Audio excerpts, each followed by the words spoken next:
This is Better Together. Sweet Haven Farm, Sweet Small Town Romance, Book 2. Written by Jessie Gussman.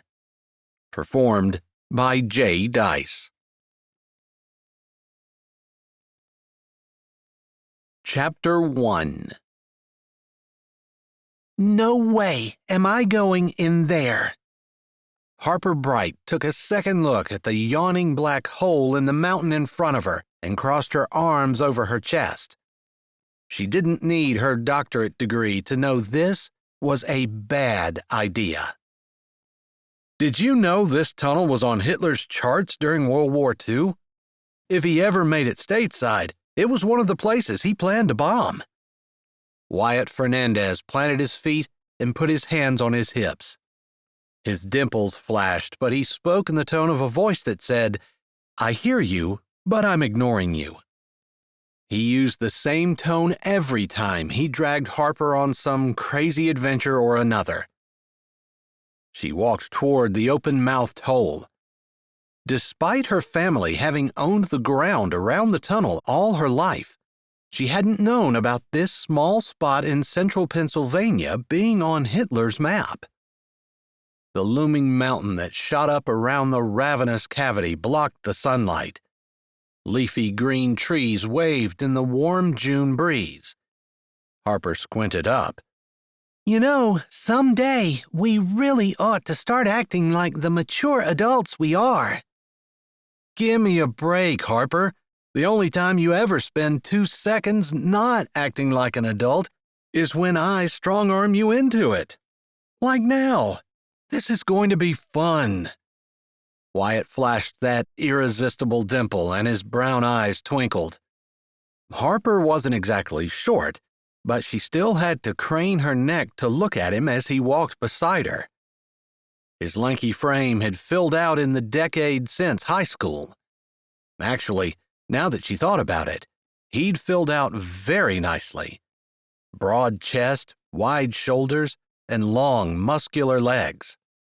A flare of heat unfurled in her stomach. She straightened her spine. This was Wyatt, her best friend. They reached the orifice of the mountain. Cool air blew from its depths. It smelled heavy and sweet, like rotting soil. Their next steps took them inside. The hair on the back of Harper's neck poked straight out. She scooted closer to Wyatt. I'm not seeing the fun part. Her voice echoed off the cavernous walls. Water dripped hollowly, echoing in the blackness. Wyatt kept walking. This isn't supposed to be fun. It's research. Do you want to find it or not? Harper bumped Wyatt's arm with her shoulder. You know I do.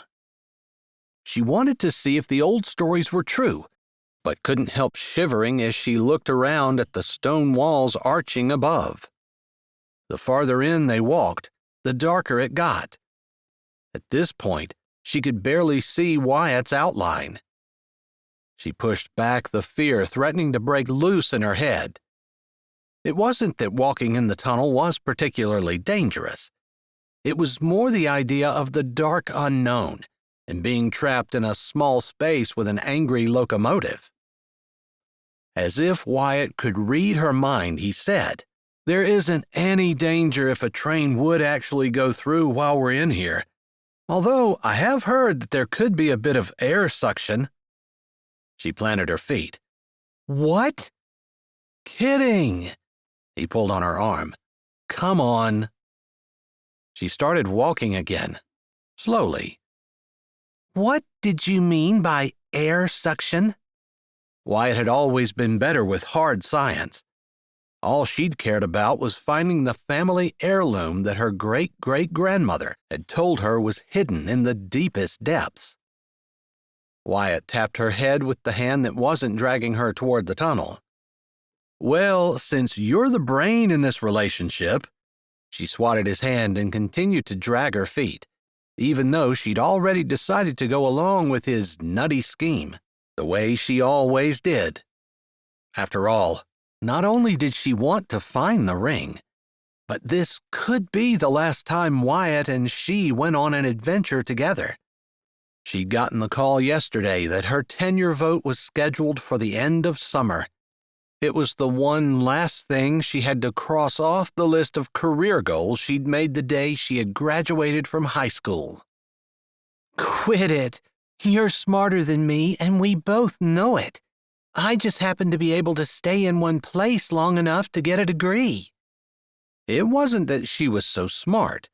She was simply willing to work hard. Plus, she liked to study. She'd enjoyed every second of the last 10 years, which led her to the vexatious question that had plagued her since the phone call. What now? Ouch! Wyatt placed a hand over his heart. She shrugged. Too often she'd wondered that maybe what she'd been working toward all this time wasn't what she really wanted anymore. More likely, she had become overly comfortable with achieving her goals, ticking each accomplishment off in her internal checklist. It's true. Yeah, well, you had a nice, secure home all your life. And he hadn't, never really knowing or being wanted by his father, losing his mother in a tragic skiing accident, being sent to live with an uncle he barely knew. Of course, if he hadn't come to live with the man her mother eventually married, she would never have gotten to know him. She bit her lip. I'm sorry. Hey, not a problem. I'll only rub it in if you change your mind and turn around.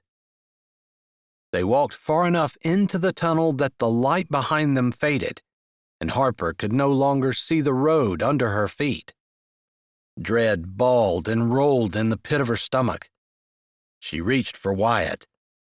Big and strong with rough calluses, his hand enfolded hers with an ease born of familiarity.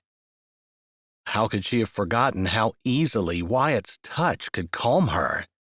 All the numerous phone conversations and thousands of text messages couldn't replicate the comfort of his touch. The miles between them had always multiplied Harper's anxiety.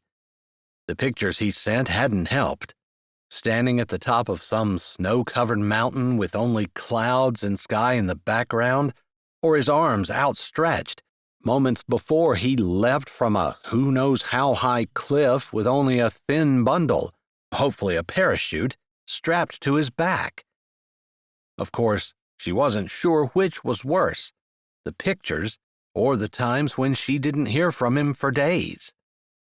He always warned her when he might be adventuring out of service areas, but that was one instance when knowledge wasn't power, as her ragged, bloody nails could testify. Do you think we're halfway? She asked. Why are you whispering? She shivered. She hadn't noticed she was whispering. Just in case there's a bear hibernating in one of those alcoves you talked about. It's June. Maybe it's waking up late this year. Even to her ears, it sounded asinine. Her cheeks heated. She looked over, but they were so deep in the mountain that she couldn't see a thing. The darkness hit her flush. Lifting her chin, she tried to focus on the story she'd heard as a child. If they found what they were looking for, it would be worth facing her fear. I can't believe someone has actually hired you to teach college students. He squeezed her hand, and she didn't need a light to know he smiled beside her. I revert to my inner child when I'm scared spitless. Wyatt activated his cell phone light. There. He pointed it at the wall. Sure enough, just ahead an arched area was chiseled into the side of the mountain. Maybe 3 feet deep, 3 feet long, and he looked up. 7 or so feet high. We'd both fit in there easy. Us and the serial killer that eludes the cops by hiding in here. She tugged on his hand. Come on, faster. Didn't you ever hear you gotta enjoy the journey?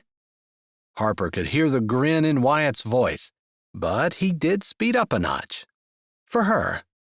Heck, this was child's play compared to the stuff he normally did.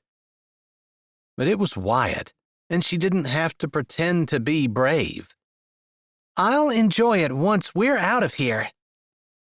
It'll be over then, he chuckled. Oh, except we have to walk back through. She stopped so fast her feet probably left skid marks. But she wouldn't know since it was darker than sin, and she couldn't see a blasted thing except for the far tunnel opening, which didn't seem to be getting any closer. We only have to go to the middle hidey hole. That's where it's supposed to be. No one said anything about walking through. Fear had turned her backbone into an icicle. I know you're an adrenaline junkie, but I'm allergic to the stuff. Wyatt snorted. If it weren't for me, you'd be moldering under your books and lab rats. How many times have you left the state? 3, and it was 3 too many. I like being home. I like moldering. She kept her eyes fastened to the circle of light on the ground from Wyatt's cell phone until he put it away. I like being home too, but being home is sweeter after you've left it for a while. His thumb moved lightly over her knuckles. A little of her tension eased. I always assumed you had itchy feet like your mom. A little, I guess. If that's not it, why not come home? You know Fink and my mom would love to have you back helping out on the farm. She'd love to have him back, too. Gosh, she missed him. She hadn't realized how much. Even though he'd been away more than home the last few years, she still considered him her best friend. They had always told each other everything. Well, except anything that even hinted of romance. Growing up, she'd always been very aware that her mother had gotten pregnant with her at 14. Harper had determined not to go down the same path, closing herself off to the very idea of boys or boyfriends, studying instead of dating. She supposed, at 28, it was probably okay to crack that protective shell. Come on, Pickles, we're almost halfway. The next hidey hole is probably close. His deep voice rumbled above her. She smiled at the nickname he had gifted her with years ago. Light cut through the darkness parallel to the ground, the wrong angle for Wyatt's cell phone, just before he tensed beside her. The rumble in the air and the vibration under her feet confirmed what her brain had suspected. She turned to be sure. The entire mouth of the tunnel was blocked out by the massive shape of a train engine. Like a flesh-eating bacteria magnified, with teeth bared, it bore down on them. Acid shards cut through her trembling body. She barely felt Wyatt yanking on her arm. She couldn't get her feet to move. The engine powered closer like a black avalanche, chewing up the distance between them. He swept her up in his arms and jogged the 2 steps to the nook, flattening himself against the side wall so his back was toward the train. The roar of the engine and the squeal of the metal on steel reverberated throughout the stone walls. The vibration seemed to be alive, monstrous, so close and big and loud she could almost see it. She pulled her body into a ball and pressed against him. She wrapped her arms around his head, wanting to protect him too. Her breath came in short gasps. Panic rolled through her like a bowling ball headed toward the kingpin. She closed her eyes tight until it was only Wyatt's solid, comforting warmth pressing into her and the deafening noise all around. He cradled her and bent over slightly. The tangy, heavy stench of diesel exhaust filled the air around them, burning Harper's nose.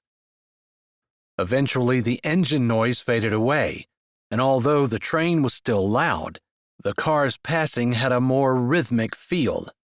Loud clack, clack, then fading out before coming back, combined with the occasional ear-splitting screech of metal on metal. Wyatt's stubble rubbed her cheek. She closed her eyes and moved her cheek back over his. Her chest tingled. She froze, and her eyes snapped open. This was Wyatt, her best friend.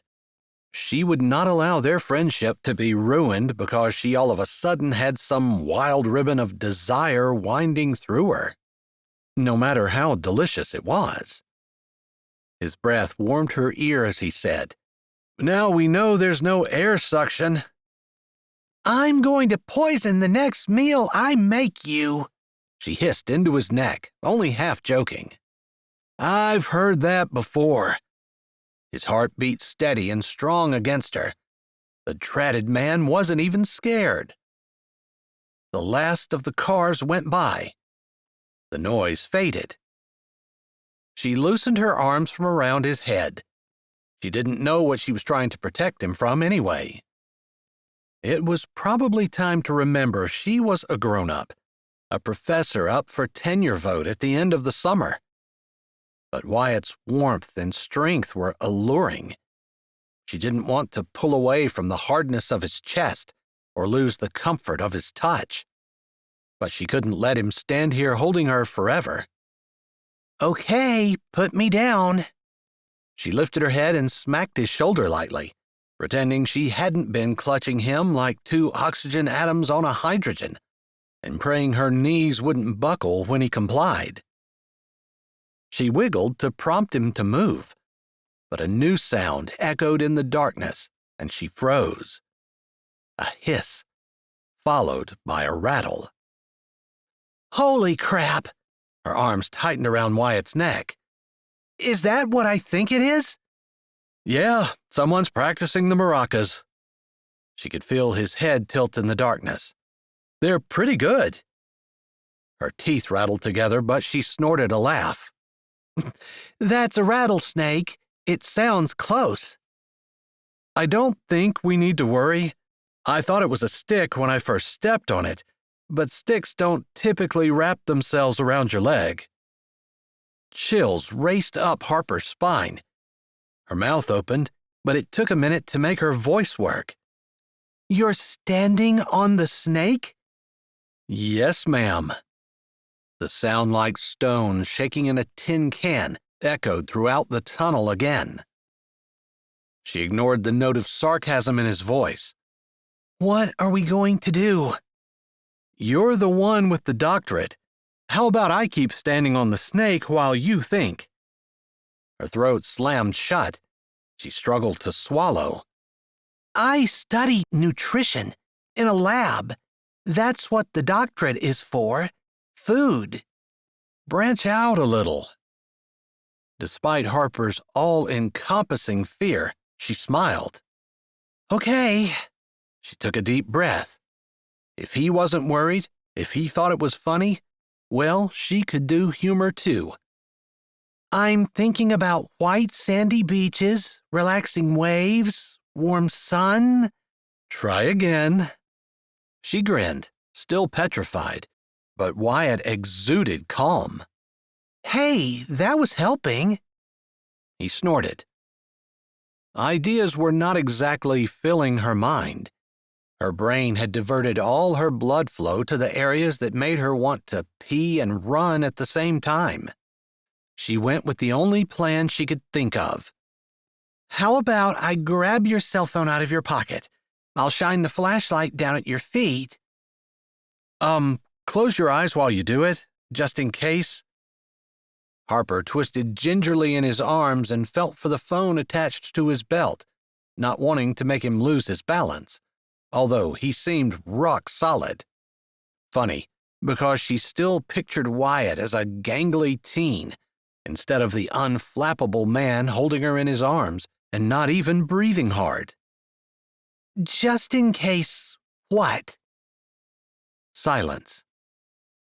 "Wyatt, is there something you're not telling me?" "Not really." Not really? That meant there was something. What could be worse than a rattlesnake? "If there was a bear in this hidey hole, I'd have figured it out by now." "I'm sure you would have, Pickles." He shifted ever so slightly. "Would you just shine the light down?" She paused with the phone in her shaking hand. What does not really mean? You're standing on the snake, right? "One of them." Holy crap! Holy crap! Holy crap! He gave her the password to his phone. She pulled up the flashlight app with shaking fingers. Something caught her eye in a crack in the stone behind Wyatt's head. Her racing heart jumped. She squinted to see more clearly. She'd forgotten the reason they were in the tunnel in the first place. "Harper, tell me you're not playing Candy Crush." No, of course not." She juggled the phone to her other hand. Once they got the snake figured out, she could examine the crack more closely. There was definitely something there. Faded blue fabric, maybe? She shone the light at the ground, keeping her eyes trained on the wall.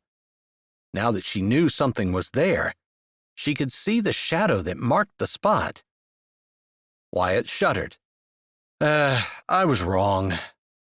Thank God." Cool relief flooded her. Her fingers lifted and skimmed the smooth surface of the stone. "There's 3. She tensed, then yelped. She dropped his phone. Wyatt jerked. With her free hand, she slapped at the wall. A small object landed in her palm. Chapter 2. Fate could certainly be strange at times. Wyatt finally had Harper in his arms, but he also had 3 rattlesnakes curled at his feet. He would stand on 100 rattlesnakes for the chance to have Harper in his arms, her warm breath teasing his neck, her hands gripping his shoulders, her sweet scent surrounding him. The woman was oblivious. Still thought of him as a gangly, awkward, motherless boy she'd adopted as her brother. That hadn't changed in the last 8 years. As the phone fell, the snake on his left boot struck it. Wyatt didn't wait to see more. Pushing off with his right foot, the one on the snake, he leaped as far as he could, then jogged a few yards away. He didn't feel any sharp pricks indicating a bite. The snake that had been wrapped around his leg tightened its grip before it slipped off. Awfully nice of it, he had to admit. As he suspected, the snakes were probably sluggish from being in the cool tunnel. However, their venom would be just as, if not more, potent. After he'd taken enough quick strides to be safely away, he stopped, adjusting Harper in his arms.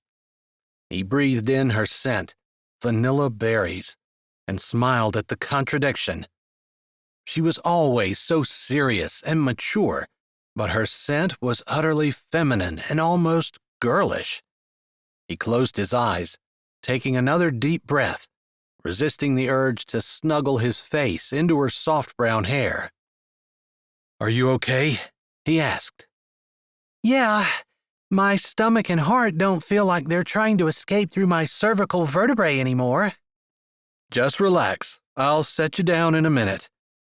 The 2 tracks that ran east-west from New York City to Chicago merged into one to go through the tunnel. Computerized dispatching and GPS monitoring meant trains could be pretty darn close together. But Harper still clenched his shoulders in a death grip. They had a minute for her to relax before they turned around. "What about your phone?" Harper asked against his neck. Every time her lips moved against his skin, shivers raced up and down his spine, and the hair on his arms stood up. He couldn't let her find out. If she knew how madly in love with her he was, he'd lose the best friend he'd ever had. He shifted before asking, "Did you just volunteer to go back for it?" She snorted. He couldn't contain his chuckle. "Yeah, that's what I thought. I'll come back for it later with a flashlight and a stick." "And a gun," she said fervently. It's illegal to kill rattlesnakes. You're kidding. Nope. That's nuts. She huffed. They're dangerous. Someone could get hurt. Don't think that law was designed with the safety of the American citizen in mind. She snorted again, and he smiled. Next week, he would be heading off with friends to finally fulfill his late mother's dream of backpacking through the European Alps.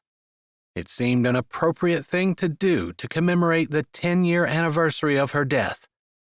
Then he was heading to Chile for a permanent position of managing his dad's ski resort, another thing his mother had wanted. But he'd always hated the idea of leaving Harper, and the words permanent position made him loathe the idea even more. Though after he'd been around for a few weeks, he'd hate the idea of staying too. Harper never noticed him, not the way he noticed her. They weren't related by blood, since his uncle married her mother a few years ago.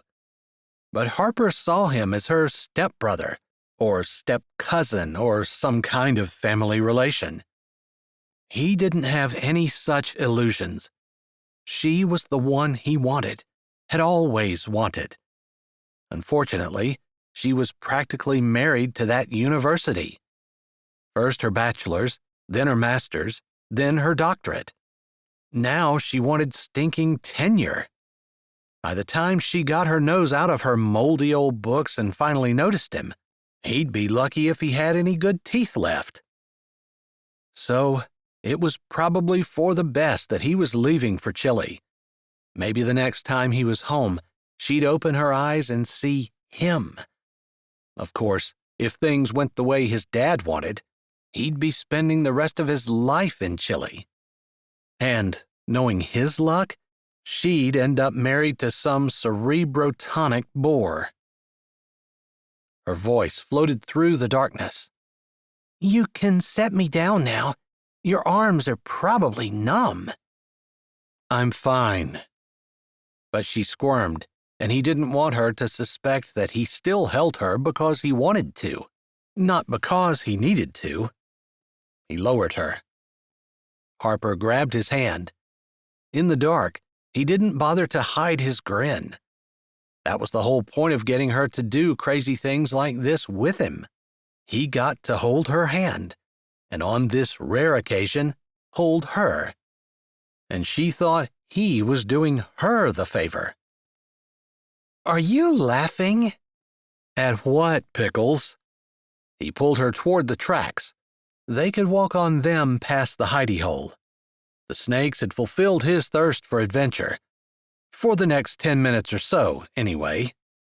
He guessed Harper had quenched her thirst for much, much longer.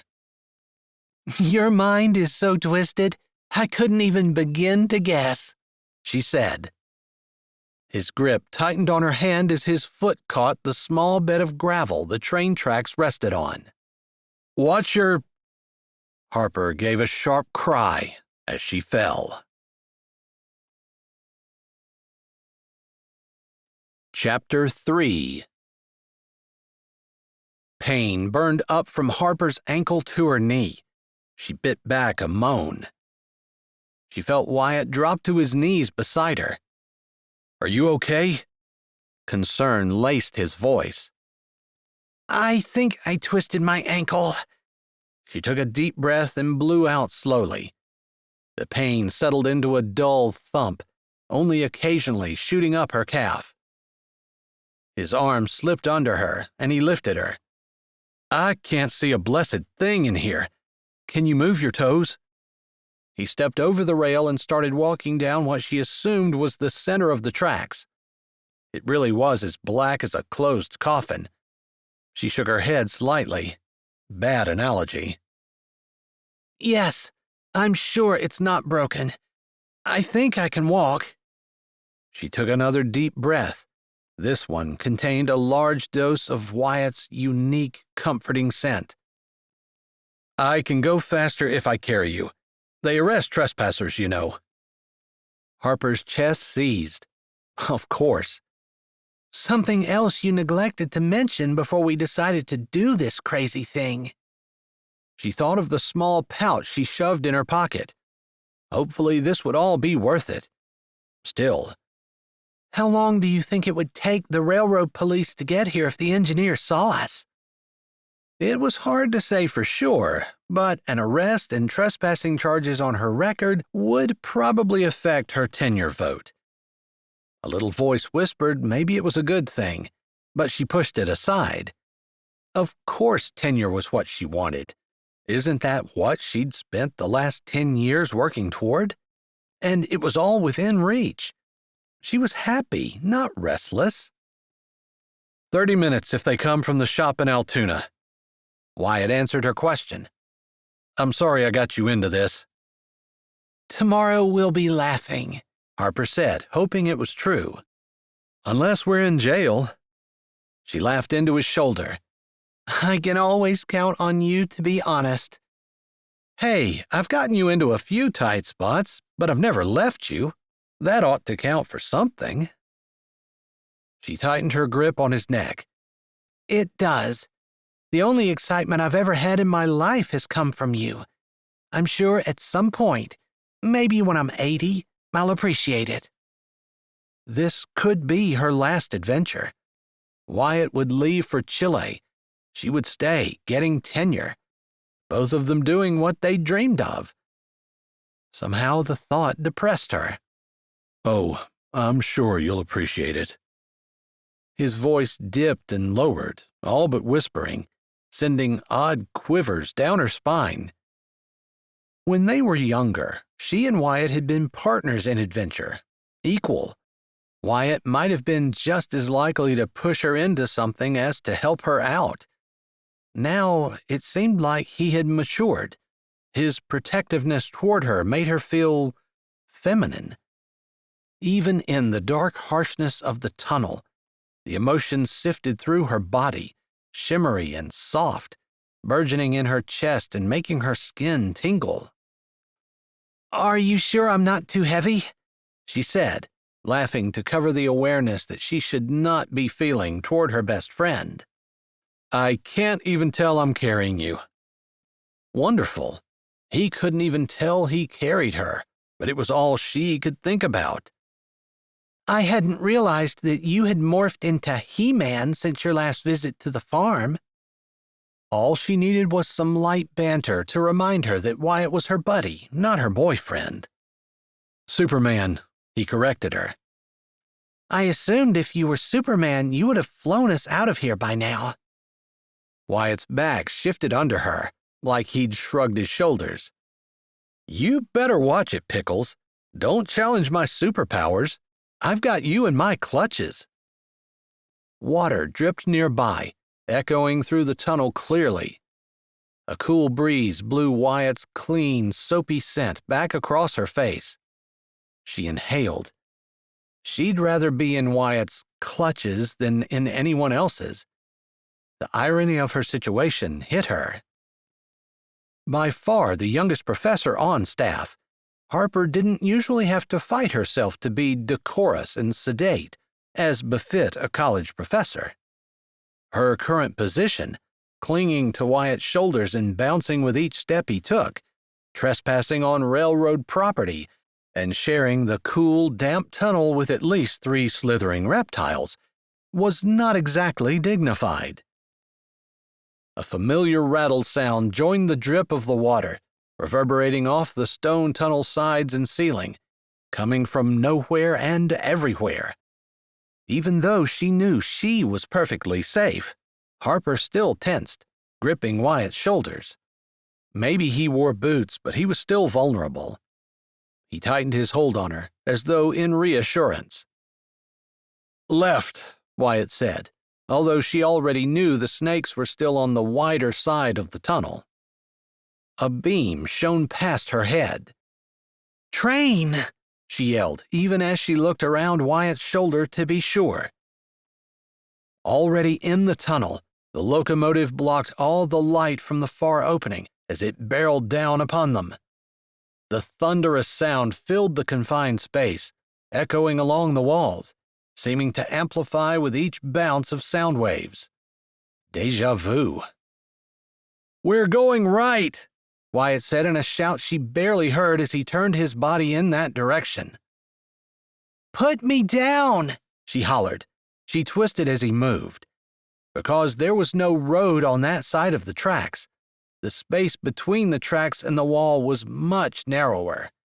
There was no way he'd be able to hold her and still fit between the train and stone wall. The train loomed large in the darkness. They needed to get off the tracks. He released her legs, squeezing an arm between their bodies and grabbing her around the waist, supporting her as she limped. He moved her off the tracks toward the right side, away from the snakes. Stumbling over the right rail, she cleared the tracks, hitting the stone wall almost immediately. Slightly behind her, she sensed Wyatt's presence until he stumbled over the rail. He fell to the stones.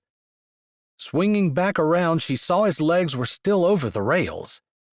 Just a few seconds and the train would be on them. Ignoring the pain in her ankle, she grabbed Wyatt's arm and yanked with strength aided by adrenaline. His knee caught on the rail. His body twisted. With no time to coordinate movements, Harper kept her grip on his arm.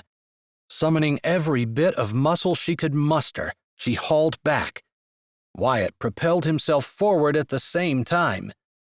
His body hit hers. He twisted and they fell together, pressing against the hard stone wall. The engine roared by. She pressed her face against the smooth, cool rock. Her heart punched her ribs, fast and hard. The train thundered along, mere inches from her head. She should be petrified, and she was. But Wyatt's breath was hot on her ear, his body hard and warm against hers. Her hands clenched the solid muscles of his back, and their legs tangled together. Awareness tangled up in her fast-beating heart, tripping it. She squeezed her eyes tightly closed, like that could somehow shut down the sensations she shouldn't be feeling. Not now, and most especially not with Wyatt. Harper lay on her shabby chic sofa. Her foot was propped on 2 pillows. Wyatt's eyes caught hers and she scrunched up her nose. "I really don't think all this is necessary." Wyatt clenched the glass of water in his hand. It hurt to see her hurting. "Humor me. I feel bad that it was my idea and you're the one with the sprained ankle." "Well, I've always wondered if the stories I'd been told as a child were true. Oh, that reminds me." Harper dug into the front pocket of her jeans. She pulled out a musty little blue velvet pouch, worn. Wyatt's mouth fell open. "You got it? When did you get it?" He put a finger out and touched the faded fabric, then glanced into Harper's face. She smiled like she'd just cracked the code to win the lottery. "While you were tripping on your alter ego, the snake charmer, I continued to be focused on the task at hand." "Was that before or after you dropped my phone?" "Minor detail." Harper waved her hand, and Wyatt bit back a grin. It hadn't seemed so minor at the time. He twisted the glass in his hand. "So, while I was holding the snakes at bay, you found your long-lost family heirloom?" Harper held the pouch by its strings. The smile faded from her face. "I don't know if that's what it is or not." "So, are we going to look?" Wyatt set the ice water down and moved a stack of books so he could sit on her coffee table. For an organized person, Harper had books everywhere in her tiny efficiency apartment. "I don't know if I want to know." Harper met his eyes and he recognized the uncertainty there. "Why not?"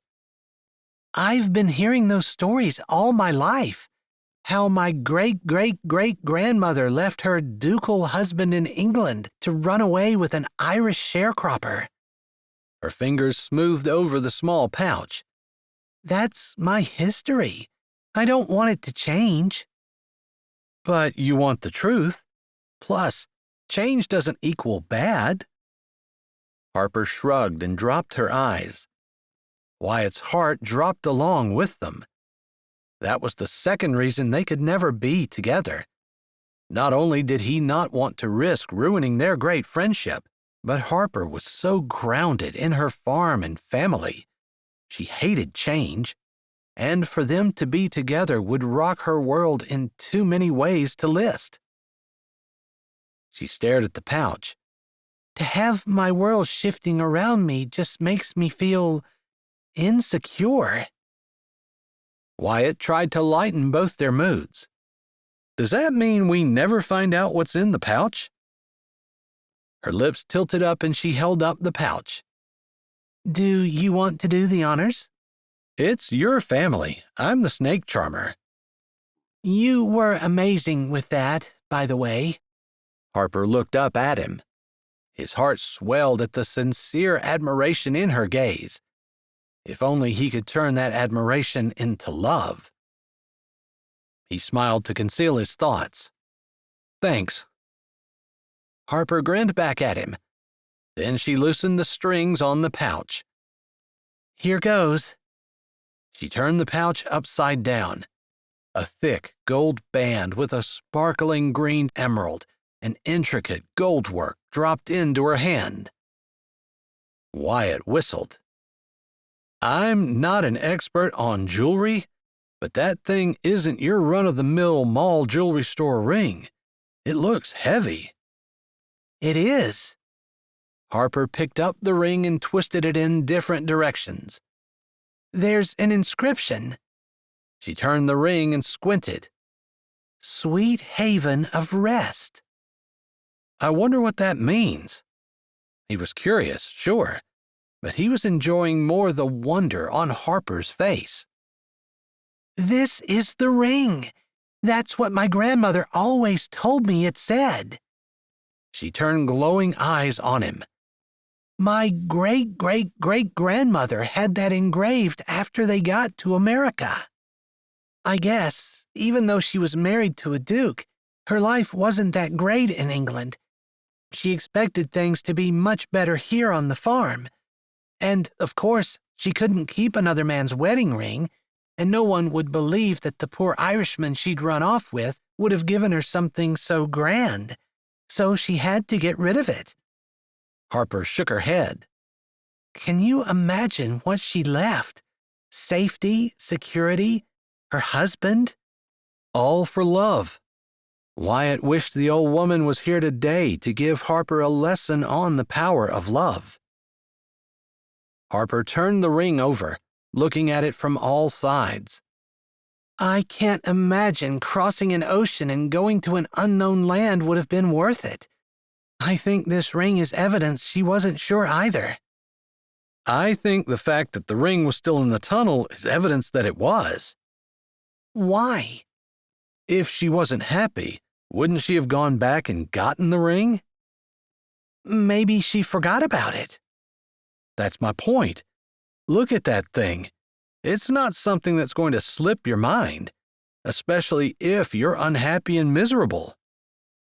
Harper's brows drew down. Good point. Your grandmother chose love. Wyatt nodded to the green fields outside the small living room window, indicating the farm that she and her Irishman worked together. It was the right choice. Harper snorted. All except that small detail about her still being married to her husband in England. True. She never married your great-great-great-grandfather? Nope. That's one good thing about moving across the ocean where no one knows you. They just pretended they'd always been married. No one ever questioned it. The tunnel was a good hiding spot. Yes. She twisted on the pillow. Thanks for suggesting we go look for it. It was definitely worth the twisted ankle. And the snakes. Ah. You wouldn't have the ring. Okay, you're right. And the snakes. From the kitchen counter, Harper's phone rang. Wyatt jumped up and brought it to her. "It's your mom." That's odd. She usually calls in the evening. A pinch of worry caught in Harper's chest as she swiped the screen. Hello? Harper, honey. Mom, what's wrong? Sweetheart, I don't want to worry you. A statement like that always caused worry. Harper twisted the heavy gold band she still held. Then she slid it on her finger. Heavy and cool. It somehow felt reassuring, too. What is it? It's Fink. He didn't feel well yesterday. Then he collapsed last night. I'm calling from the hospital. Harper sat up. She gripped the phone tighter. She hated traveling. She hated leaving home, but family was more important. I'll catch a plane and be right out. I'll take care of the boys. No, Grandma and Grandpap have them. Everything's fine right now with the boys. Ellie paused. Actually, a cousin I'd never met is staying with them too. She's helping with the boys. Harper felt guilty for the relief that cascaded through her. She really didn't want to fly to Arizona. She didn't want to fly anywhere. What about Fink? What about you? Her mother sighed. He's stable, but they think it's sepsis. They've started antibiotics, but they're going to culture it because they think it might be resistant. Harper gasped. MRSA? Her mother paused. Possibly, she whispered. Mom, I can't let you do this by yourself. I'll catch a flight. No, that's what I was calling for. I didn't want to worry you, but the last thing Fink said before he passed out was about getting the pumpkins planted. I assured him that you and Wyatt... Did Wyatt get in? Yes, last night. She met Wyatt's gaze, noted the furrow above his nose, and gave a little smile. He lifted his brows in question, and she put a finger up. Oh, good. Ellie sighed with relief. He's planning on heading out early next week. Oh. Her mom's voice sounded weak, tired. I don't have much time here. The doctor is supposed to come out and talk to me any minute. Do you think that you can find someone to help with the farm? Voices in the background babbled incoherently. Then her mom came back on. I need to go. I'll call you later. Just, if you can take care of the farm. We've got it, Mom. Thanks, honey. Harper slid her phone from her ear. She met Wyatt's concerned look. Fink's in the hospital. Sepsis. Maybe MRSA. The boys are fine. I told her we'd find someone to take care of the farm. Is Fink? She said he was stable. She seemed more upset that Fink was worried about getting the pumpkins planted than worrying that he was going to die. I see. Wyatt stood. He shoved his hands in his front pockets and walked the short distance to the front door, staring out the window. He could be in the hospital for weeks. And you're leaving. He glanced over his shoulder. Don't you have a research position that is starting? Yeah. It was a full-time position, plus reading and paperwork in the evenings. She most certainly wouldn't have time to have the farm ready for fall customers, unless she gave the position up. But she couldn't. Her tenure vote was at the end of the summer. If she backed out of the research position, no one would think she deserved tenure.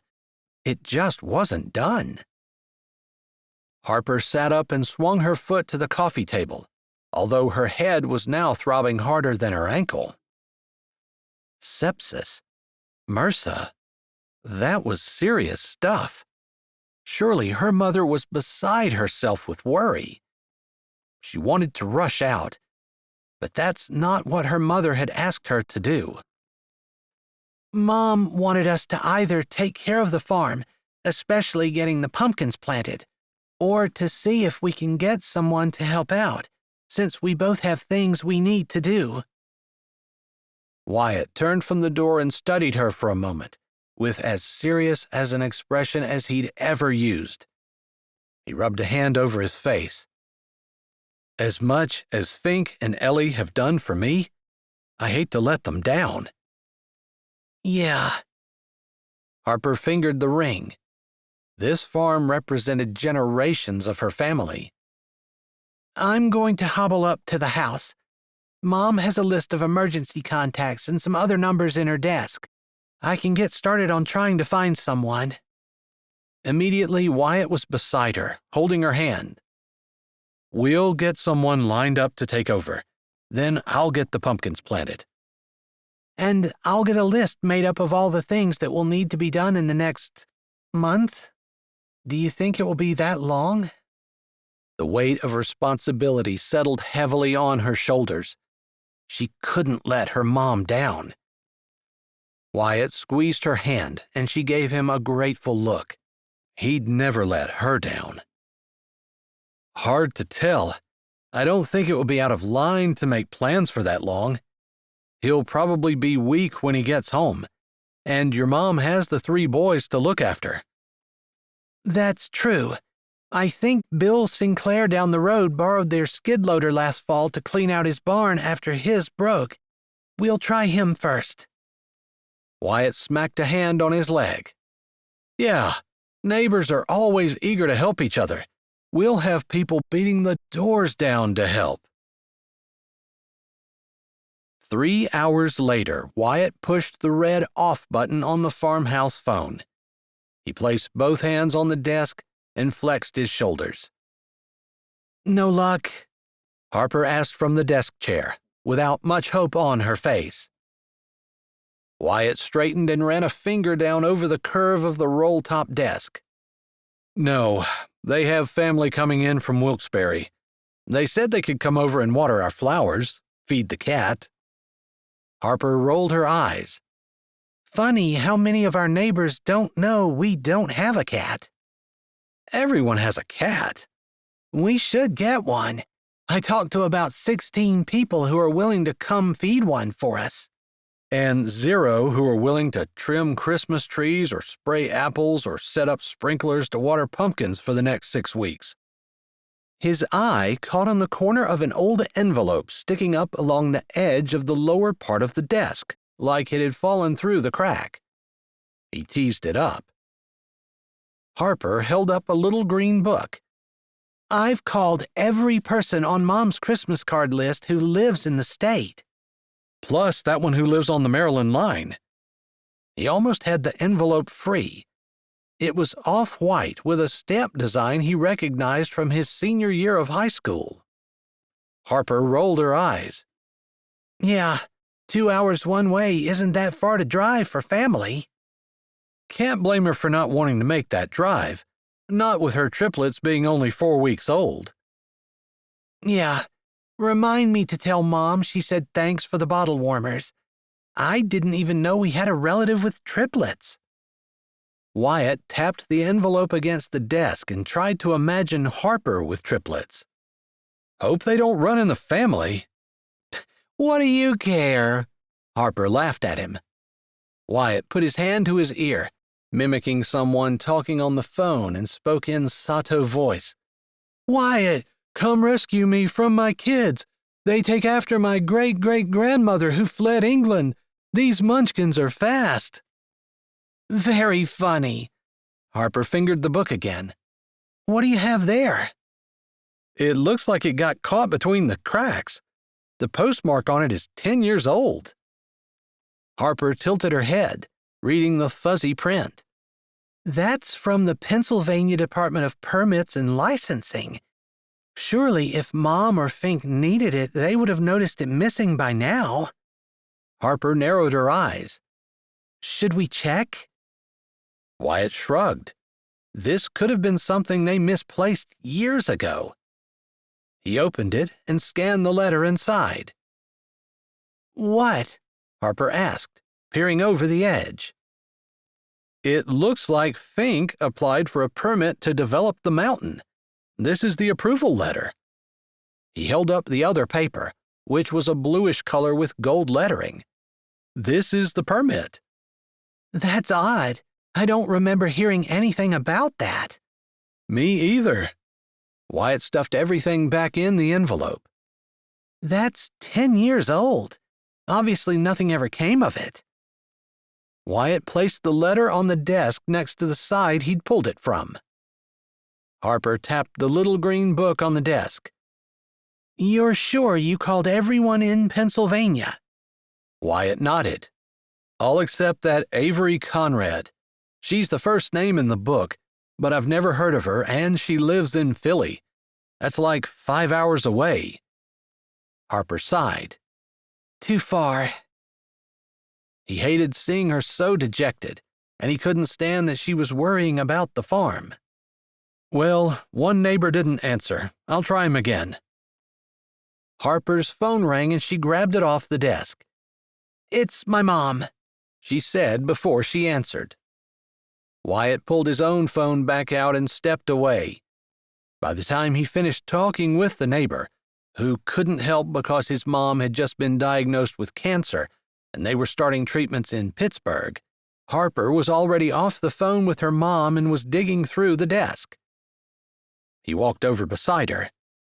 "Everything okay?"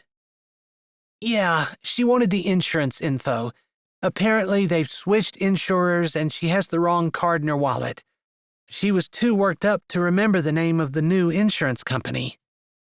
Harper shuffled some papers around, then dug through a stack she pulled from the second drawer on the right. It's in a business-sized envelope just like this. Her voice trailed off as she read the bright pink sticky note attached to the envelope on top. "What?" Wyatt bent over and squinted at the familiar scrawl on the sticky note. "Taxes have tripled. Will pay with money from selling pumpkins." The return address on the envelope was the county assessment office. His chest tightened. Harper tapped her finger on the note. That explains why Fink's last words to Mom were about the pumpkins being planted. "Yeah, it's kind of important to pay taxes." Wyatt put a hand on the desk and leaned on it. "I agree that this really isn't any of our business, but do you think there's more like that?" More tax bills? More bills that are depending on farm income to get paid. I know Mom was making as many decorations as she could, but I thought it was more that she was thrilled to finally have the boys in school and to have time. Maybe they need the money. Wyatt tapped his finger on the desk. "Fink wouldn't have been worried about it otherwise, but we need to find that insurance info." Harper met his look with a frank one of her own. Right. Sounds like either the farm needs to generate money, or we'll lose it. She touched the ring on her finger, then seemed to shake herself. Oh, Mom said that Avery Conrad is a professor and a distant cousin of Fink's. She might be willing to come out for the summer. "Give me your number. I'll give her a call." Sure. Harper flipped through the green book, found the page, and read the number off to Wyatt. He dialed. No point in waiting. They hadn't accomplished a single thing all afternoon. A voice answered after the second ring. Hello? "Hello, this is Wyatt Fernandez.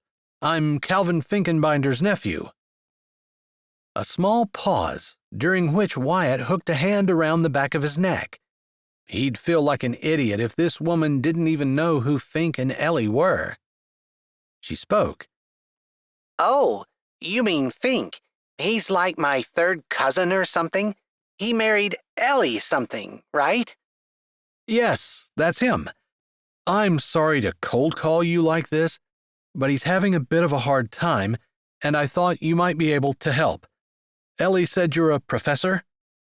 Yes, at Penn U. I teach music theory. Uh-oh, not looking good. At least she'd have the summers off. I also play the tuba in the Philadelphia Orchestra. Maybe you've seen us play, but they're off until fall. Are you calling about tuba lessons? Because I don't give lessons in the summer. Students are too unpredictable. Going on vacation or swimming or they want to sleep in. Every day, half the students cancel, and how am I supposed to make any plans? Excuse me. Jeez. Wyatt interrupted just to give the lady a chance to breathe. The logical part of his brain said to get off the phone, but he'd practiced his spiel so much over the last 3 hours that it tumbled out of his mouth without thought. Fink is in the hospital, and they're looking for someone to help on the farm. The other end of the phone fell completely silent. Then, I'd have to bring my Abyssinian cat. It's neutered, of course. she went on about the cat and its medications, and the timing and the special requirements that it needed that precluded being able to board it at a kennel. Wyatt wasn't exactly timing it, but it seemed like at least 15 minutes before she stopped for air, and he was able to tell her he'd text her the address. She agreed to come out Monday and hung up. He stood unmoving with the phone still at his ear. Wyatt? Wyatt, what's wrong? His hand dropped slowly from his ear. I think I just solved our no-cat problem. Harper started to smile. Apparently, the look on his face made her rethink that decision. I was kidding about needing a cat. She's coming. Harper's eyes lit up, but she tilted her head. Why did you just say that like she's the next of kin to the chainsaw murderer? I'm not sure we need to worry about her running a chainsaw. But she can use hedge trimmers, right? Does she know much about farming? Can she spray the sweet corn? Wyatt looked at his phone, like it had somehow conjured all of this up. She plays the tuba. Harper's eyebrows flew up. The tuba? She has an Abyssinian. And that's a hairdo that requires multiple bottles of hairspray, similar to a beehive? It's a cat. You're scaring me, Wyatt. I'm a little shell-shocked myself. She, talked a lot. He tried to look on the bright side. But she'll be here Monday. Chapter 4. That evening, Harper and Wyatt sat on the porch swing together. Wyatt swung gently with his foot. Peepers from the pond filled the night air with song. The springs creaked rhythmically. Harper leaned her head against the swing headboard, her phone in her hand. She hadn't called her mother, not wanting to bother her if she was talking to doctors or nurses about Fink's care. But she hadn't set it down. She glanced at Wyatt out of the corner of her eye. He'd been quiet after their disappointing afternoon. Of course, she'd been quiet and preoccupied too, because of Fink and her mother. That was probably what was on Wyatt's mind too. She put her hand on his leg. Immediately, she remembered the hardness of his body and the prickling sensation she'd had in the tunnel. Those complications weren't exactly welcome right now, or ever, but snatching her hand back would only make everything more awkward. She patted his leg instead, like a mother patting a child's head. What are you thinking about? She asked. The muscles under her hand tensed. He blew out a breath and they relaxed. It's been 10 years since my mother died. Harper snapped her gaze to his face. I hadn't realized. I was going to the Alps because that's something she always wanted to do. I thought to do it in her memory. His head rolled to the side and she caught his gaze in the hazy evening light. I had even thought I might talk you into going with me. Her eyes flew open and her heart spiked in her chest. If I didn't have that research position... Who was she kidding? She didn't want to travel to Arizona to see her sick stepfather.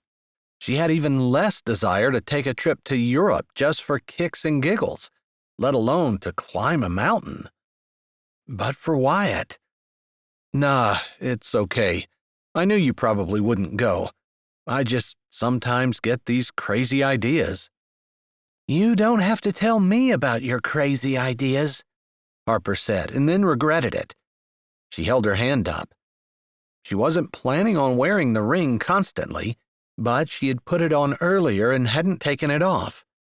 Maybe she'd rent a safe deposit box, although it seemed like a waste to put something so beautiful and precious away.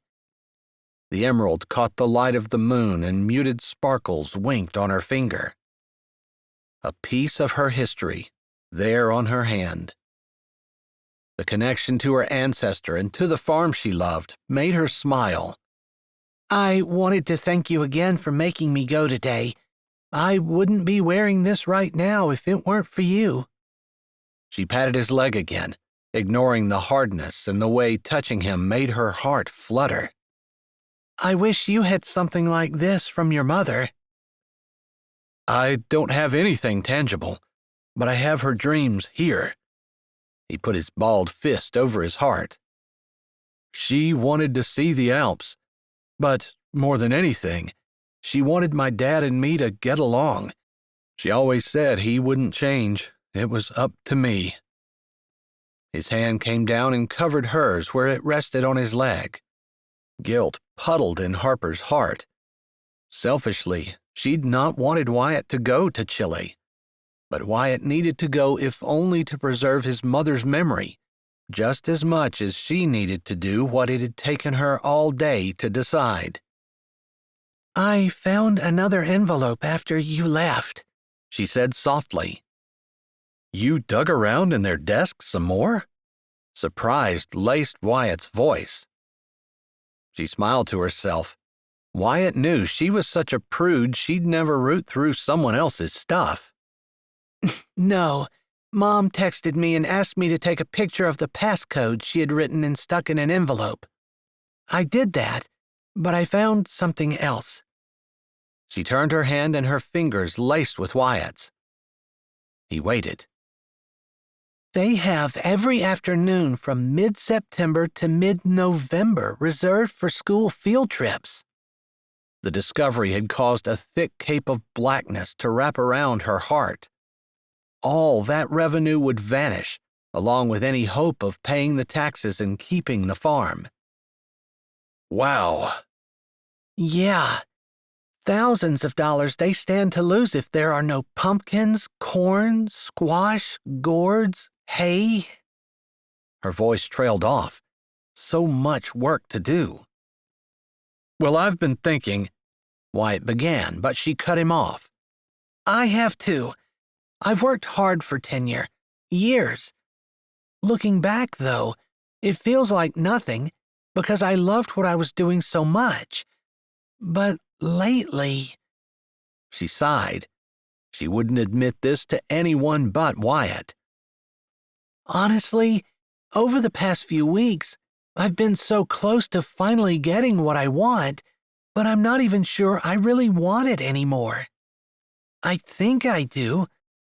Still, this afternoon, as I thought about which is more important to me, the farm or getting tenure, it took about 2 seconds to decide. My family. This farm. I can't separate the two. Wyatt squeezed her hand. He shook his head. That's kind of what I've been thinking. Yeah, I wanted to go backpacking over the Alps for my mom. I can't even remember what she looked like anymore, and that bothers me. I'm losing her. Harper bit the inside of her cheek at the sadness in his voice. All she could do was squeeze his hand, but it didn't feel like enough. Wyatt squeezed back, and his voice lightened. But I'm going to Chile, and that has to be enough. The first thing I did when I got my phone out of the tunnel this evening was to call my friends and tell them to go on without me. She straightened and looked at him. You didn't? Yeah, I'm going to stay at the farm. I'll take care of things. Uncle Fink took me in after Mom died. It's the least I can do. Too late, Wyatt. I already called Dr. Hitton, the supervisor on my project, and told him I was out. Call him back. I've got this. It's my family, my farm. Wyatt swallowed. He lifted their joined hands and studied them for a moment. Her own throat grew tight. He whispered, "Don't you know that it's mine, too?" Harper's mouth hung open. She couldn't think to close it. "You're my family." He dropped their hands and gave the swing an extra hard push with his foot. I'm sorry. You belong here, just as much as I do. But I never thought that this was your problem. What about your mom? What about the anniversary of her death? I loved my mom, and I miss her. But she's not the woman I thought she was if she'd rather I run around the Alps having a grand time while the family farm crashes and burns. I'm not the person I want to be if I could do that. The swing's chains creaked, blending with the sound of the peepers from the pond and the rustling of leaves. Harper sighed. That's how I feel. My position at the university is nothing if I don't have this farm as my base. What I can't decide is what to do about Avery. What did she have to do with anything? Harper turned to look at Wyatt. He had a mock, serious look on his face. He was trying to break the tension, because he never could be serious for long. Harper laughed. It sounded like she wanted to come here. He lifted a shoulder. Plus, she's family. Most importantly, Harper said with a lifted brow, she has a cat. Wyatt pulled up the neighbor's drive and parked the old farm pickup next to their house. After using hot pads to carry the pan of lasagna Harper had made that afternoon while he started planting the pumpkins, he stepped up on the immaculate porch and pushed the doorbell with his elbow. There was no curtain on the door, and he watched through the window as Gator Franks strode down the hall. The barrel of a rifle stuck up diagonally past his head. Ammo belts crossed his chest. A handgun was strapped to his hip on top of his fatigues. The door opened. "Wyatt?" The man nodded without smiling, but his eyes went to the pan of food, and he breathed deeply through his nose. "Target practice?" Wyatt nodded at the guns and ammo. Quiet and driven, Gator had been a great friend to Wyatt the first year he'd moved here. He nodded once. "Spent the morning surrounded by white lab coats. Needed to de-stress." Probably the stress was more because it wasn't easy for anyone to see their mother fighting for her life. But Wyatt didn't say anything. Gator wasn't exactly known for being in touch with his sensitive side. A shaggy, mangy-looking cat twined around Gator's ankles, then walked its front paws up to Gator's knee. A big, rough hand reached down and gave the cat a rub between the ears. "Still picking up strays." Gator had never particularly struck Wyatt as a cat person, but he'd always spent the money he made fixing things around the farm on vet bills. Gator glanced down at the aluminum foil-covered casserole. "That Italian?" "Lasagna. It's edible." He cracked a smile. "After smoked groundhog, it's my favorite. How much of it did you eat on the way here?" Wyatt returned the grin. "Mine's at home. Harper made me deliver yours before she'd let me eat." "Good girl. Smart." Gator propped his shoulder against the door. "Harper said you were only in for a few days." "That's right." "She wanted me to reassure you that the town is looking after your mom while you're gone." It had to be hard to have a job in Montana when his mother was sick in Pennsylvania. "Thanks." Gator met his gaze briefly. His eye twitched, the only show of emotion. A brunette head peeked around his shoulder. Wyatt Fernandez, I haven't seen you in months." Except for the dark circles around her eyes and maybe a little missing weight, Mrs. Franks looked the same as she had since high school. He would never have guessed she had cancer. "Yeah, I'm in for the summer." Gator put a heavily muscled arm around his mother's shoulders. Her housecoat was buttoned up tight, but she still crossed her arms over her stomach like she was cold. He squeezed her to him like he could warm her up. "Promised you were going to stay in bed," he said, his voice sounding like casings in a tumbler, with an underlying tenderness.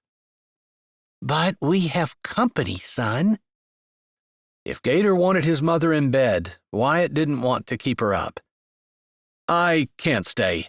Fink and Ellie and the kids are gone. I've got to get back to Harper. We've got some things to take care of." Mrs. Franks allowed Gator to pull her closer, but she didn't back away from the door. "She's been buried in the books, I suppose. I haven't seen her since I retired. She was close to tenure then. Does she have it yet?" Mrs. Franks asked. "Not yet." The smell of tomatoes and spices suddenly turned his stomach. "Let's not keep him from his supper, Mom." Gator reached a hand out to take the pan. "It's hot," Wyatt said, although he hadn't gotten past Mrs. Franks' comment about Harper's tenure. Everyone knew it was what she'd been working for all her life. He shook his head. "Don't worry about giving the pan back." "Thank you," Mrs. Franks said. "Appreciate it," Gator echoed. Wyatt met his eyes for a second before he turned. He saw something in them that he'd never seen before. Fear. Wyatt walked down the steps. His heart bled for Gator, not sure if it was better to lose one's mother quickly, as he had, or slowly, with a slim chance the whole time that maybe he wouldn't lose her at all. He shook the morbid thoughts away, but that made room for the same thought that had run on repeat through his head all night to settle. If the farm meant so much to Harper that she'd give up everything she'd worked for at the university to stay home and save it, she'd never allow herself to fall in love with him and move to Chile. And more importantly, it would be wrong of him to expect her to. Chapter 5. Monday morning, Harper had just gotten off the office phone with Gary's chemical about spraying the peach trees when a car pulled in the driveway. During the fall, it wasn't unusual for the lot to be full, but this time of year, since people didn't typically want to buy pumpkins and Christmas trees in June, they weren't open. Before she opened the door, she texted Wyatt, who was on the tractor planting sweet corn, letting him know lunch was ready. Her ankle still pained her, but even if it hadn't, she was thankful that he'd not asked her to go with him. The beige sedan motored slowly past the office and on toward the house. Although nondescript, she recognized the car. An odd tangle of anxiety and dismay settled in her stomach. She set the tray on the banister. What was Professor Jeff Hinton doing here? As the head of the nutrition department, he was technically her boss. She couldn't think of anything she'd done wrong. She put a hand to her hair. Same ponytail she always wore, but he wouldn't be used to seeing her in jeans and a t-shirt. It bothered her to look less than professional, even though she was at home and had no reason to expect company. Her stomach tightened. He was less than 10 years older than her, and was considered by other interns to be quite good-looking, but he always made her feel young and slightly inept. She hurried down the porch steps. The professor had already gotten out of his car. Despite the humidity, his dress slacks were neatly pressed with a perfect crease. His collared shirt looked crisp, and the man himself was pale and cool despite the heat. "Professor," Harper closed the gap between them with her hand out. So nice to see you. He took her hand in his, which was white and soft. After glancing at the porch, he said, "I'm sorry, is this a bad time?" Not at all. My step-cousin, Wyatt, will be here shortly for lunch. You can join us if you'd like. There's no need. I was away at a conference and just found out today that you backed out of our research project.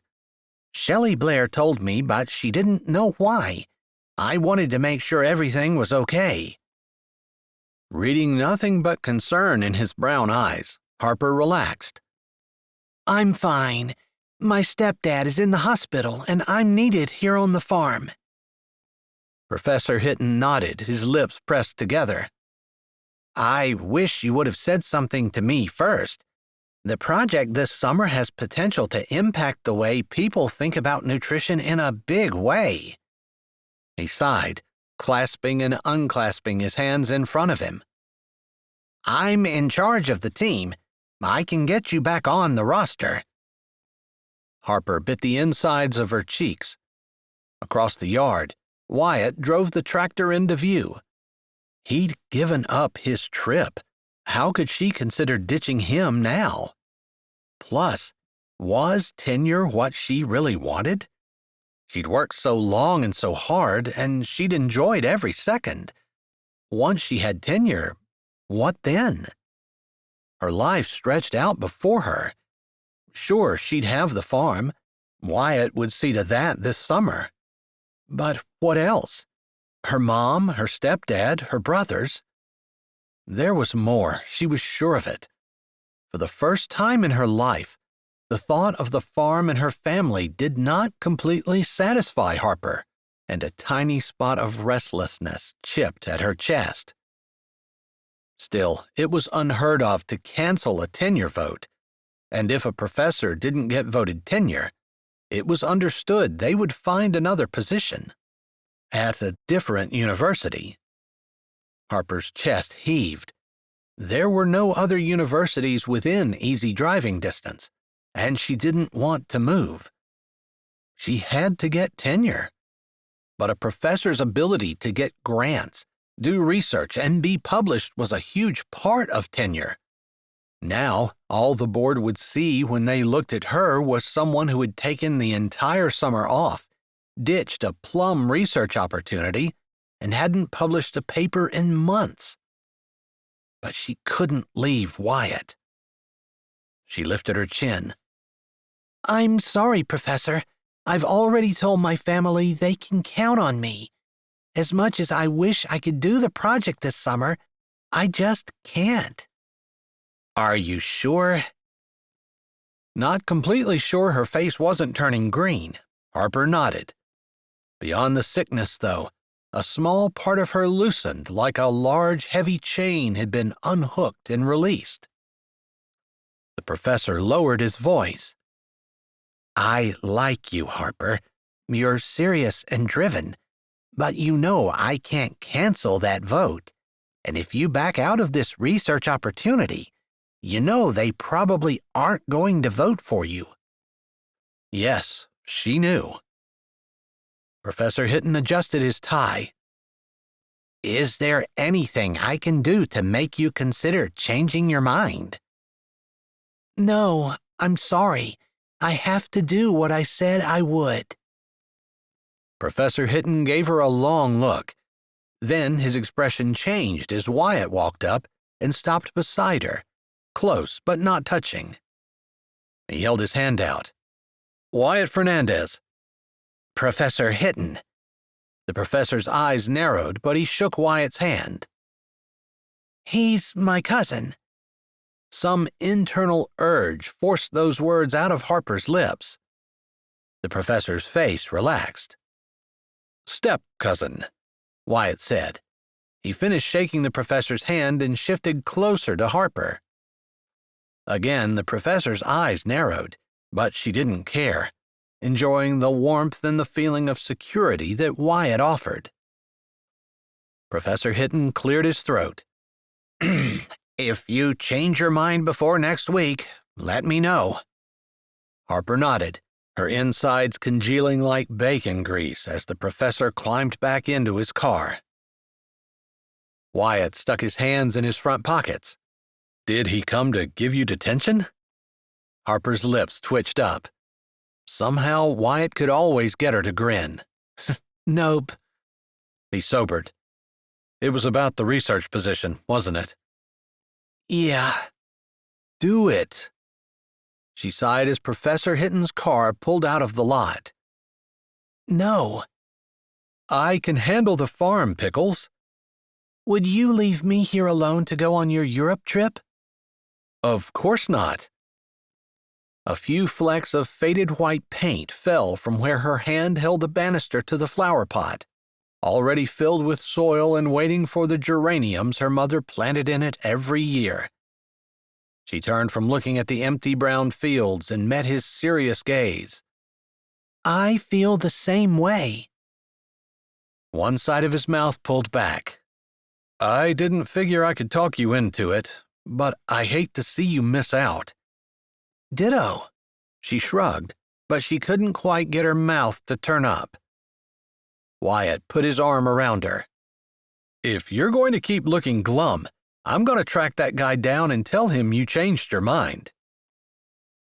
Although tempted to tell him about the tenure that she wasn't going to get, Harper decided to keep her mouth shut about it. He couldn't do anything, and she hated whiners. I'm a little bummed, but I'm going to be fine. Come on, we'll finish up early today. Tomorrow, I challenge you to a Christmas tree trimming race. This time she did laugh.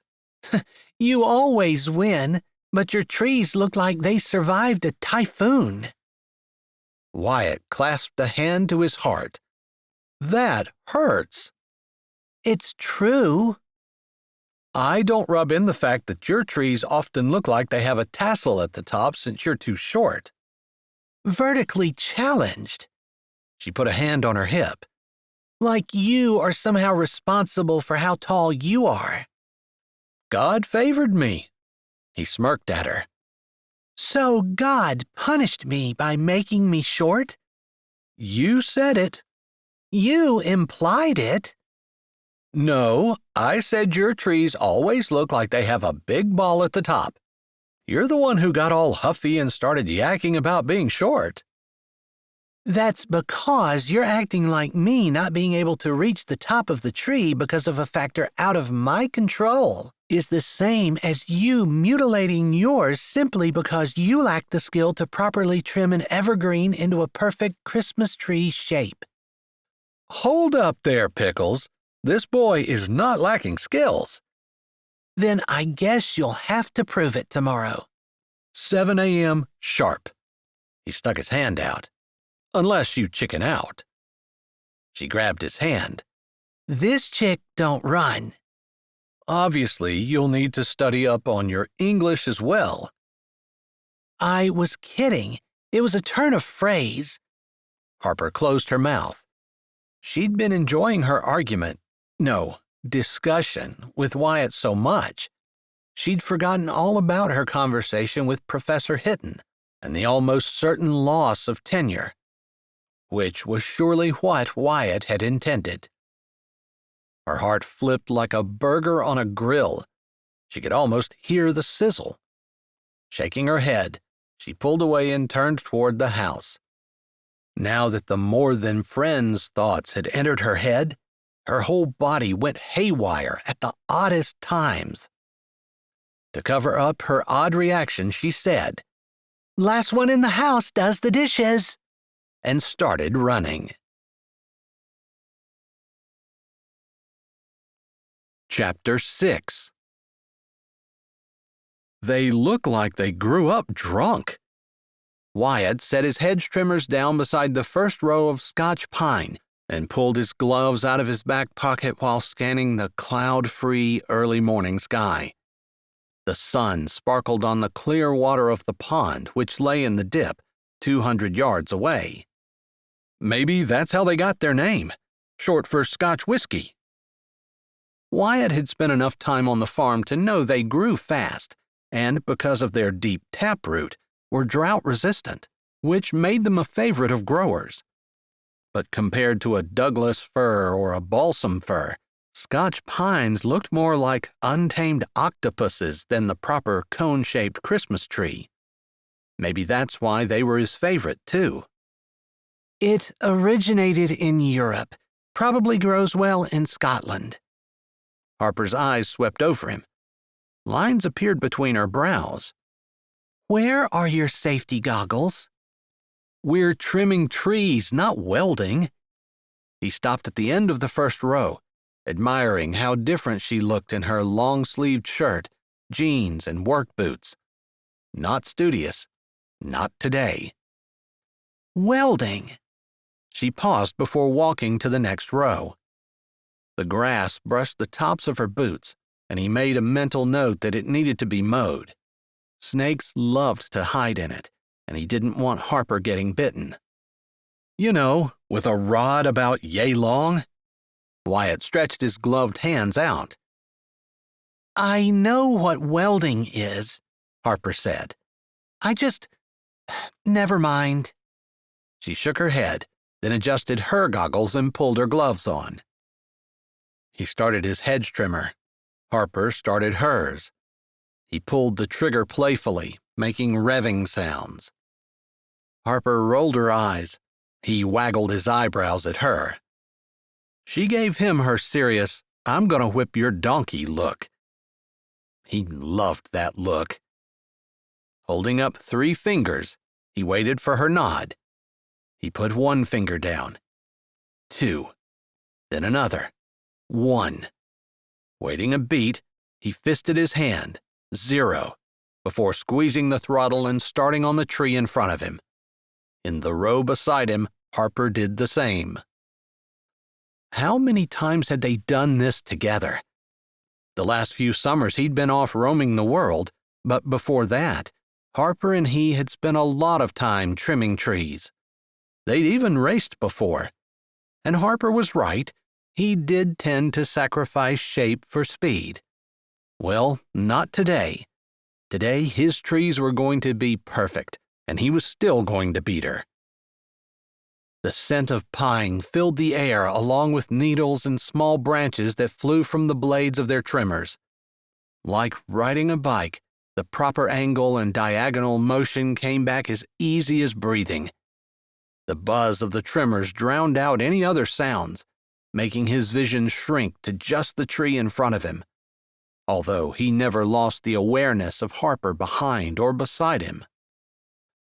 He kind of wished they weren't racing, because he loved watching the serious look on her face, the way her eyes sized up the tree, the way she handled her trimmers with skill, and her feminine grace despite her jeans and boots. A cloud passed over the sun, and without its heat, the day turned cooler. Ominous, almost.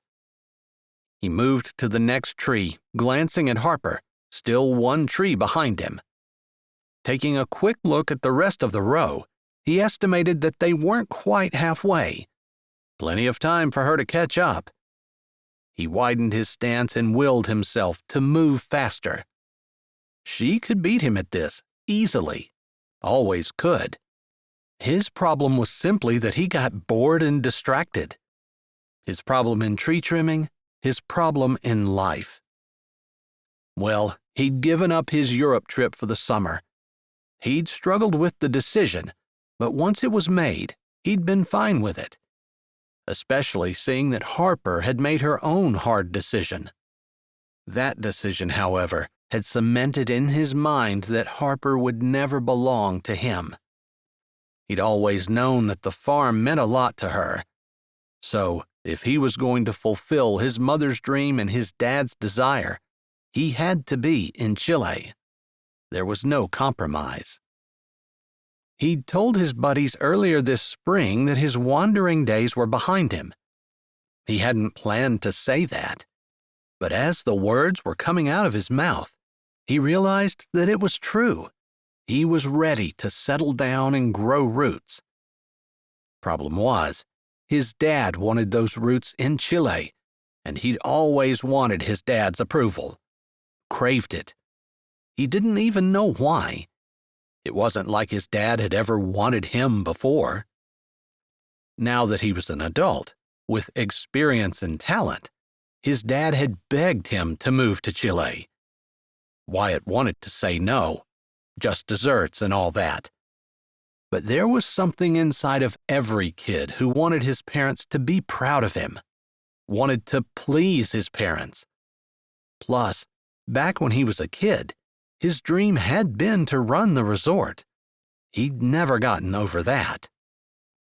Even though his mom had died 10 years ago, he knew it would make her happy for him to work with his dad. She might have been a farm girl from Iowa, but she dragged him all over the world, sometimes as a freelance journalist, sometimes on the arm of some rich man or another. Sometimes she worked her way. Entertainment on a cruise ship, scuba instructor in Australia, even a zookeeper's assistant in San Francisco. Eventually, she'd gone back to Chile, to his dad, claiming she was settling down, that she wanted her son to know his father, wanted her little boy to be just like his dad.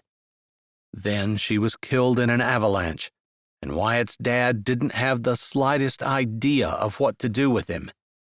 So he bought him a plane ticket to Pennsylvania, where Uncle Fink, his mother's brother, lived, where Harper lived. He snipped one more bulging area before moving on to the next tree. Maybe he should be grateful to his dad. After all, if his dad had kept him, he would never have met Harper.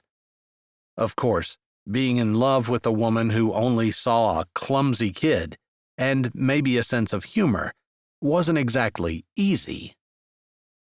The buzzing of his hedge clippers became louder. It sounded angry. He'd checked the oil, sharpened the blades. What could be the problem? He glimpsed a huge, brown paper-like ball, a hornet's nest, inside a branch of the tree he was trimming. Harper jerked on his shoulder as hot pain ignited in his cheek and hand. "Run, you crackerhead!" Harper shouted. She yanked on his arm again. Dropping his clippers, he pushed her shoulder, altering her direction. "To the pond!" he yelled. He shoved her forward. They sprinted toward the pond. A black cloud of angry insects buzzed above Harper's head.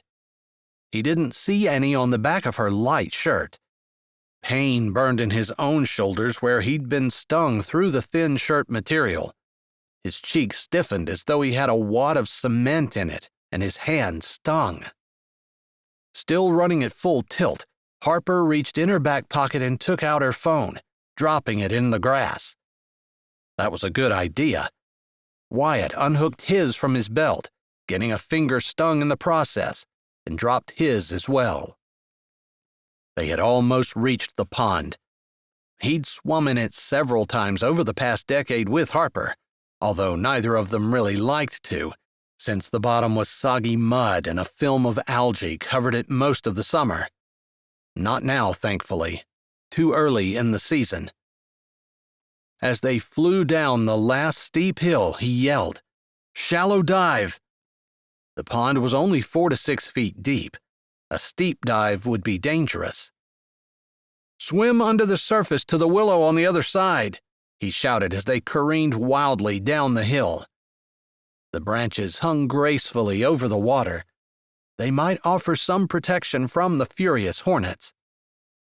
She jerked her head in acknowledgement without breaking stride, although she did slant him a microsecond look that said things like this happened uncommonly often when she was with him. She looked forward and didn't catch his answering grin and shrug. Just as well. The innocent look probably didn't come off well when a person was flat out sprinting away from a swarm of angry hornets. They reached the edge of the pond, still sprinting. The buzz of hornets filled the air. Their black bodies careened around his head. He took a deep breath and jumped a fraction of a second after she did, watching her. She hit with the shallow angle she needed to, and he splashed in right beside her. The cold water shocked his system, and he allowed the power behind his jump to glide his body forward while he took several seconds to adjust to the completely new environment. Although he couldn't see much in the murky water, he could just make out Harper's leg beside him. Her work boots must have been getting waterlogged, because her body looked like a ship going down. His own feet were getting dragged to the bottom. The pond wasn't deep enough to worry about drowning, so he didn't work to take the boots off. Rather, he allowed his legs to drop and push in a slow-motion run against the bottom of the pond, staying under, still heading toward the willow. Harper did the same. She flipped, rolling in the water until her back was down. With his lungs burning, Wyatt copied her motion, allowing only his nose and mouth to come out of the water, blowing like a whale, then sinking back down, turning and heading in the direction of the willows. Harper grabbed his arm. Her ponytail floated in wispy strands around her head. Her cheeks were puffed out from holding her breath. She pointed slightly to the right, correcting his course. He didn't think he was that far off, but was hardly in a position to argue with her. It turned out she was right. They broke for air the second time directly under the overhanging branches. "This is not my fault," he panted. No one blamed you for anything. Although, if you're defending yourself before anyone has accused you, it sure makes you look guilty," Harper puffed, pushing her hair out of her green eyes. "You definitely don't look like a professor now." Staying alive took precedence over being dignified. Harper peered through the hanging branches. There's a cloud of hornets hovering over the water. I see. A cloud was an apt description. They don't look like they're giving up. Angry and stubborn. The absolute worst characteristics a hornet can have. Her teeth started to chatter. Harper never could handle the cold water. Intelligence would be bad, too. She snorted. Yeah, they'd have found us by now. Gotta look on the bright side, Pickles. I just ruined a $200 pair of work boots.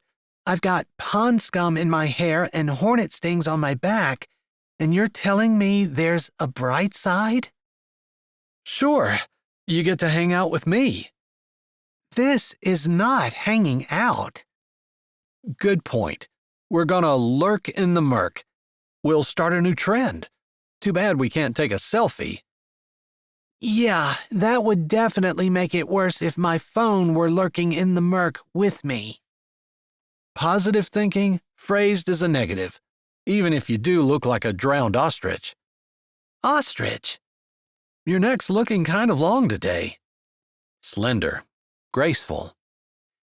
When you're not around, nothing like this ever happens to me.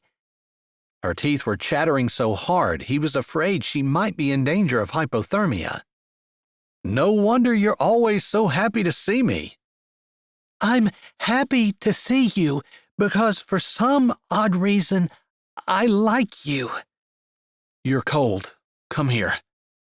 He moved toward her in the shallow water, putting one knee down on the pond bottom and planting his other foot, making a seat with his leg for Harper to sit on.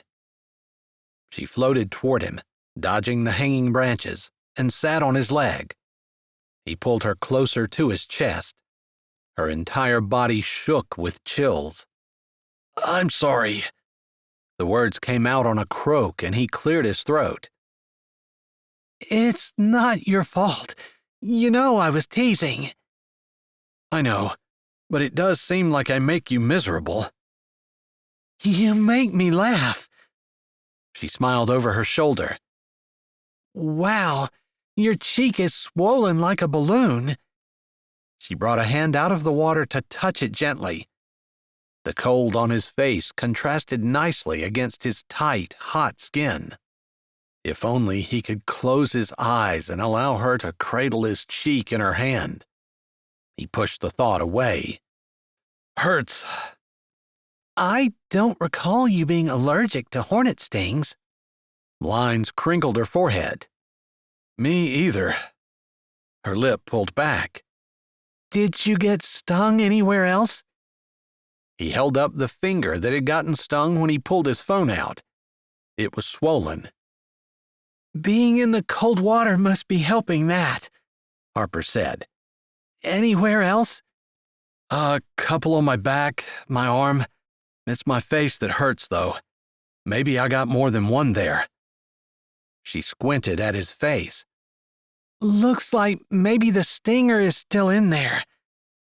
What about you? If I'm stung, my adrenaline hasn't subsided enough to allow me to feel it yet. She chuckled softly. I haven't run like that in years. I might not be stung, but I'm going to be sore tomorrow and completely worthless. She chuckled again, not as softly this time.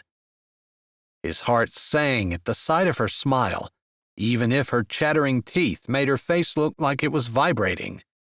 Maybe she liked adventure more than she let on. You're gonna chip a tooth. Lots of people live without all their teeth. You'll never catch a husband if you chatter your teeth off. That's fine. I don't exactly have the husband-catching net or hook or whatever equipment it takes to snag a guy. Oh, yes, she did. At least for him. She'd never even had to try, but she had hooked him almost since the first time he'd seen her. I think the way to a man's heart is supposed to be through his stomach. Well, my doctorate's in nutrition. That should give me an edge. Or not, Wyatt said. What's that supposed to mean?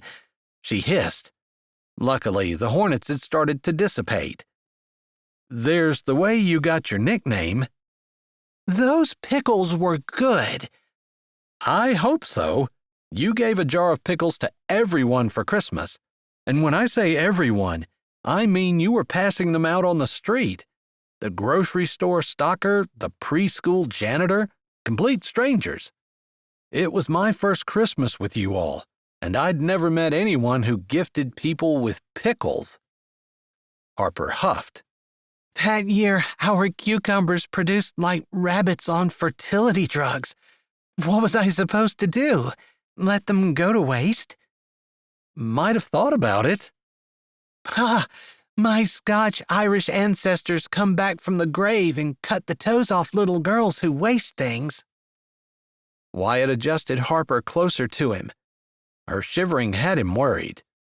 And you stopped believing that story when you stopped believing in Santa Claus. My mom didn't do Santa Claus or the Easter Bunny, but I know all about ancestors with knives. Harper smiled playfully, and Wyatt's gaze caressed the laugh lines around her eyes and the way her mouth crinkled up. Wow, and I thought I had a rough childhood. Scarred me for life. That's why I have to cook to get to a man's heart.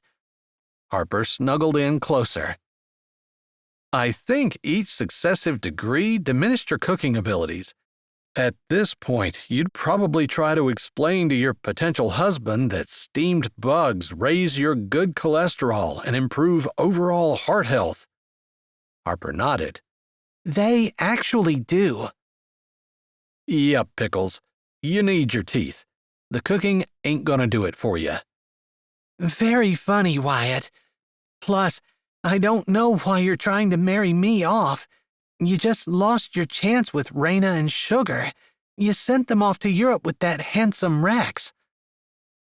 They were connected on social media, so of course she knew who his traveling companions were going to be, although he didn't think Harper had ever met Raina or Sugar in person. You think Rex is handsome? If you're into the whole chiseled jaw and sculpted muscle look. Wyatt rubbed his jaw. So you dig me, huh? She snorted, which came out with a kind of grunty click. I thought it was the bee sting making your cheeks swell. Now I realize it's your ego leaking out of your brain. I'd get that checked if I were you. You wound me. You're gorgeous, Wyatt. Everyone knows it. I don't know why you're fishing for a compliment from me. I'm just the bestie. I'd still think you were great even if you were as ugly as a tire fence. His chest heaved. Harper had called him gorgeous.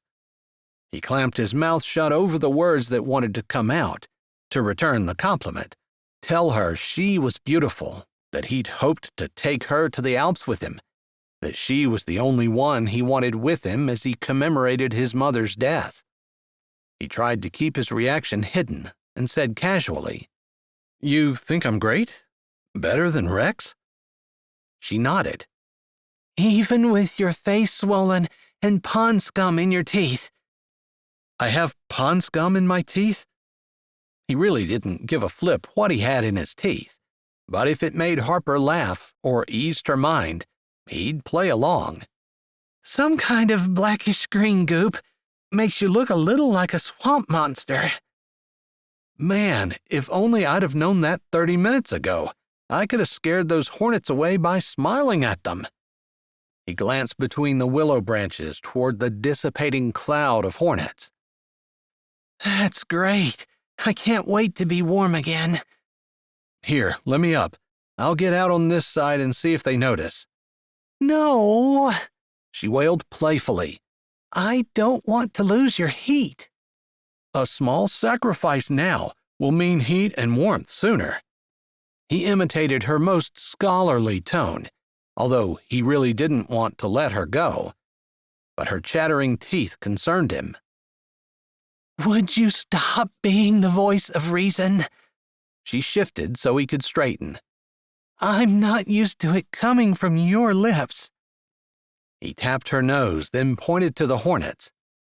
Watch for them to swarm us again. Be ready to duck under the water. I'm ready. He gave her a last look, praying the hornets were gone and they could get out. Her lips were blue, her face pure white, and her shivering not as violent, which he knew was not a good sign. He pushed through the water, dodging the willow and carefully pulling himself out of the pond. He stood, then took a few steps to the side so he could see around the tree. No hornets. He turned back. Harper was already pulling herself out of the water. He bent to help. Harper reached for Wyatt's offered hand. She was shivering so hard she missed it the first time. She'd be fine, though. Shivering was good. It was Wyatt's face that bothered her. She'd studied allergies and knew enough that his swollen face made her nervous. The rational side of her brain said if he was going to have a fatal reaction to the hornet stings, it would have happened by now. But there was still the danger of his airway being swollen shut. And there was also that outlier reaction, the one that didn't follow the rules. Wyatt could die. For the last 20 minutes, she had been trying not to panic. He couldn't know she felt that way. She didn't even want him to know she was worried about his face. She pressed her lips together. Sliding up the steep bank of slippery mud, Harper held tight to Wyatt's hand. "Do you think you can walk to the house?" Wyatt asked. With the deep crease in his forehead and the pinched skin around his eyes, she didn't have the heart to pretend to be worse off than she was. I can.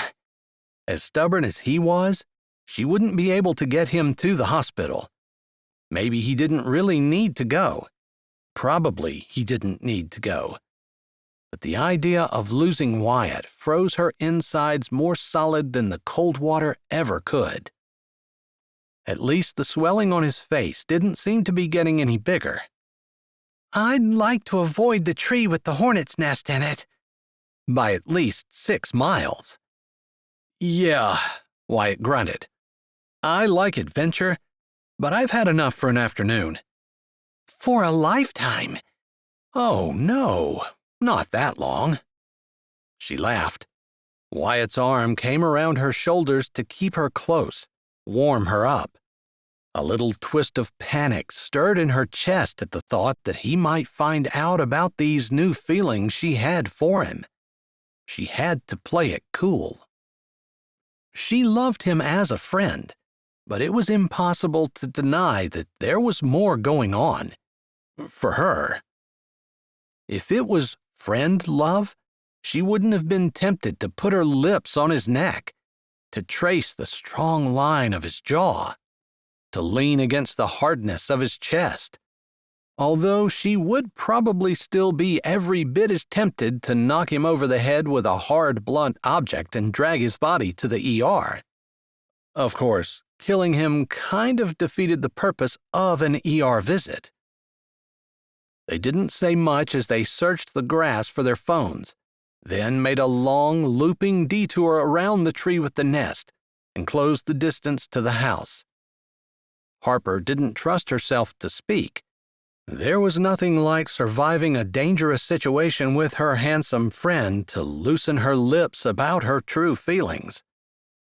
She couldn't let him know, so she kept her lips clamped shut, which also kept her teeth from chattering out of her head, and trudged stoically to her apartment. He removed his arm from around her shoulders to open the door. "I'm all wet and hate to come in. Will you be okay?" She nodded, her fingers going to the buttons on her shirt. Only she was shivering so badly she couldn't grip them. Maybe not." She scrunched her face and glanced at Wyatt, expecting him to have some smart-butted comment to direct at her. Instead, his eyes were wide open, his jaw hung down, and his facial expression looked similar to the way she would expect if she'd suggested he sacrifice his firstborn to the corn god. Was she that repulsive to him? Seriously, it wasn't like he loathed her. They were best friends. "Never mind. I'll just rip it off." She tried to get her shaking hands to catch hold of the collar. Wyatt coughed. "No, His voice came out 2 octaves too high. Harper would have laughed if she wasn't so close to crying. So much for thinking he might return her feelings. He cleared his throat and reached for her hand. "I can help." I wouldn't want to stress you out or anything," Harper muttered, resisting a little as he grabbed her wrist.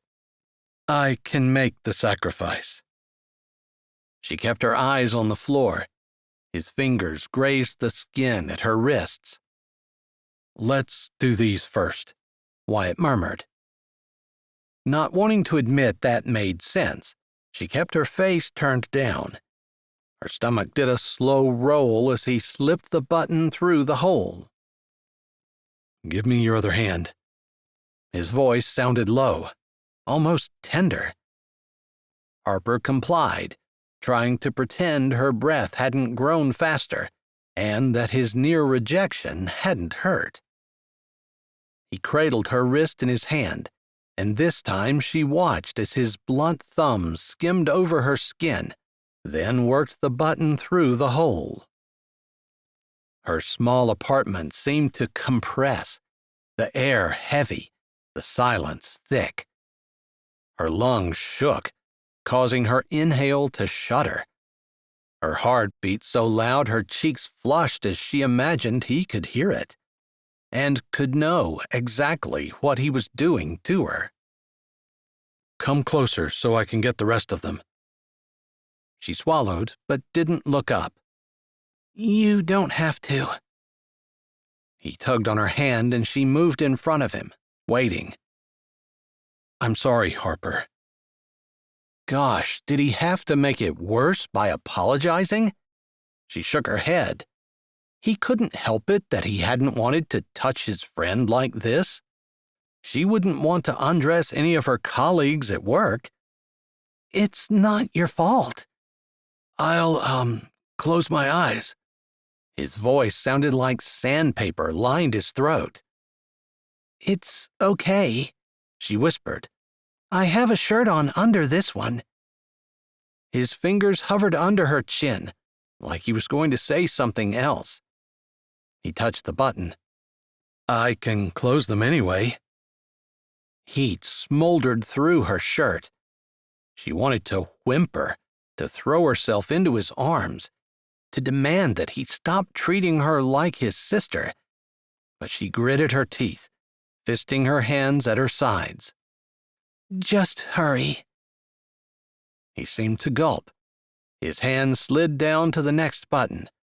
His fingers worked it free. Her shirt slid open, revealing more of her white cami. She watched as though it were happening to someone else. Wyatt's hands on her shirt, brown and tan against the blue outer shirt, the white inner one. The hair on his arms curled crisp and dark. So tempted to touch it, she shoved her hands in her back pockets. Her front brushed his arm.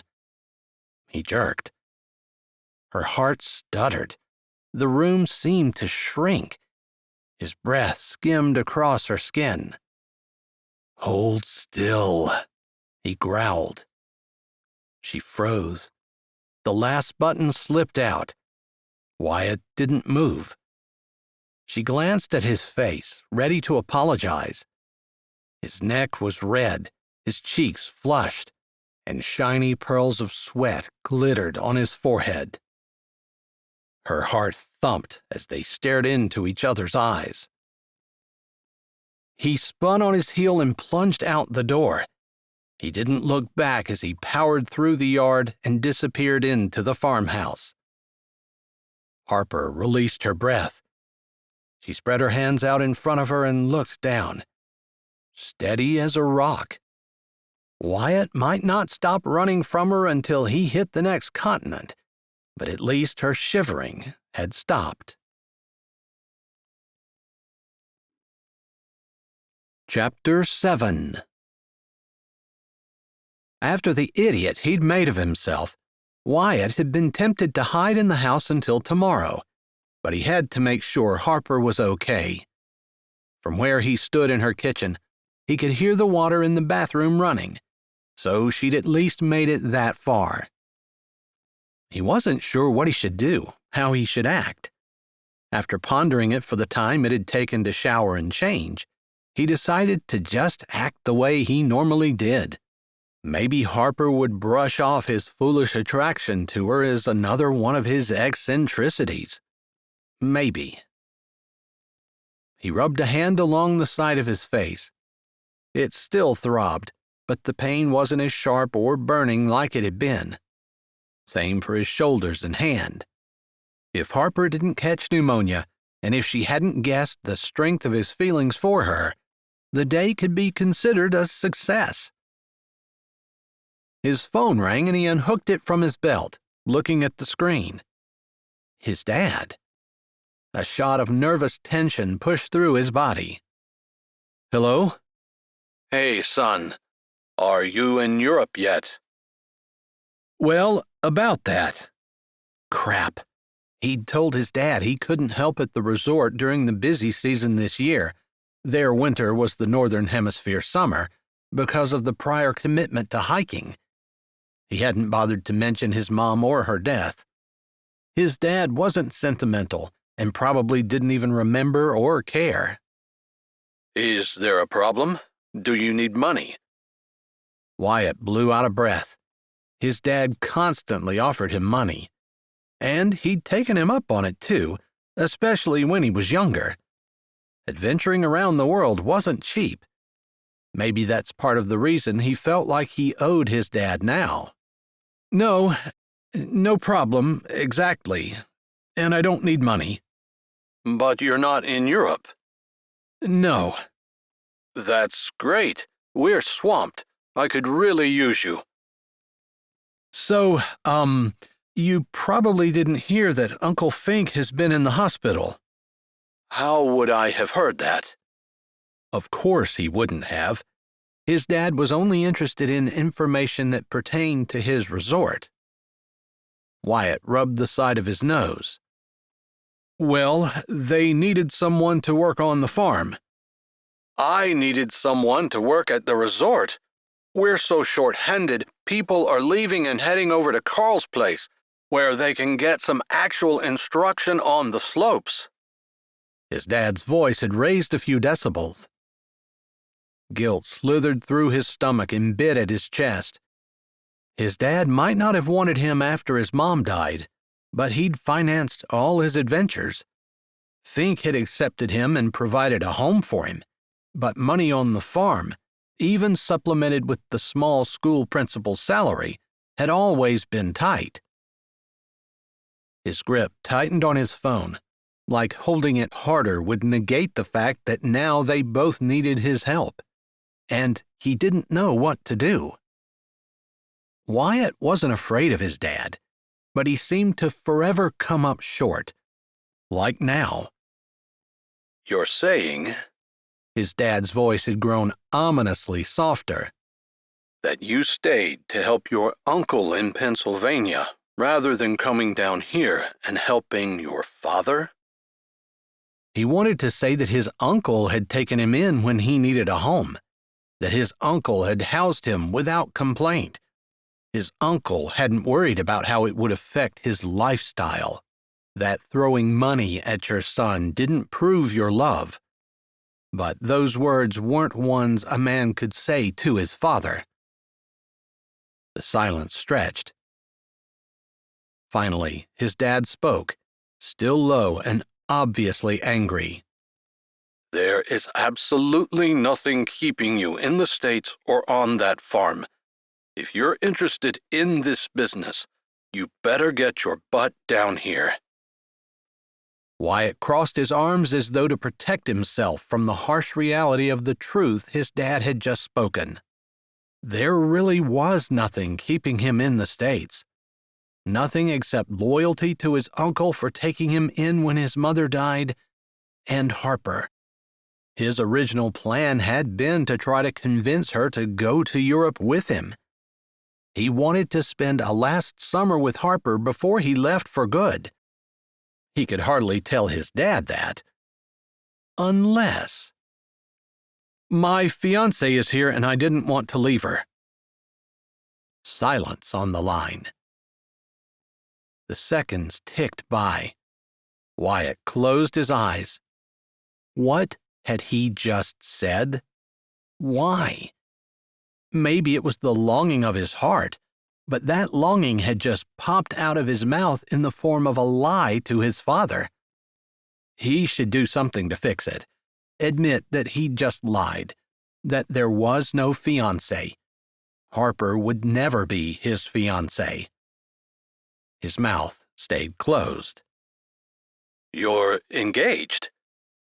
His dad actually sounded hopeful, less angry. Wyatt closed his eyes and put his forehead against the cool glass of the window. Yes. That's fabulous. I want to meet her. Yeah, you'll love her, Dad. Wyatt felt like he was having an out-of-body experience. His mouth kept moving, kept saying these things he wanted so badly to be true he could taste it. But they weren't. Lies. His mouth kept forming lies, and his brain kept allowing it. I'm sending you plane tickets for next weekend. Bring her down. I deserve to meet her at least. Wyatt rubbed a hand over his head.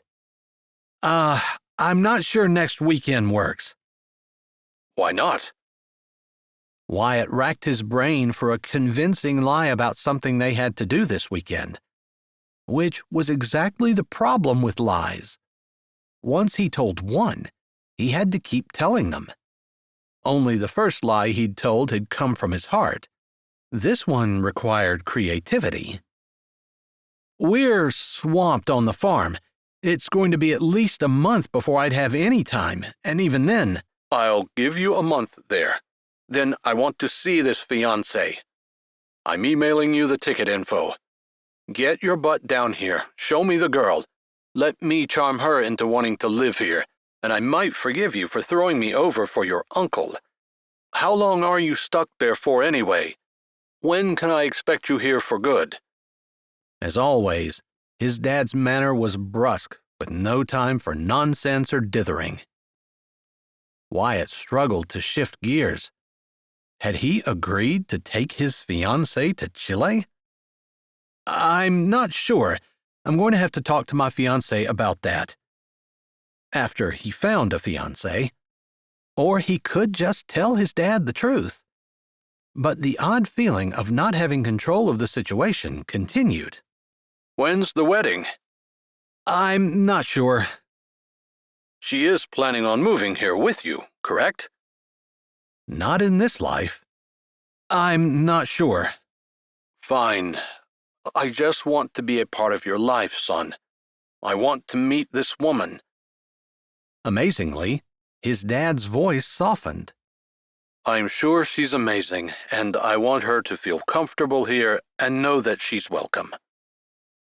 His dad was used to getting his way. It was a handy characteristic for a resort owner. For any business owner, really. He could make things happen. But it wasn't so handy when one was on the receiving end. "I've got this, Dad." "See that you do." There was a pause. "I'll have Sophia get the tickets." He paused, probably while looking at a calendar. "And plan on picking you up from the airport on Friday, August 12th. I'll have you fly back out on Monday. Unless you want to stay." He sounded so hopeful, Wyatt could hardly stand the pressure of guilt in his chest. "No, we'll need to leave." His dad paused. "Okay, then. See you next month." "See ya." Wyatt let his hand drop away from his ear. He pushed the red button, then rested his whole cheek on the cool, soothing glass, allowing his body to sag. "Wyatt?" He jerked up and spun around. Harper stood in the hall doorway. Her hair was wet, but combed. She wore a green t-shirt and a pair of cutoffs. Her feet were bare. "Was that your dad? Are you flying to Chile?"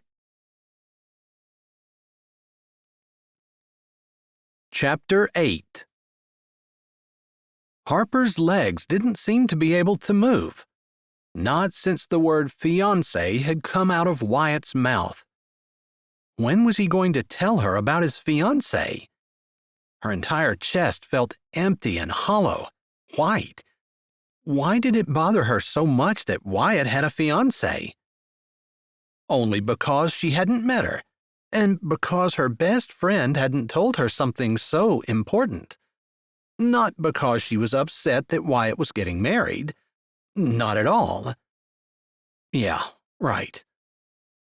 Harper, why don't you sit down? There's something I need to tell you." She obeyed, moving like a robot. She'd just realized she had feelings for him, and now to find out that he was engaged? His eyes narrowed on her. "I'll make some tea to warm you up." Her eyes followed him as he moved around her small kitchen. His broad shoulders filled out the plain white t-shirt. The muscles in his back rippled under it enticingly. His jeans weren't tight, but he filled them out just right. And his bare feet somehow gave her heart palpitations. Casual in her house, like he let his guard down for her. Which was the actual thing. Wyatt was fun and funny. He worked hard but wasn't afraid to goof off. The only person in the world who could make her laugh at any time guaranteed. He knew her, actually knew her. And he liked her anyway. Gosh, she hadn't realized how much she appreciated Wyatt not seeming interested in girls at all. She was happy with the way things were, and she assumed he was too. In hindsight, she should have realized that not everyone was happy to sail smoothly through life, avoiding change. From a young age, she had known that it was safer to stay home. since her dad had died, to be exact. She'd been young, but not too young to hear the adults in her life saying that her dad should have been happy to work on the farm, that wanting to provide a bigger, better life for his family had caused him to take the road construction job where he'd been in the accident that had killed him. Change scared her.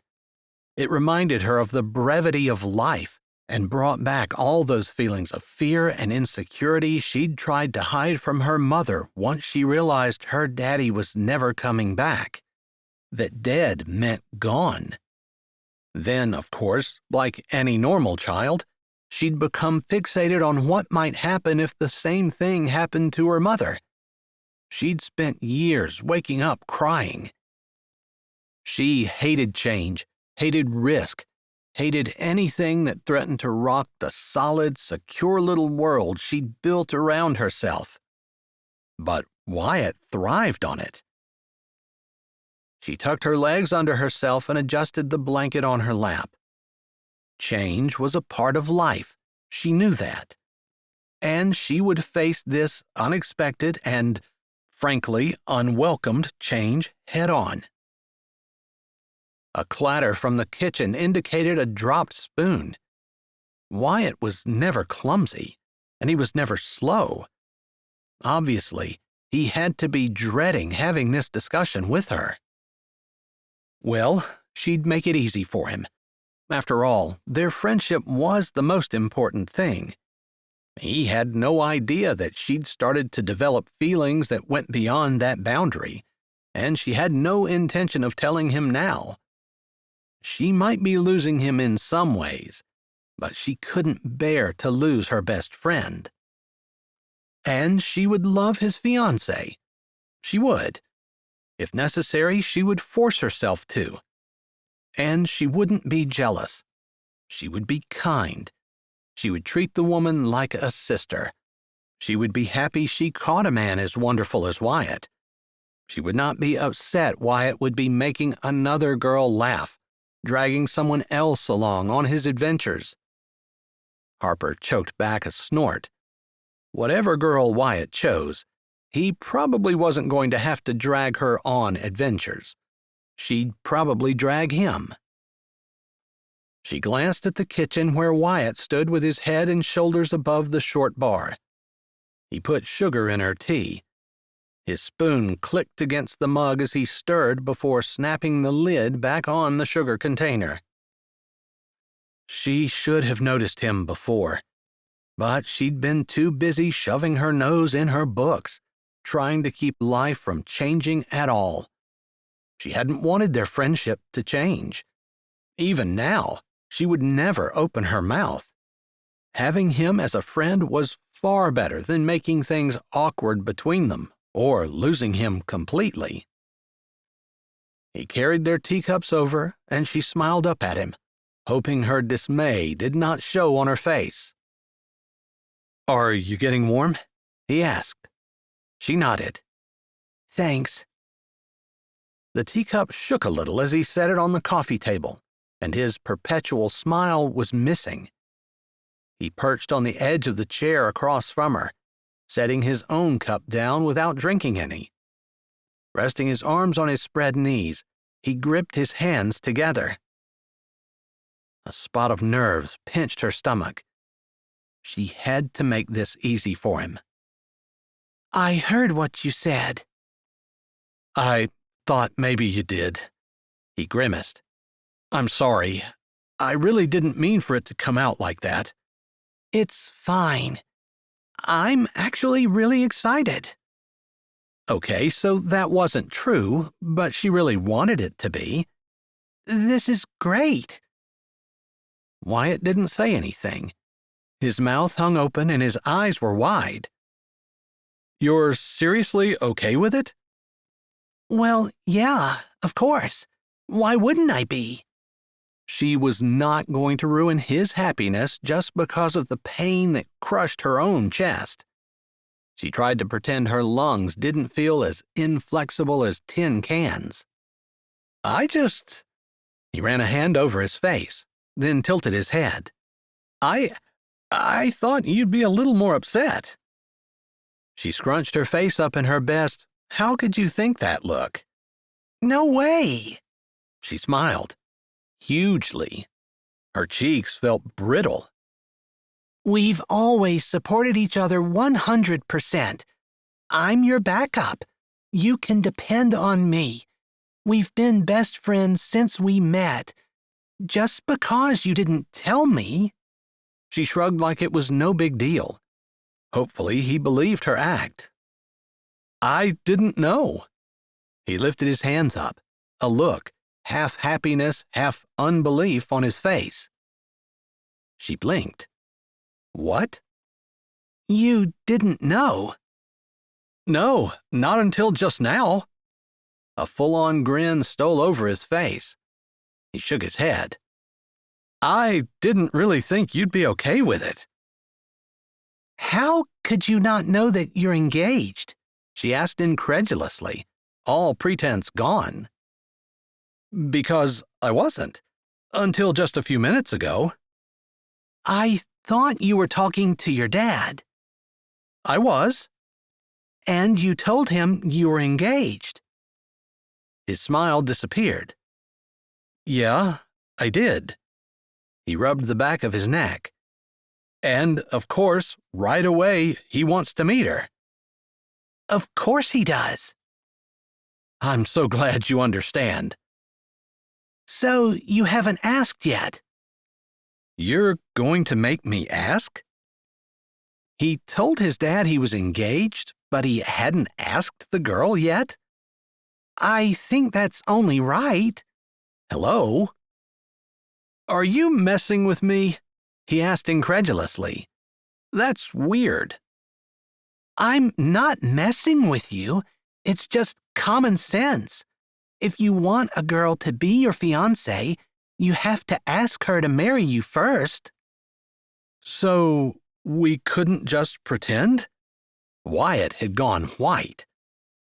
You don't want to get married? She tried to keep the relief out of her voice, but she was afraid she wasn't very successful. I do. I really do. I just wasn't sure how it would work. Usually you get a license, then find a preacher. Shut up, Pickles. Seriously, Wyatt, you can't announce an engagement to your dad before you've at least asked the girl.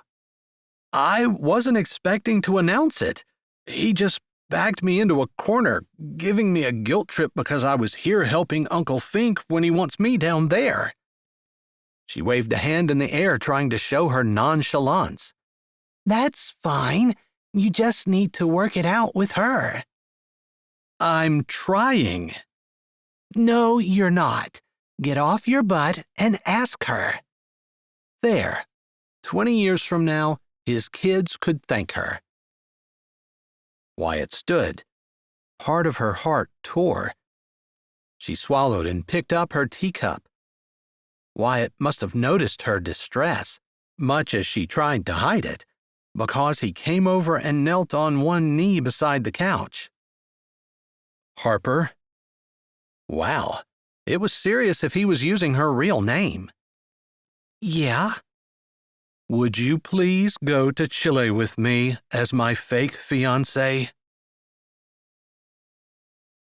Harper's mouth dropped. So did her teacup. Hot liquid splattered everywhere. She yelped and jumped. Wyatt snatched the blanket, yanking it off her to keep the tea from soaking through. Her forward momentum pushed her into his chest. Already off balance in the awkward one-knee kneeling position, her weight threw him back and to the side. He grabbed her as he fell, hoping to keep her from hitting the sharp corners of the coffee table. They landed on the floor, tangled in a tea-soaked blanket.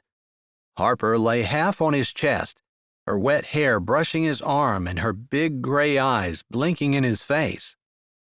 He grunted. That wasn't the reaction I was expecting. She snorted. That wasn't the question I was expecting. Holy cow, Pickles. You used to be normal. Now you've turned into a girl. I've been a girl all my life, ding-dong. But you don't act like one. I don't have to guess what you're thinking. I don't have to tiptoe around you. I don't have to put myself through contortions to right some perceived wrong I didn't even know I committed. He closed his eyes. Her weight pressed on his chest in a good way. At least, I didn't used to. She tweaked his nose with her finger. The scent of berries and vanilla tripped in his brain, and it was all he could do not to put his arms around her and settle her closer. I didn't understand.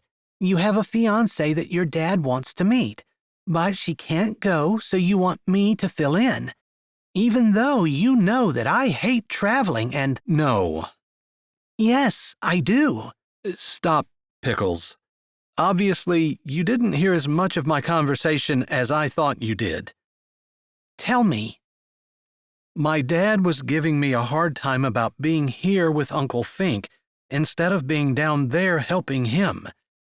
So I lied to him, told him I wanted to stay here to be with my fiancée. He still couldn't believe he'd done that. He grabbed a handful of Harper's hair, on the pretense of moving it off his shoulder. You should let this down more often. She blinked, and he mentally kicked himself. It was bad enough he was asking her to pretend to be his fiancée. He was really going to scare her away if he didn't get a hold of himself. Really? Sure. When it's wet like this, it's almost a weapon, flapping around, slapping my face. Next time your teacup attacks you and I'm trying to save you, you should at least refrain from trying to knock me unconscious with your hair. He pushed it aside because the desire to wrap it around his fingers and bring it to his nose was almost overwhelming. Maybe you should refrain from shocking me with crazy questions. He sighed. I would think that you'd expect it from me by now. You're right, but that one was just bizarre, even for you. So you never did answer me. Her eyes dropped and she looked away. It was her, I don't want to do this and you can't make me look. Yeah, that was the reaction he'd been expecting. Now he needed to try to convince her. So he piled it on.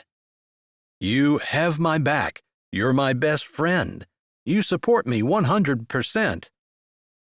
Harper put both fingers in her ears, resting her chest on his. Blah, blah, blah. I can't hear a thing. He circled her wrist with his hands, surprised at the delicacy of her bones. Tugging gently, he pulled her fingers out of her ears. Grow up, Dr. Pickles. You are the only person in the world who would ever say that to me. He lifted a brow. Her neck turned red. He grinned. He was the only person who would ever see Harper do anything like put her fingers in her ears and say blah, blah, blah. But he had to tease her. I'm the only one who tells you the truth. The only time it's true is when I'm with you. You're stalling. I know. She bit her lip, then, to his complete shock, she laid her head on his chest. He quit breathing, although his heart beat like a runaway locomotive. You know I'd do anything for you, but I'm scared. Chile is so far away. We'll have to fly. There's mountains. People die in those mountains. Her voice dropped to a whisper. My dad didn't need to go the whole way to Chile to die. He forgot to try to keep her from knowing the truth about his feelings. His hands let go of her wrists and he put one on her head, stroking her cold hair, the other on her back. Fought to keep it still. I'm not going to let you die, Harper. I know, but you can't control everything. The airplane could crash into another plane in the sky. He fought the quirking of his lips. Has that ever happened? The Titanic only sank once. There are no icebergs in the sky. I know, but anything could happen. We could get stranded in the Andes or crash in Mexico. I don't want to leave my home, the farm. Her head came up. I can't leave the farm. Sorry, I'd love to go, but I can't leave the farm. It's for 4 days, a month from now. You can leave. There was a knock on the door. Harper glanced up, then ducked and groaned. I suppose it's too late to hide? Harper asked. I'm pretty sure she saw us. She bit her lip and shifted her body. I've never seen that person before. She scrunched even lower. How are we going to explain what we're doing? His lips kicked up. We could tell her we're engaged. If they told enough people, maybe it would become true. That's great, but it's going to be awkward when we get unengaged. If the plane crashes in the Andes, we won't have to worry about it.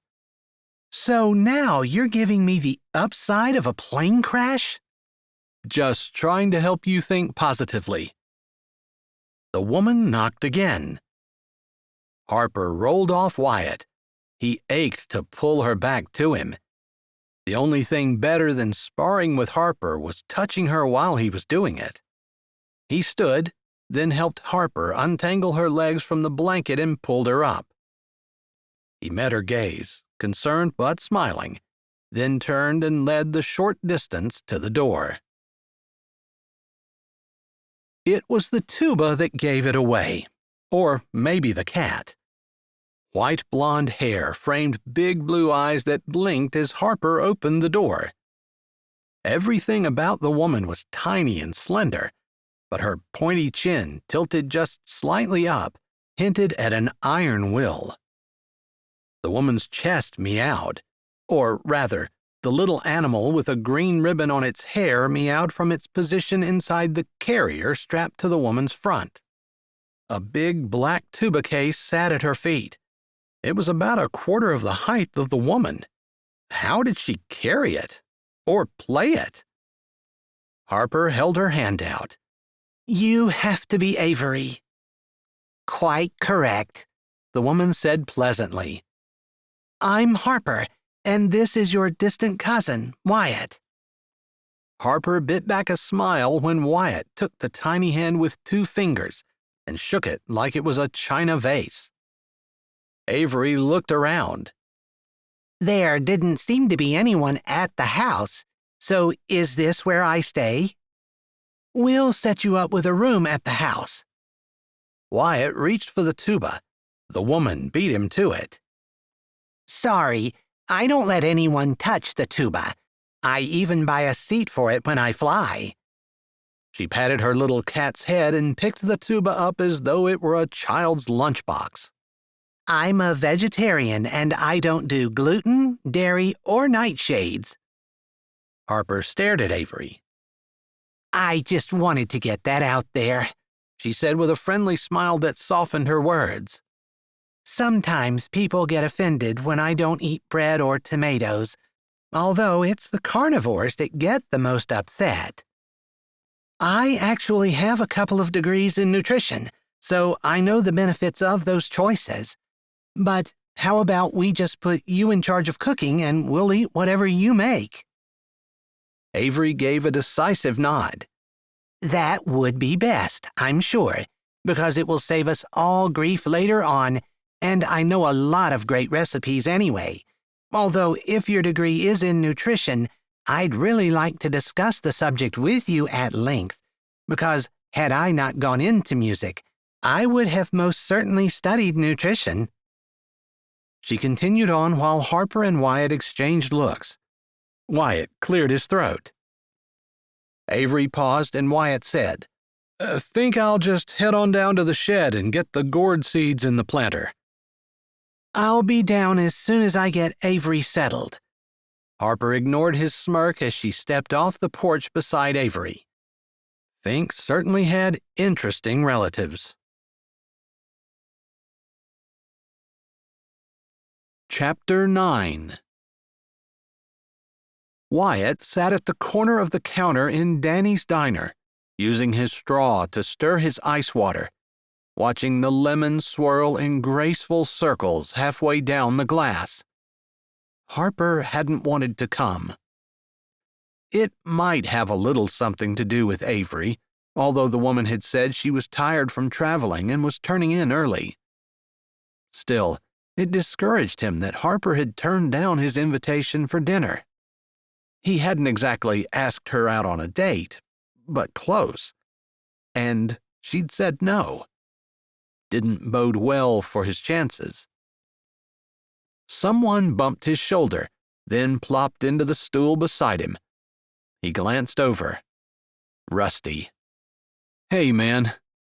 It's not too often I catch you without a smile."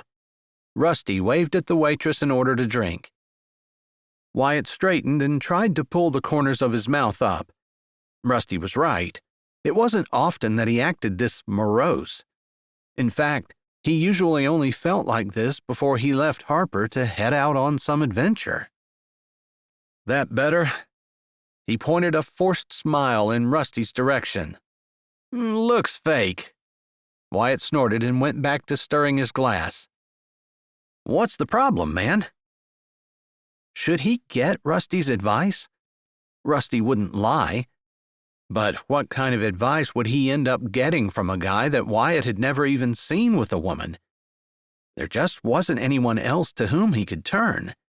Sure, he had tons of buds who would drop everything to climb a mountain with him or go spelunking. And most of those guys were good with the ladies. But the girls they hung out with weren't like Harper. The things he did that would impress a normal woman got a big yawn out of Harper. He waited until Rusty finished ordering his burger and fries. "If I wanted to catch a girl's attention, what should I do?" Rusty ripped open the paper on his straw. "We're talking about Harper?" Wyatt went back to focusing on his glass. So much for being hypothetical. "Might be." "So why don't you just tell her? Seems like the direct route would be the best with her." "That could ruin our friendship." Rusty ran a hand over his jaw, nodding. "Thought you said you were leaving to go to Chile before fall." He traced the condensation on the glass with one finger. "I am." Rusty leaned back, offended. "I'm not helping you. What, you think Harper is a summer fling kind of girl?" He jerked his head around. "No, I want her to go with me." "To Chile?" "Yeah, I have to go. My dad's expecting me. I pretty much told him I'd move down with the idea of taking over management eventually." He let out a breath and turned back toward the bar, taking hold of his glass and turning it on the smooth surface of the counter. "And you think Harper's going to move to Chile?" The incredulous way Rusty asked the question made Wyatt realize how foolish his whole idea was. "She's never going to move to Chile. Holy cow, it was all her parents could do to get her to go with them to see Niagara Falls." That trip was a lifesaver now. Otherwise, Harper wouldn't have had a passport. "I know, you're right." Carla sashayed up to the bar and set Wyatt's meal and Rusty's burger and fries down with loud clinks. She pulled a bottle of vinegar out from under her arm and set it in front of Rusty's plate. "You always ask for it. Figured I'd just bring it to you. You boys need anything else?" "Nah, thanks, darling." Rusty waved her away. Wyatt gave a shake of his head. She snapped her gum and hustled off. Rusty dumped vinegar over his fries. Wyatt watched with some revulsion. Those things are going to be soggy. They're better that way. The pungent odor of vinegar burned his nose. "If you say so." Rusty picked up a dripping fry and squished it into his mouth. Wyatt wrinkled his nose and turned back to his water. Rusty swallowed, then said, So, either you need to stay here, settle down, which wouldn't hurt you a bit, or you need to lay off the idea of having Harper. Wyatt bristled. Maybe she would love me enough to go to Chile with me. He wished it were that simple. And maybe she'll grow fins and a tail. Good point. Rusty held a dripping fry over his plate. Seriously, man, she might go to Chile with you, but some people don't have the wandering gene. Just like you need your danger and excitement, Harper needs the security of her family, friends, and hometown. She's a great girl, but she wasn't born to run.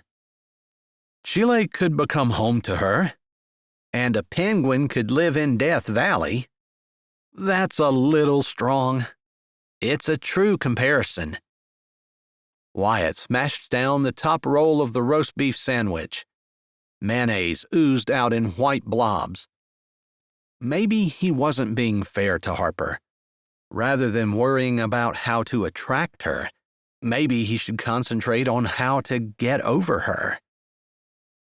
As though Rusty heard his thoughts, he said, "You and Harper were made for each other, but you need to settle here, not drag her halfway across the globe."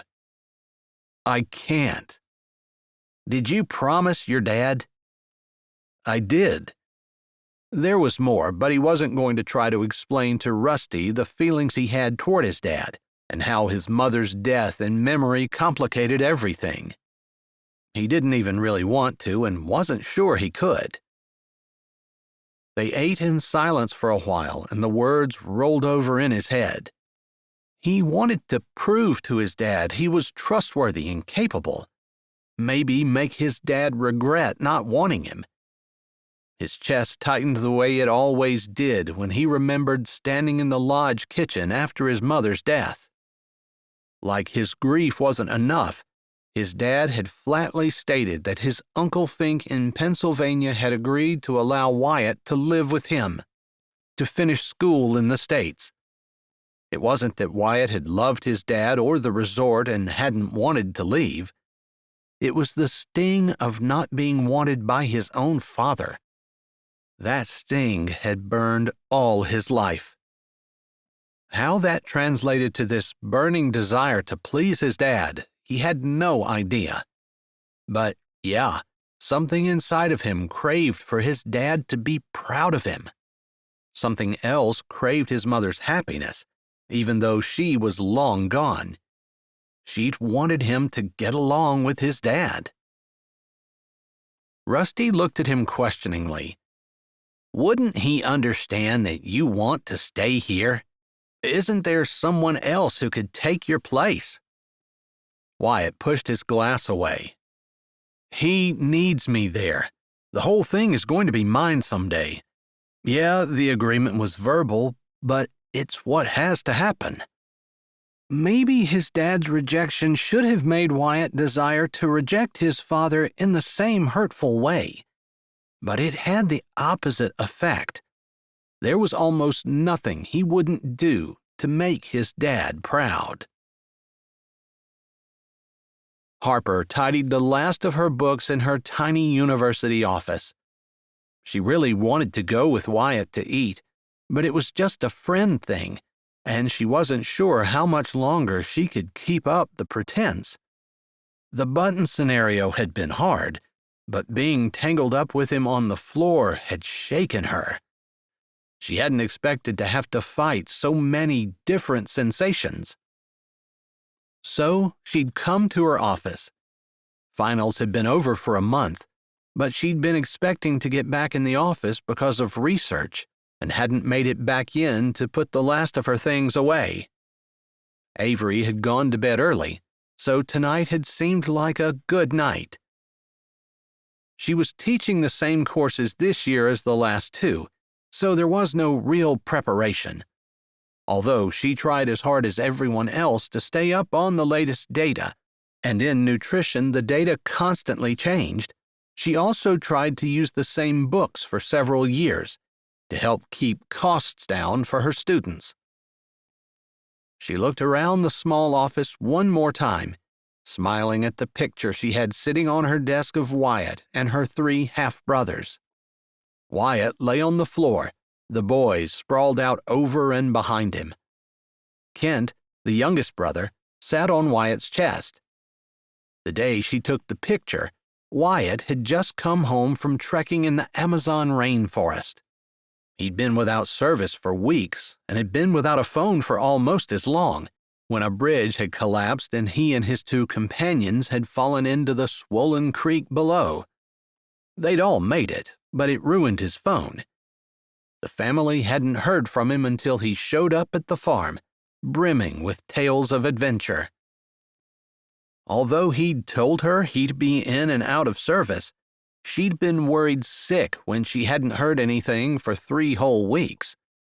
As usual, though, she hadn't been able to stay angry and had snapped that picture not long after he arrived.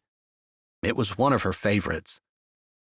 She sighed, part of her wishing that Wyatt could just stay home, part of her knowing that he wouldn't be who he was if he did. All of her was baffled by these new feelings simmering in her heart. Nutrition was her specialty, not psychology. "Harper, I'm glad I caught you." She whirled around. Dr. Hinton. Jeff. Yes, of course, Jeff. She glanced at her watch. It's late. I wasn't expecting anyone else to be here. He shifted the stack of books and papers he held in his hand. "I've been getting things geared up for the research project. Has your situation changed? We could really use your help." No, I'm needed on the farm. Jeff nodded. He pushed his glasses farther up his nose. Harper realized as she stared at him that people probably considered him handsome. He always seemed to have an abundance of undergrads hanging around. She'd assumed they were jockeying for position, but maybe they just wanted to be around the handsome, smart professor. Her gaze skimmed over him. She couldn't remember seeing him in anything but a dress shirt and pants, usually covered with a lab coat. He never did anything to accentuate his physique, but now that she looked, he seemed fit under those loose-fitting clothes. His shoulders weren't as broad as Wyatt's, but his stomach was flat, his chin square, and his eyes honest and compassionate. Dr. Hinton would be perfect for her. They'd never run out of things to talk about. He was already tenured, she soon to be. He wasn't going anywhere, and she didn't want to. She thought he might be a little interested in her. Why couldn't she fall for a guy like him instead of... Her brain blinked red warning lights. She hadn't fallen for Wyatt, had she? You were looking for me? Harper asked, breaking the silence and banishing her unwelcome thoughts. He cleared his throat. "Yes, actually, I was. We've been asked to collaborate with the psychology department on a different project that starts this fall." That's wonderful news. "It is, and I already told them that we'd do it. However, there is a pile of paperwork that needs to be sorted and graphed. It's the kind of thing I'd usually have a doctoral candidate working on, although it's more complicated than it typically is because of the collaboration." He lifted a hand. "I thought you might be willing to do the work. It would look good for the upcoming tenure vote." This could fix everything. She should be happy and excited about the opportunity. Only, she wasn't. And she couldn't figure out why. But after all the work she'd put into getting tenure, it grated her to not accept this opportunity. Forcing her lips into a smile, she said, I'd love to. Thanks so much for offering this to me. I hadn't been allowing myself to think about the tenure vote because I was sure there was no hope for me. You have a good reputation around here as a hard worker and a team player. That should help you. That, and if you get paperwork for this new project together and organized, should help things work out in your favor. Jeff leaned against the doorframe. I have to warn you, though, there's some research involved. It's complicated stuff. It's going to take some time. I have to work during the day, but I'll have all evening to spend on this. Working on it should help keep her from thinking about Wyatt. Maybe Avery would be interested in helping. Good. If anyone can get it done, you can. He gave her a short nod. The psych department is going to email me the info they have. Plus, there are some books and papers. I'll get everything together and you can drop by my office tomorrow to pick up the physical stuff. I'll forward the electronic info to you so you can get started ASAP. Harper nodded. This was a great opportunity. Maybe everything wasn't lost like she had supposed. She didn't know why she wasn't more excited. Once she got the stuff, the fun and thrill would probably hit her. I'll get on it as soon as you get it to me. That's a plan. One side of his lip lifted in a smile before he pushed off the door jamb and walked away. Harper took one last look at the picture of Wyatt and the boys on her desk before she flipped the lights out and locked the door behind her. Chapter 10. Harper twisted the handle of the spigot. Water sprayed out over the pumpkin plants, landing with satisfying thumps on the large, flat leaves. Yellow blossoms peeked out from under the green canopy. Unfortunately, with the current dry conditions, the plants needed a drink, or they'd end up with fist-sized pumpkins this fall. Harper's phone buzzed in her pocket. She reached for it. Hey, Mom. Harper, honey, how are you? I'm great, Mom. How's Fink? They just moved him out of the ICU this morning. That's great news. She ducked and ran a few steps to get out of the sprinkler's way. Yeah, but they told us not to be in a rush. He'll need a lot of time to heal. They're talking about sending him to inpatient rehab. Her mom sighed. We could be out here for weeks yet. Do you need me? You know I'll come. I know, honey. Her mom sighed again. But really, I'm fine. Jillian is doing great with the boys. Did I tell you she was in the circus? Harper stopped in the act of bending down to move the hose. No. Seriously? I bet the boys love that. Yeah, they love her. I bet they'll miss her more than their grandparents when we finally leave. Harper snorted. Well, it'd be hard to top a circus performer. Especially for her 3 little brothers. Jillian is a great girl. I'm glad that is working out for you at least. Is Fink keeping his chin up? He memorizes the doctor's instruction pamphlets and follows them to the letter. Harper swung the hose over the end vine so she could stretch the sprinkler a little farther. Bet that drives you crazy. It does, especially when the pamphlets contradict each other. Harper bit back a laugh. At least Fink hadn't had a major personality change. The doctors are starting to wise up.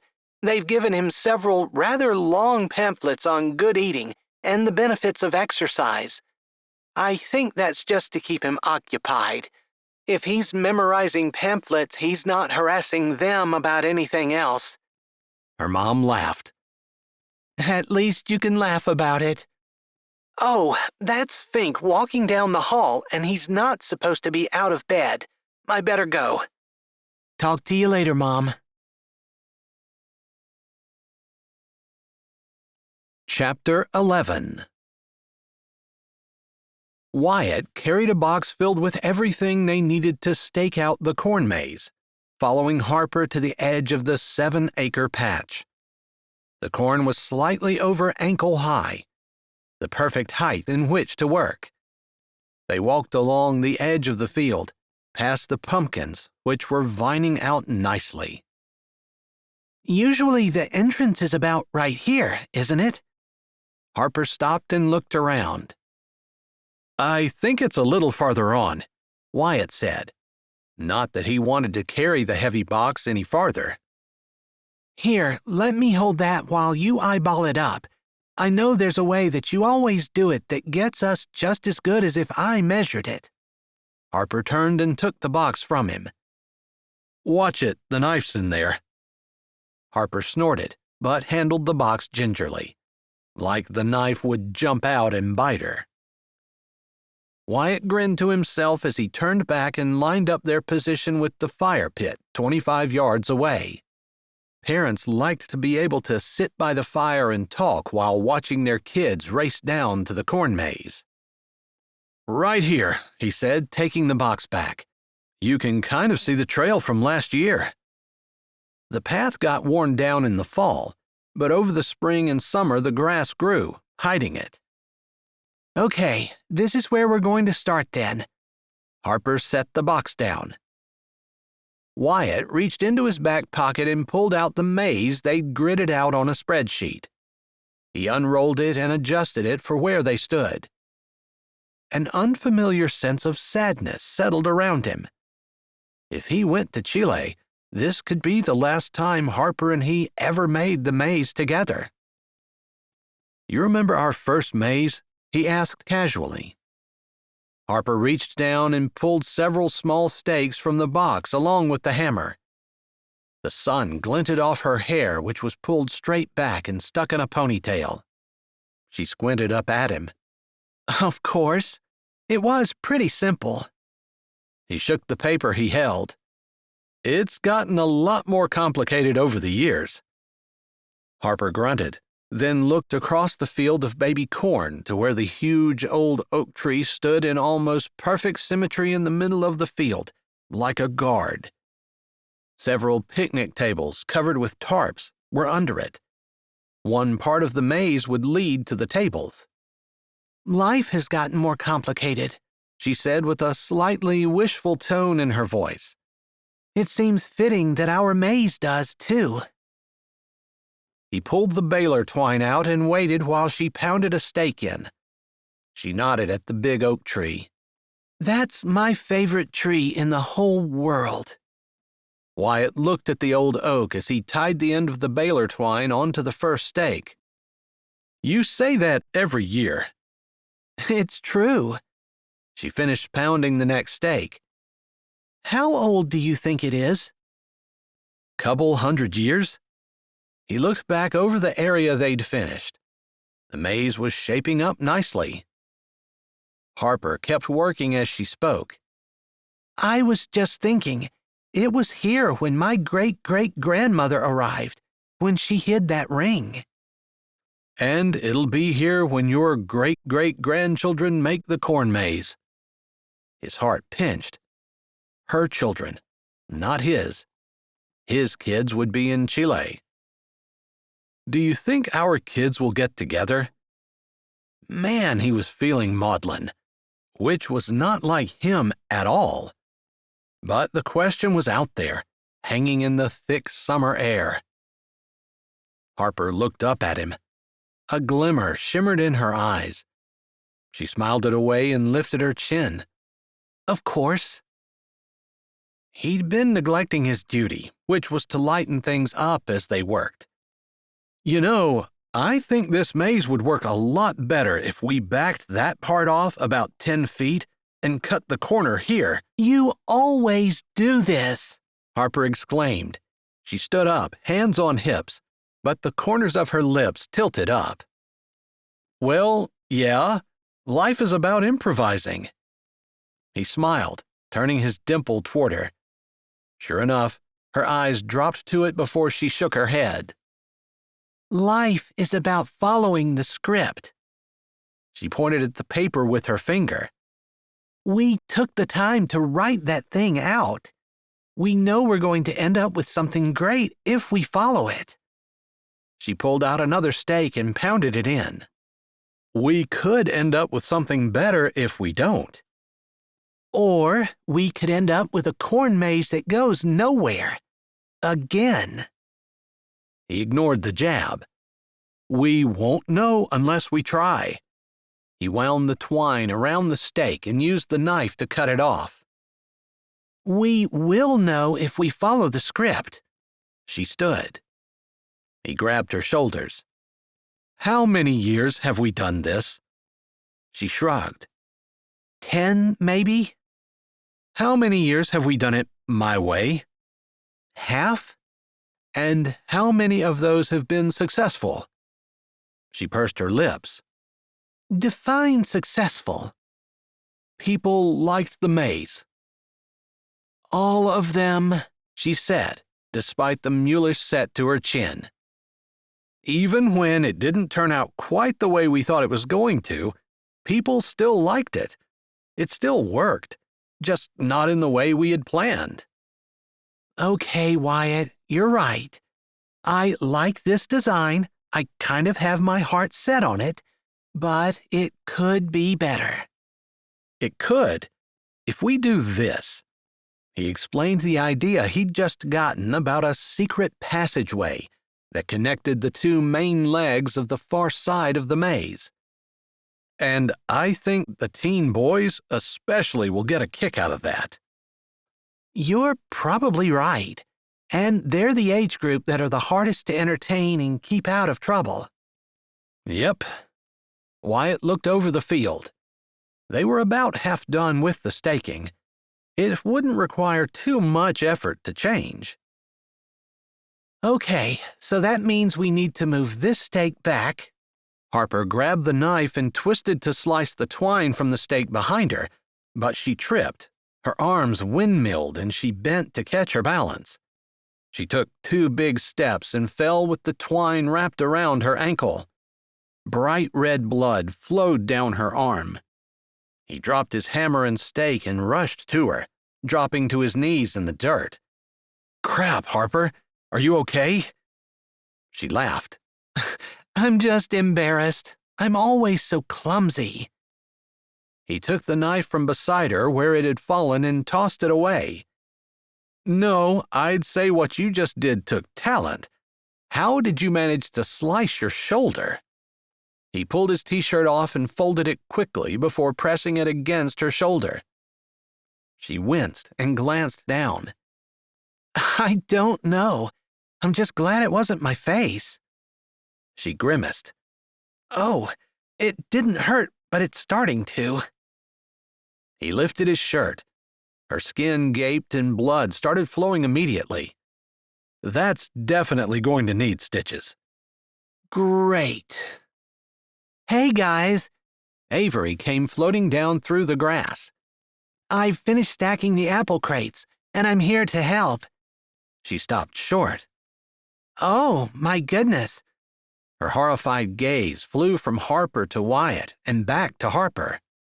She took a deep breath and all the color disappeared from her face. I don't do well with blood. I don't do well at all. One time... She swayed. Wyatt took 1 step toward her, getting ready to catch her when she fainted. Turn around, Harper commanded from her position on the ground, interrupting Avery's monologue. Avery spun away immediately. I want to help. It's just that blood makes me dizzy. You can still help with the corn, but hold on just a second. I'll get Harper and her blood to the ER to get her stitched up. Wyatt winced. The inside of his chest would not feel like a helicopter was landing on his pancreas if it were his shoulder that was bleeding. He hated it when Harper got hurt. He gritted his teeth and put Harper's hand over his t-shirt. Press hard. He picked her up, then turned to Avery. You can pull the corn out between the ropes. Make sure to get the roots. Avery turned slightly, but did not look in the direction of the blood. She patted the ever-present cat in the carrier on her chest and bit her lip. You mean, like, touch the dirt? Harper shifted in his arms. There are gloves in the laundry room at the house. You might want to go grab a pair. Wyatt eyed Avery's long pink fingernails and white hands. "That's a good idea." Okay, I can do that. And I'll get all the corn pulled out, and is there anything else I can do? She asked breathlessly. "Not all the corn, Avery, just the stalks between the ropes." She nodded and started back toward the house. Got it. The stalks between the ropes. I'll have it all done before you get back. Harper and he grinned at each other. He was definitely disappointed they wouldn't get to see Avery pulling corn. Unlike anyone in any country he'd ever met, Avery seemed like a bit of a featherbrain, but over the past few days that she'd been on the farm, she'd proven herself a willing worker. She'd get that corn pulled out, and she'd do it without getting a spot of dirt on herself. Or her cat. He'd bet his best pair of skis on it. The look on Harper's face said she knew it as well. At least the pain grimace had disappeared. He'd thank Avery later for being a great distraction. Chapter 12. Harper twisted her fingers in her lap. She could hardly believe a whole month had flown by. A full month of working with Wyatt. The seating area where they waited for their flight to be called had filled with people, talking and laughing, but Wyatt had been uncharacteristically quiet. Was he as nervous as she? She slanted a glance at him. Nah. Casually dressed in jeans and a tee, he slouched slightly, with his ankle propped on his knee, thumbing through a magazine. He glanced up and caught her staring. His brow lifted. Flattening her lips, she shook her head slightly and looked away. Beside her, he shifted, putting his leg down and leaning toward her. What? How could she say she was nervous, scared, and homesick, and they hadn't even left the country? She cleared her throat. Maybe we should practice acting like we're engaged. Immediately, she ducked her head to hide the widening of her eyes. Where had that come from? Wyatt chuckled. Nice try. She jerked her head around. What? You're nervous, probably scared. I bet you're homesick already, too. In order to keep yourself from running out of this airport, you're trying to distract yourself. Wow. The man knew her better than she knew herself. She nodded, half embarrassed that he'd known, half relieved. Look around, Harper, he said in a low voice. Her eyes wandered around the room. How about that couple over there? He nodded at the far corner where a couple in their early 20s snuggled together, the woman's bare leg thrown over the man's, their heads together. She whispered, then smiled coyly. They laughed and kissed. His hand came up and ran through her hair. No, Harper croaked. I'm not sitting in your lap. That's good, since I don't particularly want you there. My legs would fall asleep. Wyatt's eyes crinkled. Harper crossed her arms over her chest. If we're engaged, you should want me on your lap. If we're engaged, you should want to be there, Wyatt said reasonably. She grunted. Not at the airport. Why not? She looked around, then lowered her voice even farther. Because people might think. Wyatt winked. What, that we like each other? I think that's the point. Okay, she could totally see herself sitting on Wyatt's lap, fingering through his hair, whispering in his ear. But he was her best friend. She absolutely could not entertain those thoughts. It's a little much, and I think with our inexperience, we'll never pull it off. What are you saying, that I'd drop you? I think I can manage to keep something as large as you in my lap. A voice came on the loudspeaker. They stood with everyone else and shuffled forward as general boarding was announced for their flight. I'm large? I just meant You know, Yeah? she fought to keep her grin in check as Wyatt tried to wrestle his foot out of his mouth. His hands motioned in the air. Like a mouse would be hard to keep on your lap. You, not so much. Time to let him off the hook. What about them? Harper indicated an older couple to their left. The woman read a book. The man's head drooped toward his chest, and it looked like he was sleeping. They didn't even realize the plane was boarding. That's not too different than what we're doing right now. He shrugged. This should be easy. She couldn't imagine ever looking that bored with Wyatt. Well, maybe they're not such good role models. Looks like they've been married for 60 years. I don't care if I've been married 60 years or not. I'm going to be having fun with my wife. Just like she figured. Life with Wyatt would be a lot of things, but not boring. But thinking about life with Wyatt was pointless. Pointlessness had never been something she allowed in her head or life, and she wasn't about to start. She followed Wyatt to their assigned seats on the plane, subtly checking out the other passengers, but no one else looked like they were engaged or even in love. Not the couple with 2 small children. They looked stressed. Not even the couples who sat together. Most of them were on their phones, ignoring each other. A few shoved carry-ons into the overhead compartments, but none of them acted like a couple in love should. Maybe she had romanticized ideas of how love should work. Pointing her chin at the 2 closest couples who were already settled in their seats, phones out, thumbs moving over the screen, she said, Maybe we're talking too much. It looks like if you're a couple, you're supposed to ignore your other half. I don't think I want to be part of a relationship like that. Maybe we need counseling. Wyatt finished stowing his bag and dropped into his seat. Counseling? Yeah, so we can learn how to interact with each other in a healthy way. Obviously, the couples around us are not positive examples. He grinned at her. She rolled her eyes. I think we can fake it. He placed his arm, palm up, between them. I think engaged couples would hold hands. She stared at his hand. Large, long fingers, calloused. Her breath quickened. Surely not from holding his hand. She'd held Wyatt's hand plenty of times. Every time he'd gotten her into some scrape or talked her into his latest adventure. But that was before she realized she didn't look at him like a brother. She swallowed, cognizant that she'd waited way too long to bring her own hand up.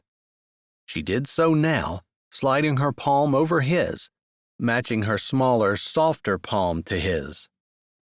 Wyatt stilled, possibly because she hesitated, or possibly because the touch and friction had electrified his hand and arm as much as it had hers. She could hardly think so. She forced herself to breathe again, but it was wobbly. His fingers slowly curled, sliding between hers and enfolding her hand in his. Her heart trembled. Heat radiated from her chest.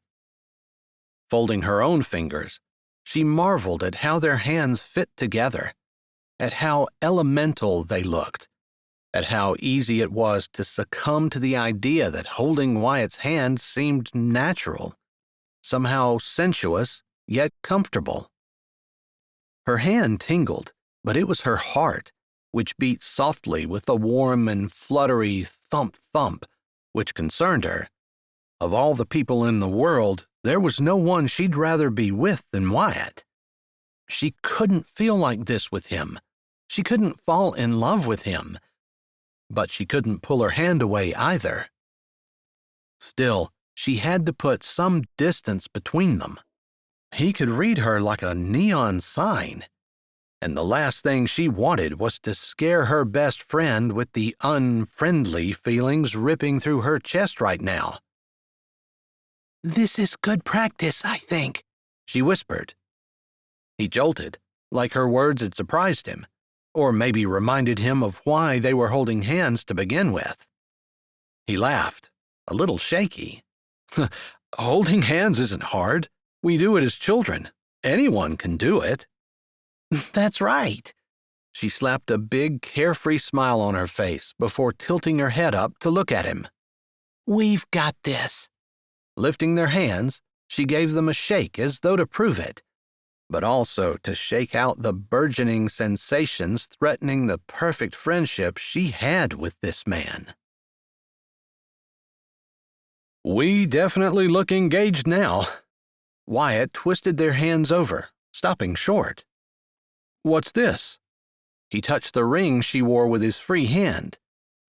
I thought I should have an engagement ring. Crap, I never thought of it. Her face tilted down, and he couldn't see her expression to be able to tell whether she was upset or not. She twisted the ring with her free hand. Yeah, well, it's a good thing you get to practice on me. The next time you ask a girl to marry you, you better have one of those. I'll keep that in mind. The only girl he'd ever wanted to marry was sitting right beside him and had provided her own engagement ring. Man, sometimes he was a blunderbrain. That's the one from the tunnel. Yeah, it's a little thicker than I would have chosen, but I love the emerald. He touched the ring now. It suited Harper. Elegant, not fancy. If I were picking a ring out for you, I would have chosen something just like this. He pressed his lips together. Although true, he hadn't planned to say it. But she didn't seem to notice. It's almost exactly what I would have wanted. I hadn't really ever thought too much about getting married, but as soon as we saw it, I did kind of have the idea of using this ring as an engagement ring. Things were getting a little too heavy for him. Unable to face the gray swirl of emotions in his chest, knowing she didn't return them, he said, "So you're not easy, but you're cheap." As expected, she laughed. I guess that's a compliment, but now that you're an engaged man, you really need to up your game. Meaning the jewelry buying or the compliments? If this were a real engagement, both. But for the purposes of convincing your dad that you actually want to marry me, you might want to dig beyond easy and cheap. I'll just tell him you're rich. Seriously? He shrugged. What's this charade for if all it takes is money? He's tried to talk me into the whole finding a girl with money before, and I wasn't going for it. I might have said something along the lines of money not buying happiness and all that sap. Great. Now I have to pretend to be rich. She glowered at him. He knew as well as anyone that she'd gone through school on scholarships and loans, and that her side job as a farmer wasn't exactly high-end. And I also have to convince him that I'm going to make you happier than money. No pressure, Pickles. Wyatt couldn't tell her how much he had riding on this. Not in terms of financial gain or anything like that, but he'd struggled for too long to lose face with his dad. Guilt nagged in the back of his mind. His mother wanted him to get along with his dad, but somehow he didn't think she would have approved of lying to him. That's pressure. If they see through this, your whole reputation with your dad is down the drain. I know how much that means to you. Maybe Harper did see. She'd be the only person in the world to understand how much he longed for the support and respect of his dad. He tried to downplay it. If it doesn't work, it's not like they're going to kick me out. He shrugged. But I really do appreciate you being willing to do this for me. He squeezed her hand. I owe you. She smiled and shook her head. He'd started the conversation when she'd been all nervous sitting in the airport.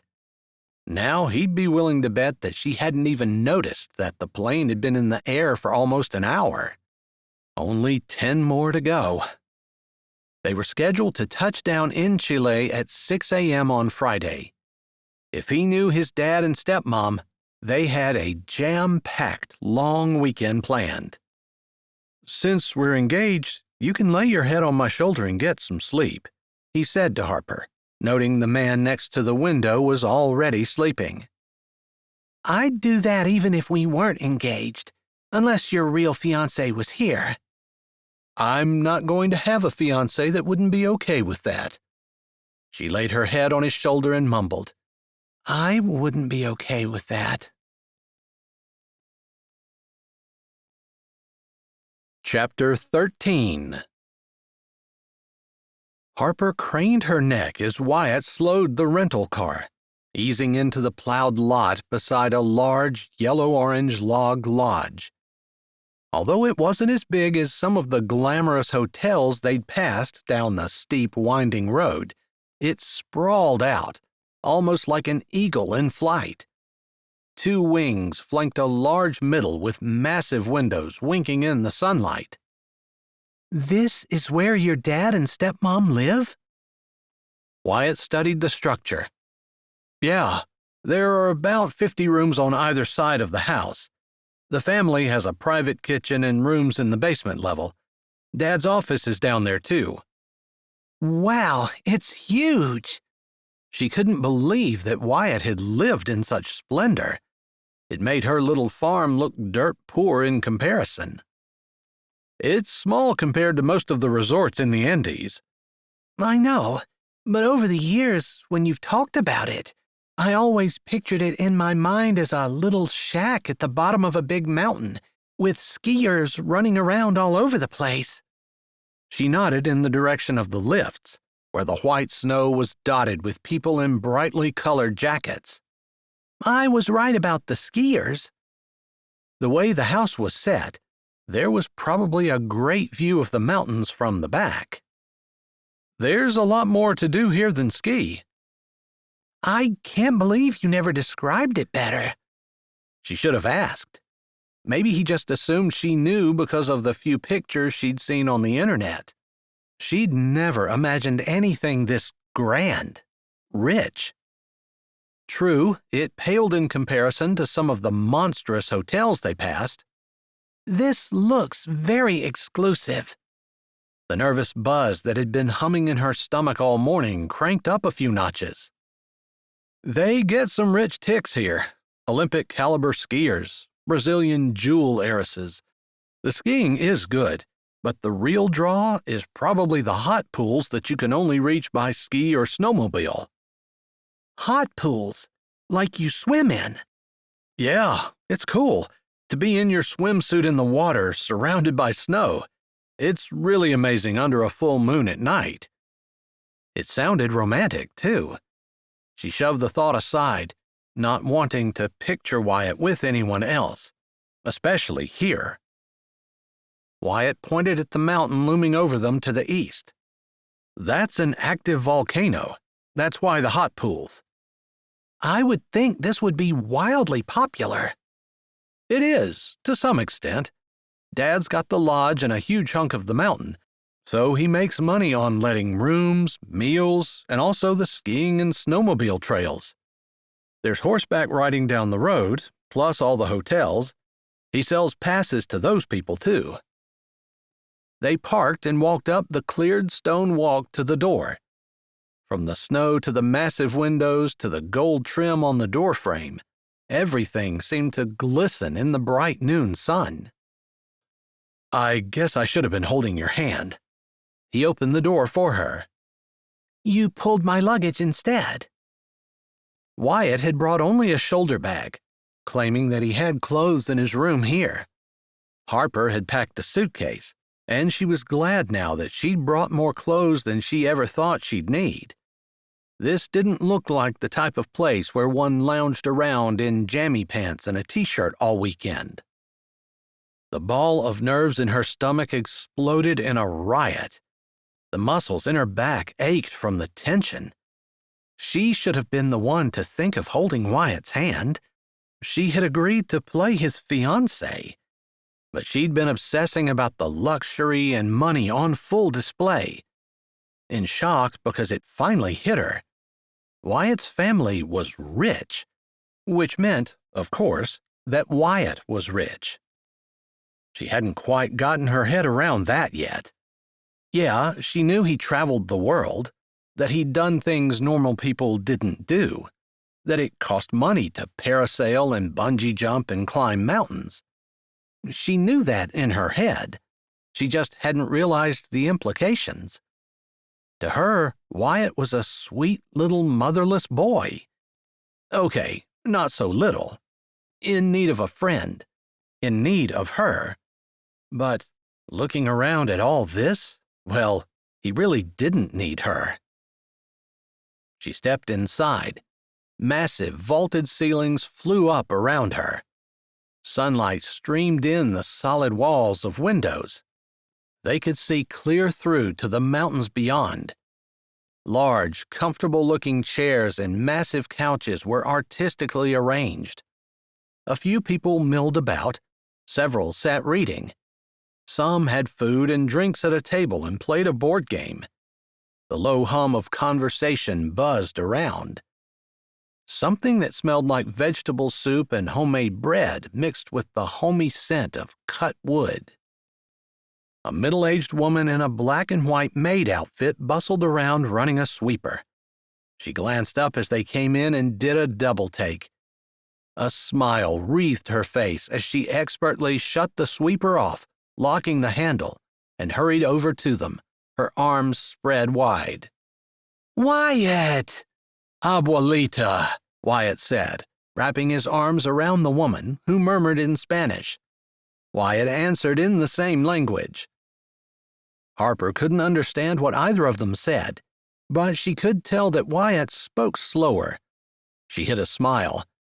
His Spanish, which he'd admitted he'd never been good with, was rusty. Wyatt had talked some about his abuelita when he'd first come to the States to live with Fink. If Harper remembered correctly, she wasn't his real grandmother, no relation at all, actually, but had traveled some with his mother, taking care of him. Keeping his arm around the short, round woman, he turned to Harper. Abuelita, this is Harper. Harper started to hold her hand out, but after a warm glance at Wyatt, the woman enfolded her in a soft, loving embrace, scented with lemon and pine, that suddenly made Harper very homesick. I've heard so much about you over the years, she said. Wyatt's spoken very fondly of you as well, abuelita. The unfamiliar word trundled awkwardly off her tongue, but Wyatt had never called her by any other name, and he hadn't introduced one now. She turned to Wyatt, speaking in rapid Spanish. Wyatt grinned, shaking his head. He answered in English. My Spanish was never very good, and it's pretty rusty now. Plus, Harper's brilliant. He smirked at Harper. But I could never get her to speak fluently. I understand a few words, but not enough to have a conversation. That's fine, Abuelita said. People speak all kinds of languages here, but English is often the one most people know. She gave Wyatt a squeeze. I'm just so happy to have my little boy back. Are you staying? We're leaving Monday. Didn't Dad tell you I was coming? Her lips pulled back. He said you were coming, not how long you were staying. Her eyes almost disappeared in folds of skin as she smiled. I am so glad my Wyatt finally decided to settle down with a good woman. So many girls chase after him here. He is popular, no? She chuckled. But he is not interested in those silly girls. He has someone else in his head and... She patted her chest. His heart. Wyatt shifted. His cheeks became ruddy. Harper wasn't sure what to think. Abuelita seemed to be saying Wyatt had pined for her. She cast a speculative look at Wyatt. He avoided her gaze. Where's Dad? He asked. Abuelita pulled her phone out and checked the time. He is probably getting ready to begin instructions with the group of beginner skiers. He said you might help. Wyatt snorted, His face seemed to say that it was typical of his dad to expect him to jump in. Harper was sure he didn't mind.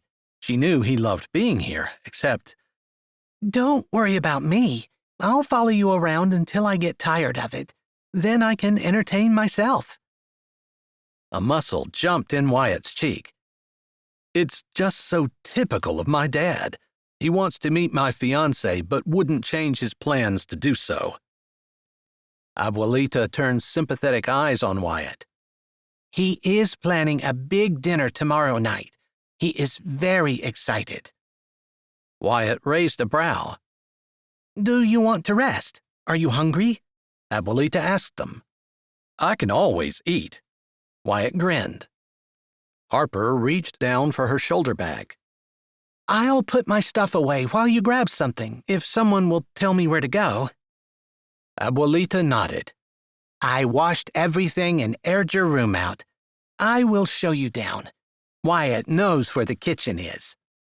I'll take her, Wyatt said, grabbing the suitcase. Harper blinked. Did he not want her to be alone with Abuelita?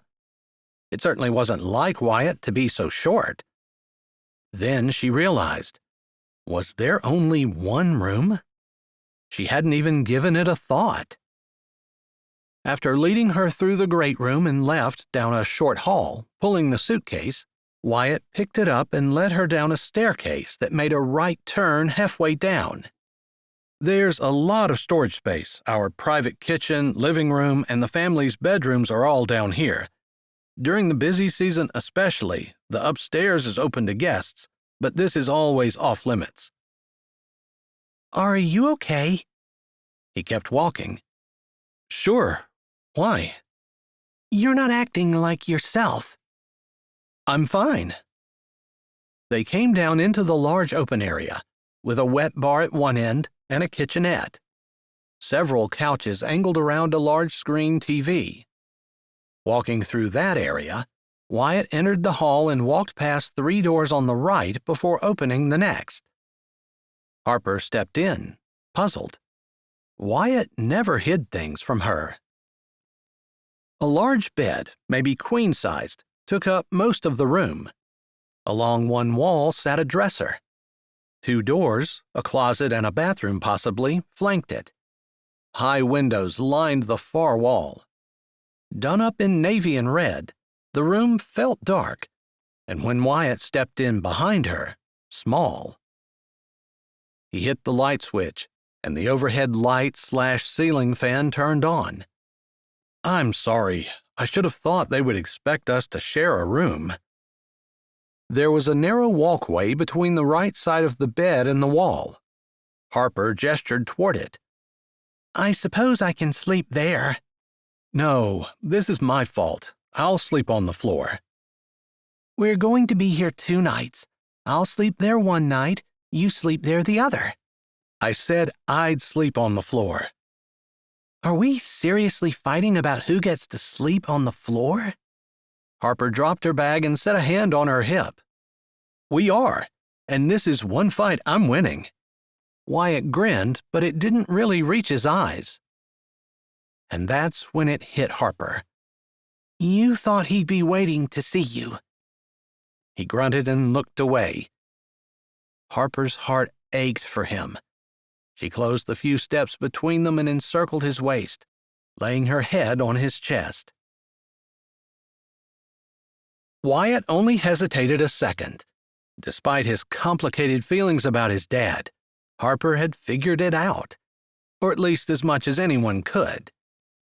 He put his arms around her and pulled her close, relishing her soft warmness and the cool comfort she offered.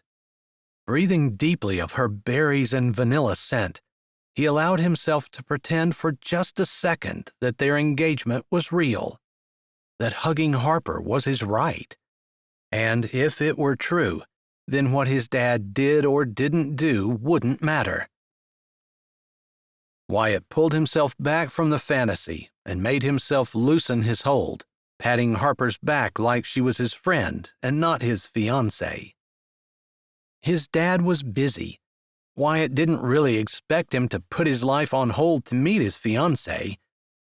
But as hard as his dad had pushed for him to bring her down to meet him, I don't think he really cared about meeting my fiancé. I think he just wanted me down here to help him. She leaned her head back and looked up at him without letting go.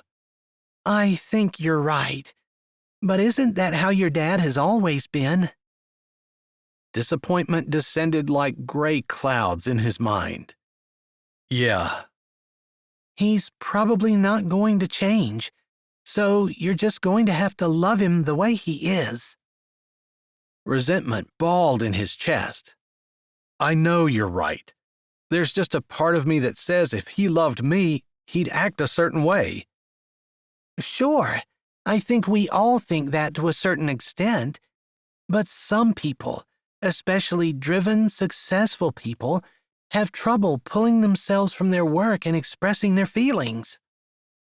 Wyatt didn't think of himself as especially driven or successful, but maybe he'd inherited some of his dad's issues. After all, he was holding the one woman in the world that meant everything to him, and she didn't know it. And he couldn't tell her. Not now. He squeezed a little tighter instead. She laid her head back on his chest. But you don't have to change to be what he wants either. Her hand slid up, then back down his back. He shivered. Her touch was different.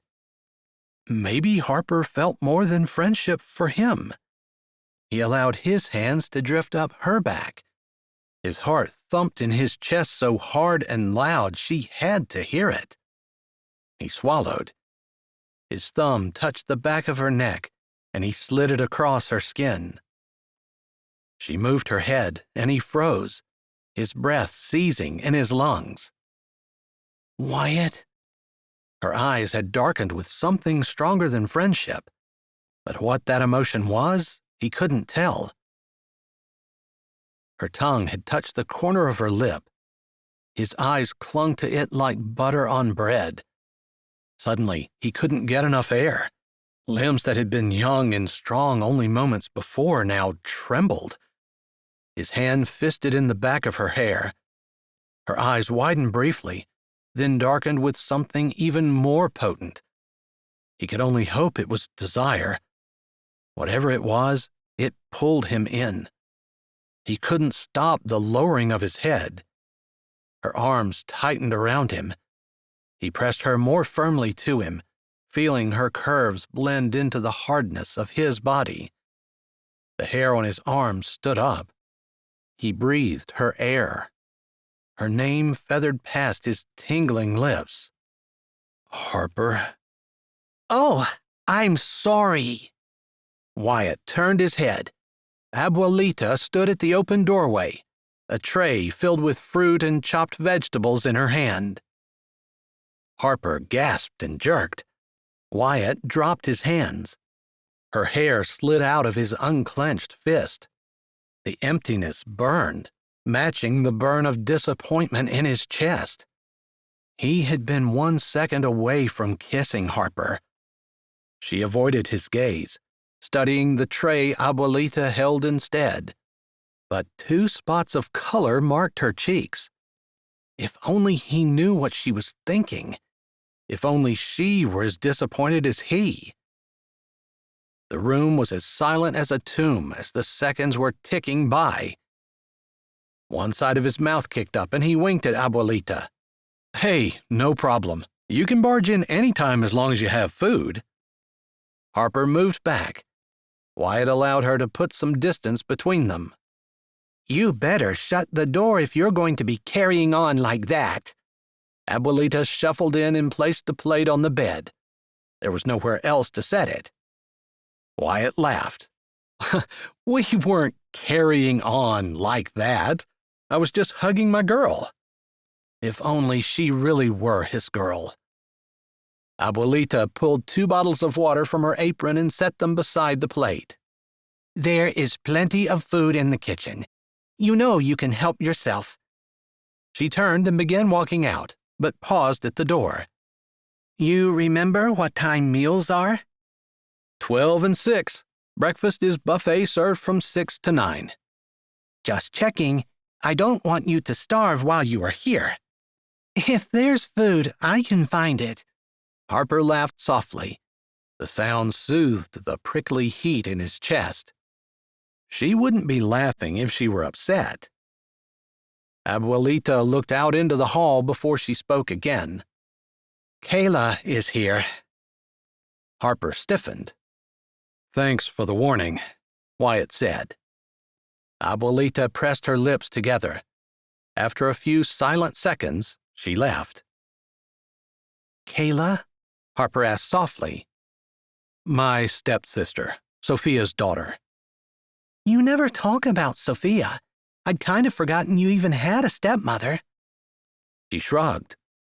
Not much to say. I don't know her that well. She and Dad got together after Mom died and I was in Pennsylvania. And Kayla is their daughter? No. Sophia had Kayla before she met my dad. Is there some kind of issue there? Abuelita's tone sounded like a warning. He rubbed a hand over his head. He should have known Harper would feel the tension in the air when Kayla was mentioned. I guess Sophia might try to push Kayla into the picture. Abuelita has hinted at it a few times, but Dad's made no secret that he's leaving the lodge to me. I can understand why Sophia would want her daughter included. This place has to be worth a fortune. Harper gestured with her hand, indicating the entire resort. It is, and it runs in the black, way in the black, every year. She grabbed a carrot stick from the tray. Then what's not to love? He held up a hand, following her over. I'm coming down to stay. Once Uncle Fink is better, I've committed to being here. But you don't want to. He took one of the ice-cold waters Abuelita had brought down, twisting the cap and taking a long swig before speaking. You know, my mom wandered around a lot. I mean, we were here more than anywhere else, but it's not like we lived here. This doesn't feel like home to me any more than anywhere else in the world. For some reason, he couldn't admit to her that her farm was the only place he'd ever lived that felt like home. He'd never even set foot on it until he was 17. Harper picked up another carrot stick. So you might as well be here versus anywhere else. Yeah, I guess. If he couldn't be with her, one place was as good as any other, and he'd already committed to being here. She punched him lightly on the shoulder. Don't sound so enthusiastic. He gave her a little grin. I suppose I love the idea of working with my dad, and I really do like being an instructor. Working with people, even the business side of everything isn't something I mind. But I can't shake the feeling that Dad only wants me because of what I can give. And you want him to love you for yourself? He sat on the bed, his shoulders slumped. I want him to be proud of me. I want him to look at me and see something worthwhile. More than a worker in his empire. Is that too much to ask? You want him to be your dad first, your employer second. I knew there was a reason I put up with you. He stood and laughed to break the seriousness that had descended on them. Harper knew him. She had him pegged better than anyone he'd ever known. Maybe he was just never satisfied because he wanted her to see him as a man, and not just as her goofy half-cousin or her best friend. Which might have been what was happening earlier. But that moment was long gone, and he didn't want to ruin the present by forcing her to dissect the past. He was going to talk to her about it. Just not now. He motioned with his hand. Come on. Abuelita said Dad was getting ready to start beginner ski instruction. You've never been on the slopes. We'll catch what we can and I'll show you the rest. Chapter 14. Harper stood at the back of the small crowd of people. She hadn't quite gotten used to walking with what seemed like big boards on her feet, but so far she'd managed not to run into anything or poke anyone with her poles. Gotta be grateful for the little things. She wasn't the only adult in the group, but there were still more under 18 than over. Grip your pole like this. Wyatt adjusted a matronly woman's hand. She twisted her arm and Wyatt jumped to avoid being struck in the leg by her pole. Oh, I'm sorry, she wailed. It's okay, Wyatt laughed. That's the perfect grip if you have an intruder break into your lodge room. Put a little more oomph into your swing. However, for skiing, we hold it this way. He loosened her fingers and helped her set her pole at the correct angle, while a group of teenage girls giggled behind their hands. Wyatt looked over at them. You and your friends were in the beginner class 2 years ago, Felicity. The girls giggled again. One flipped her hair over her shoulder and put a hand on her hip. These are different friends. Are you going to kick us out? If you want to spend the winter in the beginner's class, no one's stopping you.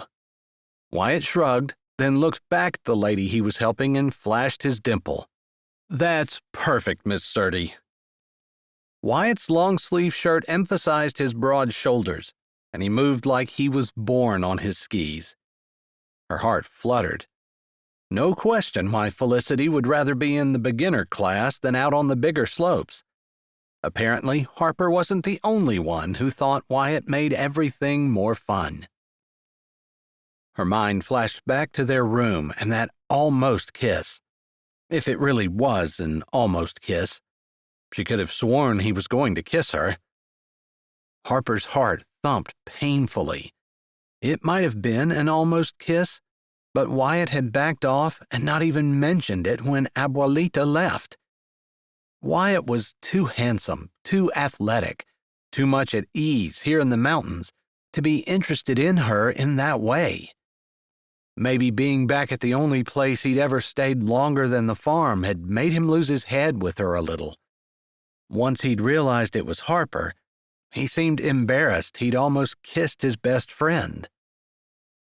Wyatt gave the girls a friendly smile, pointing and saying something to one of Felicity's friends. Completely professional, but friendly and funny.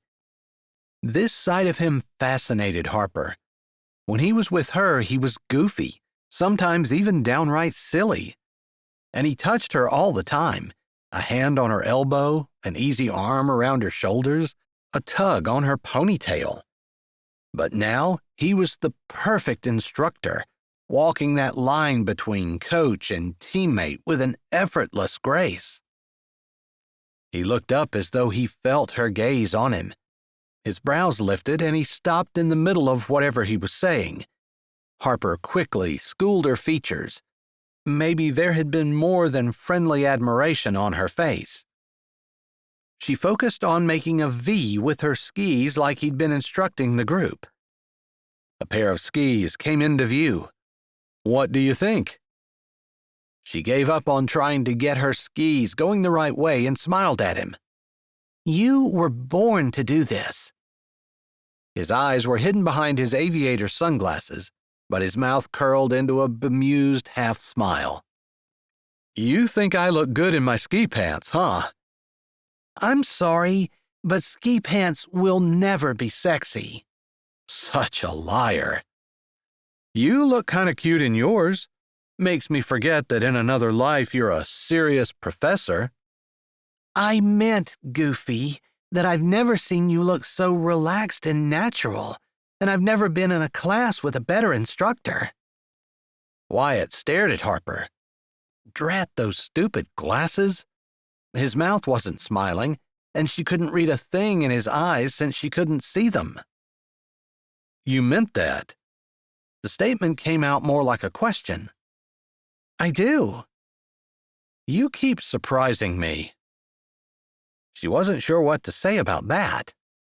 It's probably going to come as no surprise that I have the feeling that if I try to move at all in these things, I'm going to fall flat on my face. No, that's not a surprise. Phys Ed was always your lowest grade. Yeah, and I'm supposed to use my hands and feet together here. She shook her poles without lifting them up. Wyatt probably didn't want to lose an eye today. You can do this, Harper. I am going to try. For you. Only because you're my best friend. Not because I'm actually interested in learning to ski. He tapped her nose with his finger. Get interested. That's the single thing that will help you learn the fastest. Harper sighed, because it was true. You are going to come visit me in the hospital when I break my neck on this baby hill, right? Once. Harper pointed at him. Funny. And you won't leave Chile without me? For very long. Harper laughed again, and Wyatt started to turn away. A woman stood, blocking his way, one hand on her hip, her ski pole expertly pointing down. Okay, it actually was possible for ski pants to look sexy. This woman pulled it off with enviable ease. She lifted her goggles, revealing a pure olive complexion, a perfect heart-shaped face, and dancing dark eyes. My stepbrother has returned to claim his kingdom. Nah, I'm just visiting. Wyatt stepped back and put his arm around Harper. Something instinctive prompted her to lean into him. Harper, this is Kayla. Kayla, Harper, my fiancée. Kayla's eyes narrowed. A small shot of adrenaline whipped up Harper's spine. Immediately, she suppressed it. This could be the woman Wyatt wanted. Despite Harper's own feelings for Wyatt, she truly wanted him to be happy. It's so nice to meet you, Kayla. Harper tried holding her hand out, but her ski pole snagged on the ground, jerking her arm. Wyatt steadied her. Kayla's brows rose. Wyatt laughed. I've finally found something Harper isn't good at. I'm just not used to having a bunch of extra stuff attached to my body. Harper's cheeks grew warm. She hoped they were already rosy from the cool mountain air. Kayla ignored her, looking at Wyatt. Steve's here. Harper remembered Steve from Snapchatting with Wyatt, a blond, rosy-cheeked guy Wyatt snowboarded with. Wyatt nodded. Oh, yeah? We just got here a couple of hours ago, and Dad roped me into this class. His dad had taken Wyatt's place at the front of the group and was showing them how to set their poles. I should get back to helping him. We were heading to the springs tonight on the snowmobiles. Steve and I and a couple of others, maybe. You're welcome to join us. Wyatt looked down at Harper. Again, she cursed the glasses hiding his eyes. There was no mistaking the little upturn to his lips. He wanted to go. Will you be too tired? He asked. She would fall down dead of exhaustion before she'd admit to being tired in front of Kayla. Snowmobiles sound like fun. Oh, they are, Kayla said. Maybe we'll see you tonight. She glided away, as natural and smooth as an eagle in flight. Wyatt pursed his lips and gave a little shrug. Harper returned the look, feeling like they were sharing their thoughts without talking. She liked that feeling. I'd better head to the front. I just wanted to make sure you were okay. She shrugged. Don't worry about me. If I get fed up with all this sports-related stuff, I brought my Kindle and I'm not afraid to use it. He laughed and started to turn away, but stopped short. Harper twisted to see what he was looking at. A group of 5 or 6 men, all dressed similarly in ski pants and bulky hoodies, talking and laughing, walked the last few yards to them. The man in front lifted his goggles. His blue eyes were piercing and intense, with deep laugh lines along both sides. His ruddy face shone with health, and blonde hair stuck out from underneath his ski cap. Wyatt, dude, we heard you were in for a visit. He grabbed Wyatt in a bear hug, which Wyatt returned with vigor. He pulled back and Wyatt said, Great to see you. Who's the chick, man? Steve, this is my fiancée, Harper. Harper, remembering how she had almost fallen on her face in front of Kayla because of her ski pole, simply smiled and nodded. Steve took a quick step and grabbed her and hugged her. She tried to hug him back without killing him with her pole. Steve smacked her shoulder. Never seen him with a girl before. Where'd he pick you up? She kept from rolling her eyes. I rescued him out of a volcano crater. Picked her up, indeed. Wyatt snorted and coughed. Steve looked at Wyatt in wonder. Yo, awesome, dude. Yeah, I'll have to tell you the story sometime. It involves a multivitamin and lots of vegetables. Harper smothered the snicker threatening to escape from her lips. Huh? Steve's brows twisted and he tilted his head. Some other time. Wyatt indicated the guys standing around them. You have yourself a following. They're vacationers from a prep school in California. I've been telling these guys about your freestyle snowboarding championships, so of course, as soon as we heard you were here, we had to see if you'd give us a show. I don't know. Wyatt shuffled his skis and glanced at where his dad had the beginner's class well in hand. If the expression on his dad's face counted for anything, he was pleased Wyatt could entertain this category of patrons. Harper tried to mask her horror. Freestyle anything sounded dangerous. Don't turn him down because of me. Crossing her fingers that her smile looked more natural than it felt, Harper channeled her thoughts into the positive. He hadn't died yet. That thought wasn't reassuring either. I'll keep your girlfriend company. Harper turned toward the voice. Long, shiny black hair emerged from a knit cap and hung in curls over a lime green ski jacket as the woman stopped beside the guys. Hey, Sophia, Steve said. Harper, this is my stepmother. Sophia, this is my fiancée. Nice to meet you, Sophia, Harper said, hoping it was true. You too. Her smile seemed real, and she gave Harper a quick, tight hug. I would say I've heard so much about you, but, well, I really haven't. She lifted a finely trimmed brow at Wyatt. I haven't heard much about you either, Harper replied. Sophia smiled. She was the most beautiful woman Harper had ever seen. Looks like we need to spend some time getting to know each other then. Wyatt shifted and poked his ski pole into the ground, slightly harder than necessary. She remembered what he'd talked about in their room, and the feeling she had that there was more to the story. He tapped his ski poles on the ground and looked away. Steve slapped Wyatt on the back. Come on, man. Sophia's got your girl covered. Let's take those sticks back and get aboard. Wyatt turned a questioning glance on Harper. Whatever made him uneasy, it wasn't the idea of snowboarding. He couldn't hide the brightness of his eyes or his eager grin. Where's the best place to watch you? She asked. Aren't you going to keep learning to ski? He indicated the group that had skied away behind his dad. The master teacher is leaving. Ha! Plus, I want to see you snowboard. I've known that you can, but I've never seen you. The corner of his mouth tilted up in a lopsided grin. He moved closer to her. His voice, gravelly and low, sent shivers up her spine. Somehow, I don't think that me snowboarding, no matter how good I might be, is going to impress you much. She matched his low tone. I promise to be impressed. Sophia cut in.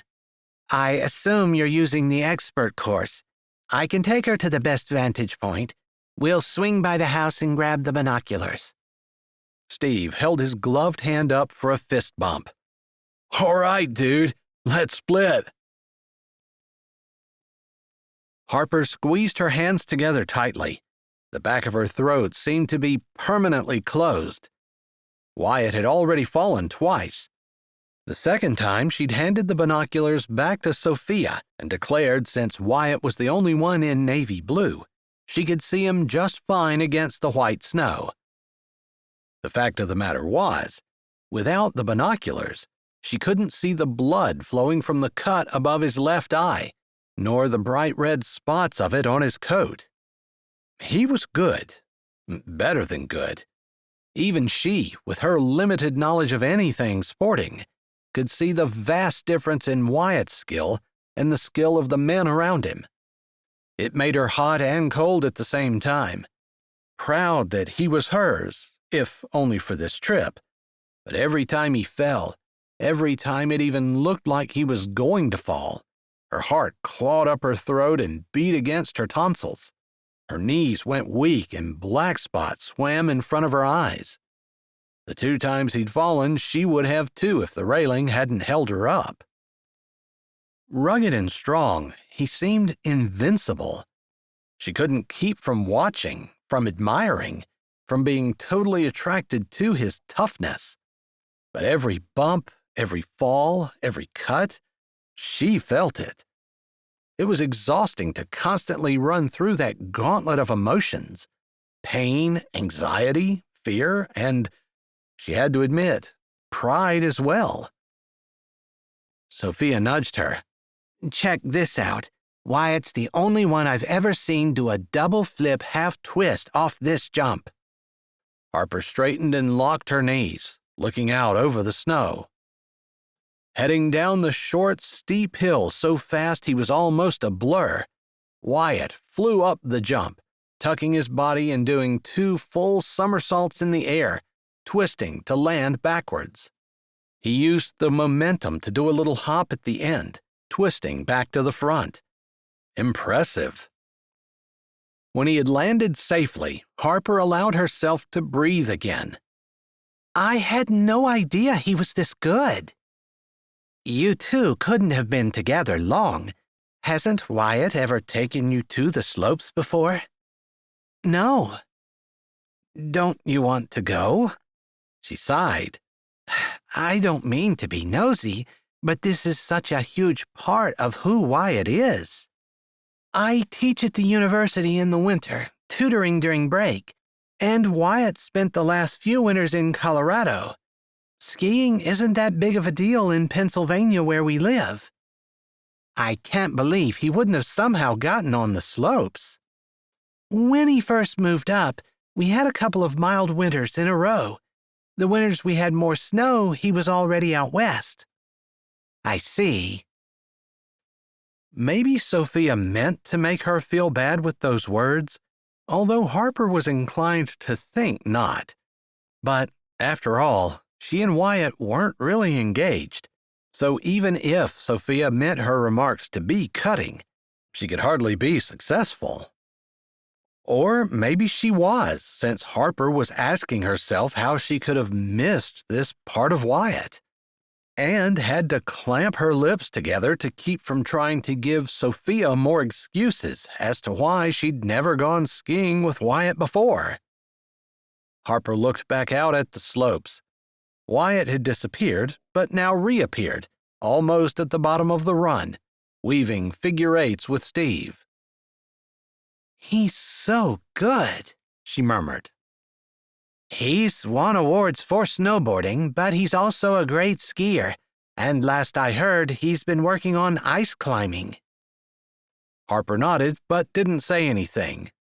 Wyatt had climbed Mount Rainier, but she was pretty sure ice climbing was different than mountain climbing.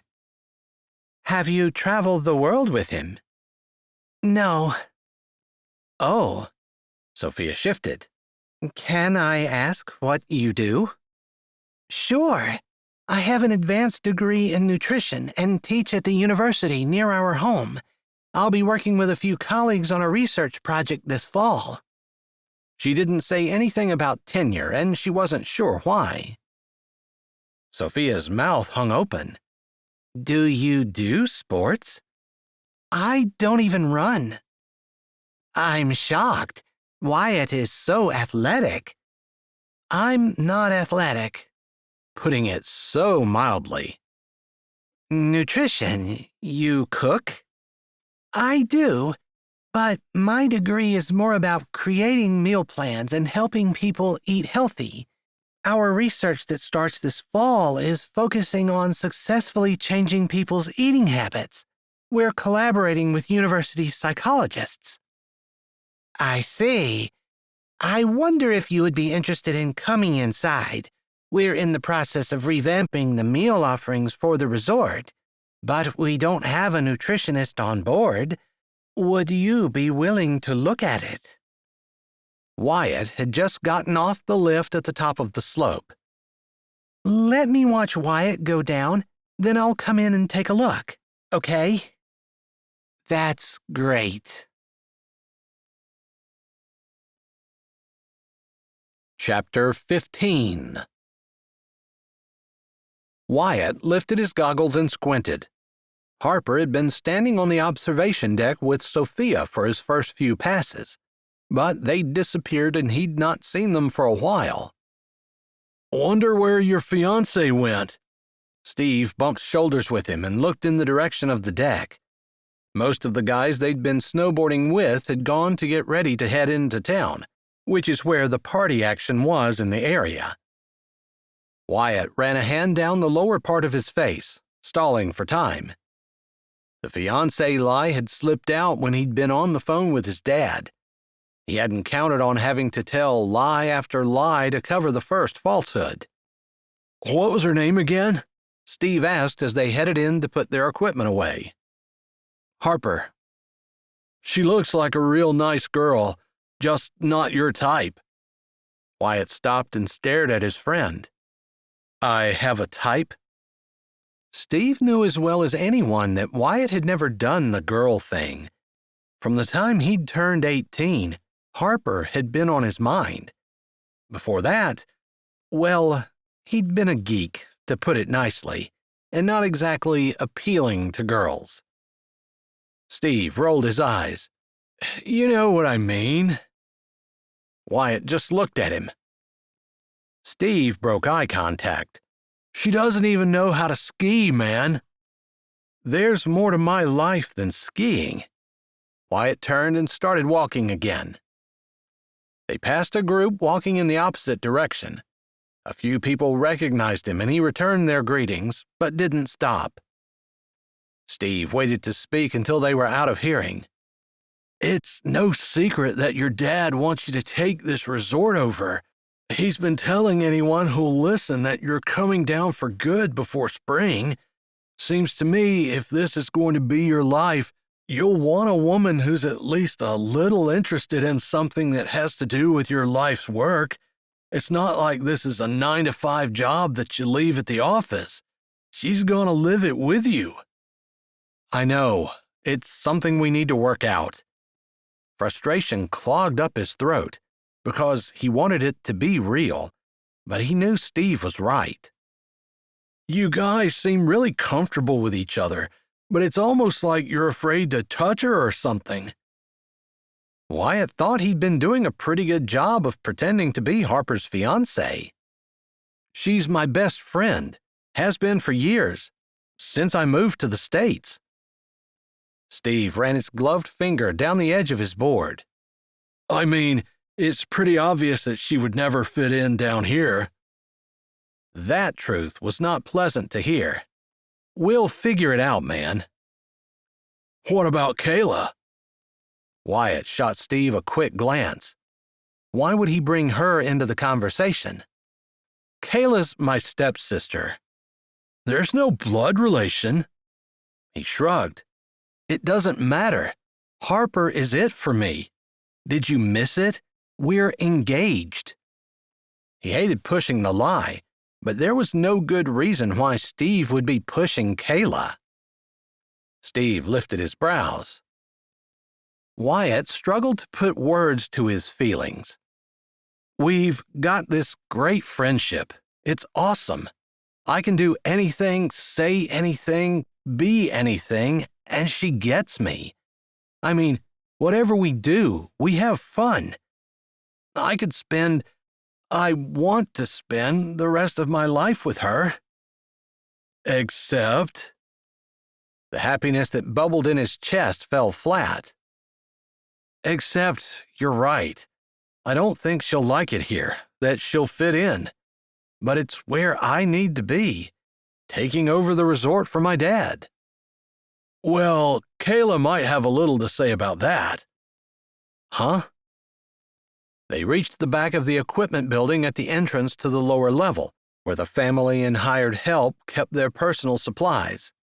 Steve stopped with his hand poised over the keypad lock. I think Kayla has her mindset that you and she belong together. I don't know where she got that idea.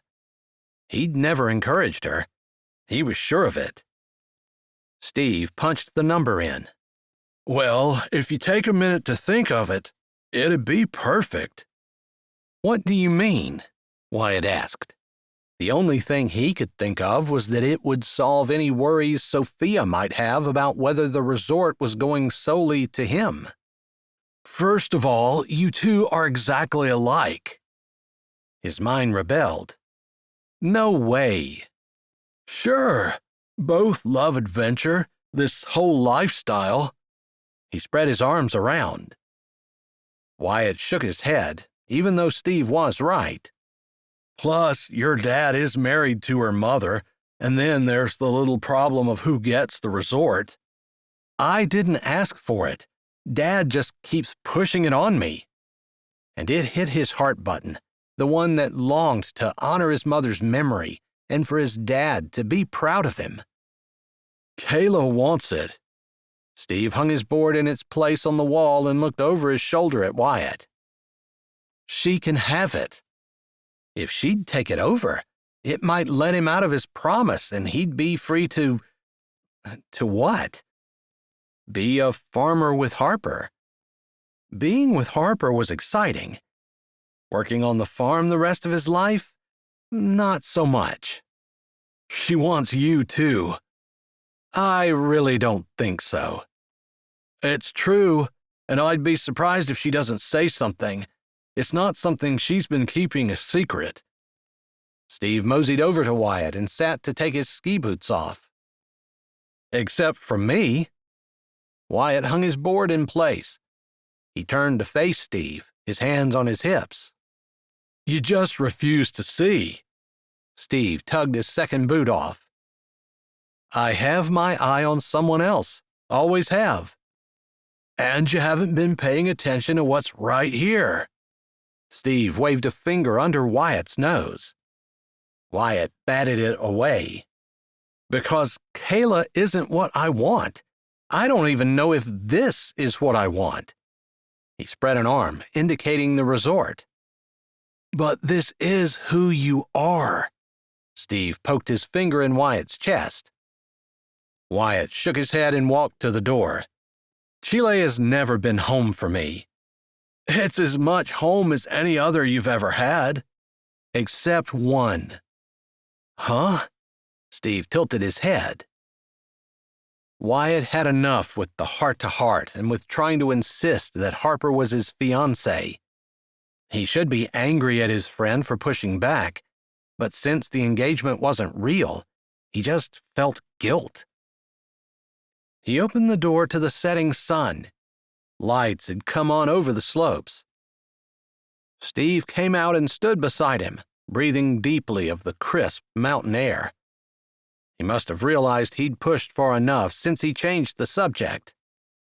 We still going snowmobiling tonight? Should be good. The moon's full. That was the best time to go. With the snowpack, it would be almost day. Romantic. Taking Harper alone would be better, but going in a group would be low pressure and still romantic. Hopefully. She didn't need babysitting, but the conversation with Steve had made him uneasy somehow, and he wanted to find her. Protect her. Kayla could be pretty determined to get what she wanted. If she wanted him. If she did, he wouldn't put it past her to try to get rid of his fiancé. Part of the issue might be a lack of sleep. Harper arranged avocado slices over the top of the salad bowl. The large, natural wood kitchen was a dream to work in. She stood at the massive butcher block island while Sophia grated cabbage on the counter. I never thought of that. Most people don't. Yes, eating the right food is important, but there are other things that contribute to good health. Harper squeezed a lemon wedge over the bowl. Exercise is something people know they should do, but sometimes the proper amount of sleep is overlooked. Maybe it's a habit from childhood, or maybe it's that I'm so busy, but I just don't like to go to bed. We often fight it. Are you having nutrition class in the kitchen? Wyatt stood in the doorway. His shoulders seemed wider than she remembered, but the grin was the same. The flutters that tickled her stomach were still new. His dark skin was flushed and his brown eyes twinkled. Remembering Sophia's criticism and aware that they had an audience, she started toward him, peeling the gloves off her hands. Give me a captive audience and you know I'll exploit the opportunity. Hoping she wasn't being out of line, she stepped close to him and reached up, wrapping her arms around his neck. She leaned into his ear. Sophia was questioning our relationship. I've gotten disbelief, too. Thanks for playing along with this for me. His arms came around her and he pulled her close. She closed her eyes. What if this were real? Looks like you quit bleeding, Sophia said from right behind them. Harper moved back, out of the circle of Wyatt's arms. Her eyes searched his face, noting the cut that had scabbed over, not able to read whether the embrace had been long enough or too long. His hand came up and touched the cut. Yeah, they usually do. I was amazed at how good you are, Harper said. One side of his mouth tilted up. Sophia dried her hands on a towel. I think we have some old videos of his competition somewhere around here. You never mentioned your snowboarding championship. He shrugged. When I went to Pennsylvania, it was a whole new life for me, and I had to fit in. Plus, it was only 1 year. The year Mom lived in Switzerland, I won a downhill skiing championship. I didn't know that, Sophia said. It was the junior group. We moved around so much, I was a one-hit wonder a couple of places, but we never stayed in one spot long enough for me to develop a reputation. You were here every year, Sophia said. True. Dad usually sent Mom money or tickets to have us come visit here every year or so. This was like her home base, Sophia said. Hers, Wyatt said firmly. And yours, Sophia insisted. Wyatt looked at Harper. He was affable and didn't like to argue. No, just hers. Sophia and I made supper for the family. Harper changed the subject to dispel the awkwardness that had descended on the kitchen. Sophia had explained that the lodge provided a large breakfast buffet every morning, but after that, the guests were on their own. Smells great. We've been thinking about adding additional meals for the guests. Harper was helping me with menu ideas. Sophia moved back across the kitchen and picked up the salad. Your dad is coming in for dinner at 6. Great. I have 10 minutes to steal Harper. Wyatt grabbed her hand and pulled her through the kitchen and hall and down the stairs. Harper strode along behind, allowing him to lead her. He walked like a man with a purpose, and she wondered what important thing he needed to discuss with her. She also couldn't help but wonder what it would be like if their charade was real and they were headed for privacy for a completely different reason. Her cheeks heated. He didn't say anything until he shut the bedroom door behind them. He turned to face her. I'm sorry. Confusion clouded her brain. Why? She perched on the bed, watching him pace. He stopped and threw his hand out. Because I dragged you the whole way down here, only to leave you not even an hour after we arrived. She grabbed a hold of his arm, stopping him. Wyatt. She waited for him to look at her. I'm okay. I had a good time today. He searched her face. Really? Her smile felt too big to contain. Absolutely. I loved watching you snowboard, except for the blood. She looked at the cut over his eye. She wanted to touch it, to clean it and patch it, but it was fine, and Wyatt wasn't hers to nurse. And Sophia was very nice. I mean, she did mention about us, which is why I jumped you when you came in. He lifted a brow. You didn't jump me. Next time. She stuck her tongue out. Thanks for the warning. I'll try to catch you. He scratched his head. It was actually good. For some reason, people aren't believing we're engaged. Her stomach sank. We're so different. We're not that different. You're athletic, and I'm not. Her throat tightened. Opposites attract.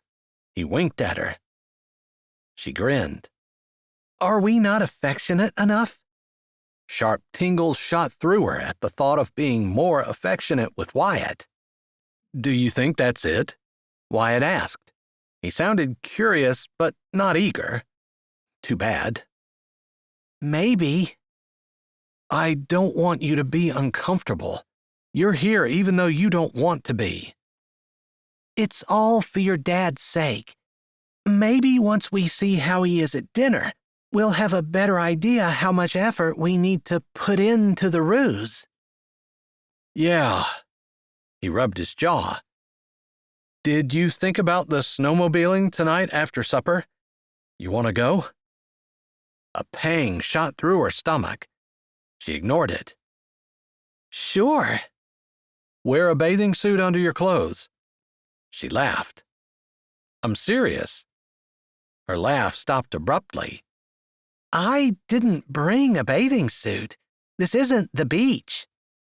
Maybe you can borrow one. The idea made her a little uncomfortable, wearing someone else's bathing suit, but hey, she was living on the wild side this weekend. I'll ask Sophia and Kayla. Great. What do I need a bathing suit for? He had mentioned the warm springs. Her heart gave a little leap. A midnight ride to Warm Springs sounded romantic. She pushed the thought aside. He grinned enigmatically. You'll see. She almost asked about the Warm Springs, but figured she could wait. No point in ruining his surprise. Have you talked to your dad yet? She asked instead. He said, Hi, son, come help me with this beginner's class. That's it. His jaw set and he looked over her head, out of the window as he said it. He wouldn't want her sympathy. Her heart still bled for him. I guess when we're sitting across the table from him, he'll have no choice but to talk to you. And you. Wyatt grinned, and the friend she knew so well was back. I just wanted to check with you about the snowmobiling. That's fine. I don't have to drive, right? I figured you'd ride with me. If you want to drive your own, we have enough. Nah, you can do circles around me with this winter sports stuff. I'd end up getting left behind and lost if I were on my own. That hurts. He placed a hand over his heart in mock pain. Not on purpose. That's better. Some people just can't handle the truth. She shrugged in a dangerously flirtatious way. Funny. He grabbed her hand. Come on, time to eat. Chapter 16. Wyatt stepped into the kitchen, holding Harper's hand. A visit here was certainly easier with Harper beside him. His dad looked exactly the same as he always remembered him. Tall, with broad shoulders. He'd never had any hair. Dark eyes, clean shave. Dark skin that showed his half-Latino heritage. He'd been born in America. His dad's side of the family had owned the resort, and he'd spent much of his childhood and all of his adulthood here. He owned it outright now, and had added to the original holdings. His dad was certainly a born businessman. His dad finished washing his hands at the sink and turned to dry them. "Hey, Dad. Wyatt, you never did introduce me to that little girl of yours." His dark eyes traveled to Harper. Wyatt put his arm around her shoulders. "This is Harper." "Your fiancée?" "Yeah." Man, he hated that lie. "Welcome to Chile, Harper." His dad held his hand out. Harper grasped it. "Thanks, Mr. Fernandez." "Call me David." Harper nodded. "Come on and sit down. I heard the kids want to head out snowmobiling this evening." Sophia placed the salad on the table. "Kayla, Steve, come on," she called. She pointed to the 2 chairs on the side of the table. "You two can sit here. Kayla and Steve will sit across from you, and David and I will take the ends." Wyatt held the chair for Harper as Kayla and Steve came in from the hall. Because of his discussion with Steve earlier in the day, Wyatt looked a little longer at Kayla. Her black eyes went immediately to him when she walked in. With her shiny dark hair and skin, she was almost the exact opposite of Harper. In personality, too, when he thought about it, since she was vivacious and almost crazy. Certainly not someone who enjoyed a quiet evening reading a book by the fire, which he would say was Harper's favorite pastime. As the family settled into their chairs and started passing their food, David looked at Harper. "So, considering that Wyatt was practically born with skis on his feet, I find it odd that you were in the beginner class today. How did you two meet?" Harper put the forkful of salad she was holding in her mouth. Great stalling technique. She looked at him with raised brows. He was the one who'd started this lie. He took a sip of water. "I met her when I moved to the States. We've been best friends since then, and—" "Isn't she related to your Uncle Fink somehow?" Kayla asked. "I think I remember hearing about a Harper, maybe in a Christmas letter or something." His dad's jaw tightened, and those dark eyes narrowed. There must have been some kind of competition between his dad and Uncle Fink he'd never noticed. "No relation. Uncle Fink married her mom." "I see. So you're related to her the same way you're related to me." He had never thought of that. "It's not a relation." "Right. Connected to her the same as me." "Yeah." "Wyatt spent the winter in Colorado, and he was saying that the resort he worked at had a masseuse on staff." Harper changed the subject. Wyatt's dad's eyes brightened and settled on Harper. Wyatt brushed her leg with his fingers to thank her for changing the subject. He shouldn't have. His fingers tingled and he had trouble concentrating on the conversation. "Was that a popular idea?" "Not so much in the morning, but as you can imagine, as people came off the slopes, she was busy until late at night. They actually ended up hiring 4 more. Wyatt grinned. The wheels in his dad's head were turning. He made a note to himself to thank Harper later. His dad rubbed his chin. "That's interesting." "Yeah, I think it's a hard, tiring job, but it's not hard to get training." Wyatt had been glad that his job enabled him to be outside on the slopes, and pitied the poor people stuck inside working. "Were the services included or extra?" "They were included for premium guests, but with a limit. Day passes had to pay extra. A lot of people did. I see. His dad propped an elbow on the table. That sounds like an improvement you can spearhead when you move here. He looked back at Harper. Is that what you do? No, I'm a nutritionist. Wyatt's chest puffed out just a little. Harper had a goofy side that normally only he got to see. Usually, like now, people saw her as an intellectual, serious. She was one of those people that others were naturally drawn to for help and advice. It seemed his dad was no different. Wyatt contained his smile, but he loved looking at her the way she was now and imagining her the way she could be, like when they walked through the tunnel together or had their Christmas tree trimming race. She helped me some this afternoon with the new menu I've been planning, Sophia said. His dad said. A degree in sports medicine would be more helpful around here. He turned his attention to his plate.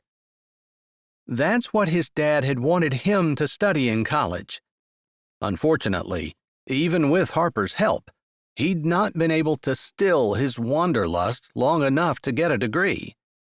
He couldn't bring himself to regret it, but he did hate the nasty, lingering feeling that he had disappointed his dad. Again. He didn't rise to the bait. Everyone at the table, even Steve, knew about his failure to stay in college. Somehow that made him think of his mother. Even though she'd been gone for 10 years, it still didn't seem right to sit at the big solid wood family table in the kitchen without her, to see his dad with another woman. Not that his parents were married, or were even a couple while he was growing up.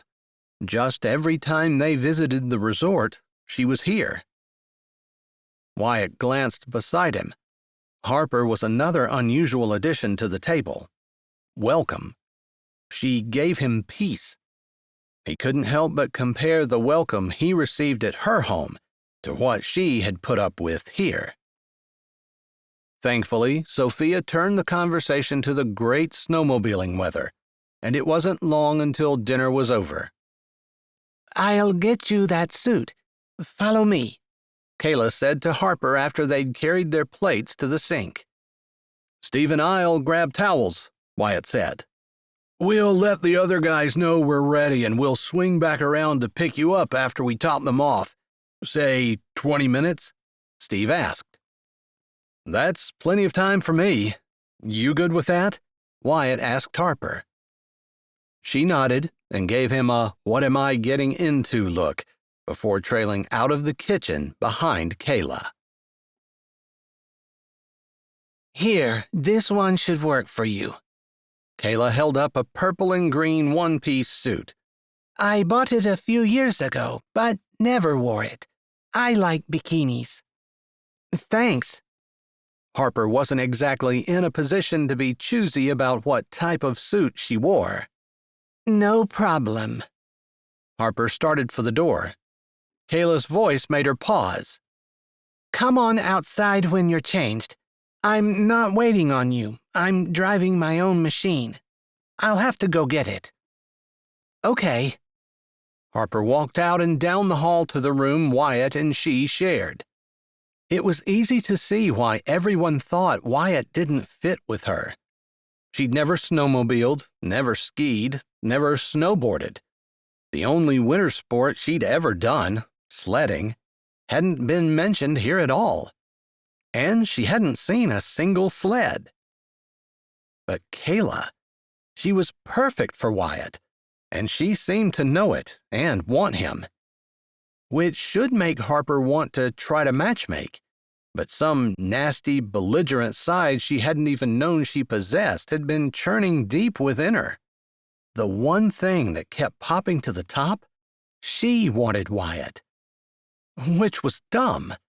He saw her as a friend, and she didn't fit into his life at all. In a few weeks, he'd be moving here permanently. She'd only been here a few hours, but it was enough to know that even if she lived here for decades, She would never feel at home in Chile. She would never be a natural on skis, although if she were here for any length of time, she would learn to ski or wear her legs off trying. She had zero desire to drive her own snowmobile. Wyatt had to have known that she wouldn't want to. Or maybe he was afraid she couldn't. That was possible too. She finished dressing and closed the door behind her. She could admit to herself that she wanted Wyatt. Her feelings had gone way beyond the friend stage. But not only did she not want to ruin their friendship, if she could manage to get him to notice her as more than a friend, she would never fit into this world, and Wyatt belonged here like roots belonged in the ground. Kayla would be the perfect girl for him. He should have snapped her up. To Harper, Kayla looked at Wyatt like she'd be more than willing to be with him. She couldn't imagine what held him back. Unfortunately, because Harper was pretending to be his fiancé, she could hardly play matchmaker. But tonight, she could try to talk to Wyatt about Kayla. Maybe she could help her best friend settle down here, which would make his dad happy, and marry the girl who was perfectly suited for him. Only the light over the sink lit the kitchen as she walked through it and out the back door. From there, she could see the ski slopes, well lit and busy. Lift chairs full of bundled-up skiers crawled up the mountain, while colorful dots zoomed down. Laughter and occasional shouts echoed through the cold air. Now that the sun had gone down, she could see her breath coming out in puffs, and the air had a definite bite to it. She looked in both directions, but nothing moved close to the house.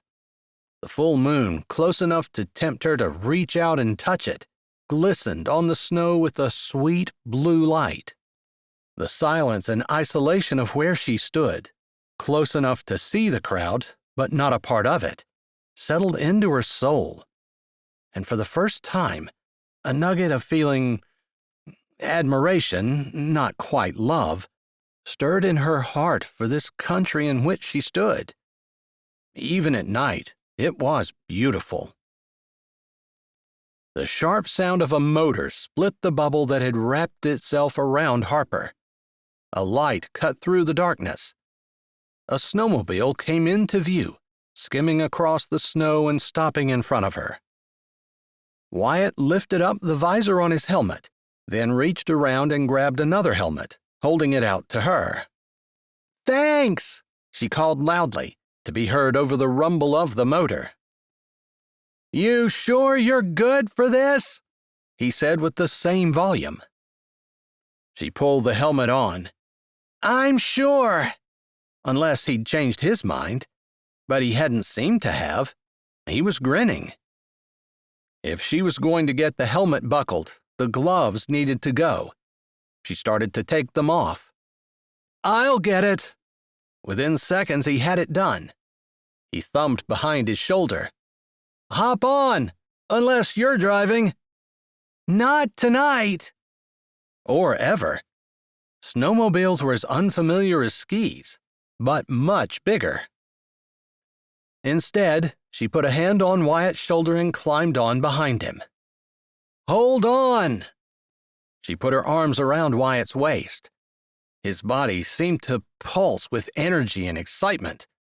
It tingled up her arm and stirred her own minuscule sense of adventure. He pressed the throttle, and the machine leapt under them. The full moon, the mountain covered in snow, and the droning of the motor contributed to the feeling that the world had narrowed to just the two of them as they flew over the snow, leaving the lights of the slopes far behind. Wyatt turned his head and called over the sound of the wind and racing motor. "They're coming behind us! They were standing around yakking, and I wanted to have you here by myself first." Had she heard him right? He wanted her alone. Electric pulses raced up her legs, but she fought the prickles of excitement. He must have something he needed to talk to her about. Maybe he wanted her help in attracting Kayla. Talk about hard. Could she help him woo another woman? Of course she could. She might have more than friendly feelings for him, but she could push that aside. The happiness of her best friend was more important than what she wanted. She squeezed him to let him know she heard. Maybe on the way home she wouldn't be able to enjoy holding his solid torso. So she leaned against his back and inched closer, enjoying the hardness of his muscles and the way she totally trusted his skill on the machine. "Am I going too fast?" he shouted over his shoulder. I trust you, She called back. One hand patted her hands where they joined around his stomach. "Right here's the one place you have to watch," he yelled as he slowed down and pointed his gloved hand at a reflector on their right. Craning her neck, she peered at the side of the trail. The gray-blue snow ended abruptly beside the trail into pitch-black darkness. "A crevice," he said. How deep? She asked. His shoulders shrugged. I don't know. Don't want to find out. She shivered. Me either. Not tonight, anyway. She felt, more than heard, him laugh. She tightened her arms just as he gasped the engine and they lurched away. In a few minutes, he pointed at what looked like a low-hanging cloud hugging the mountainous terrain. It wasn't long after that he circled and slowed to a stop, shutting the motor off. The silence of the mountains surrounded them like a shield. A hot spring? Harper asked after contemplating their surroundings. "Yeah, this is an active volcano." Wow. When's the last time it erupted? "Not sure, but the water's always warm." That's great. We'll be nice and warm when we die. "And we'll be together."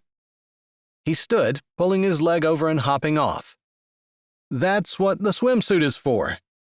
Okay. She still wasn't sure how comfortable she was about the whole active volcano thing, but she supposed they weren't in any more danger here than they were at the resort. Danger or no, if she had to run from an erupting volcano, she'd rather not do it in her swimsuit. Wyatt opened a small compartment at the back of the snowmobile that she hadn't realized was there, and took out 2 rolled towels. He laid them over the handlebars. "Are you going to get in?" She didn't want to. Yeah, but this is your gig. I'll follow you. "Set your clothes here. Anywhere else and they'll get snow on them." He patted the seat. "You'll have to take a couple of steps in the snow. I'll help you. There's some natural places to sit." Wyatt laid his coat down and peeled off his shirt. Harper stood and unzipped her coat. Is this private ground? "We own it, but there's a couple of other hot springs that are easier to get to. That fissure I showed you makes this one off-limits for guests, which is why we chose it. We won't have to share." I see. She laid her coat down and started on her shirts, suddenly self-conscious. Wyatt and she had swum plenty in the pond over the years, but she'd never bothered with a swimming suit. She'd just worn shorts and a t-shirt. Plus, it had been a few years. She glanced over as he turned to lay his shirt down. She didn't remember those broad shoulders and the muscles that rippled under the moonlight. Her stomach wobbled and delicious, warm sparks of heat poured out of it. Not sure what to make of those feelings, she covered them with conversation. It's beautiful here. Wyatt unbuckled his pants. Harper skidded her eyes away, focusing on her own clothing. "The full moon is beautiful in any country, but here on the mountain, it's especially gorgeous. Wait until you're in the water with the snow and the heat. There's nothing quite like it." Pride and love laced his voice. He took a boot off, balancing on one foot as he removed his snow pants. He set his bare foot down on the snow. "This is the hard part.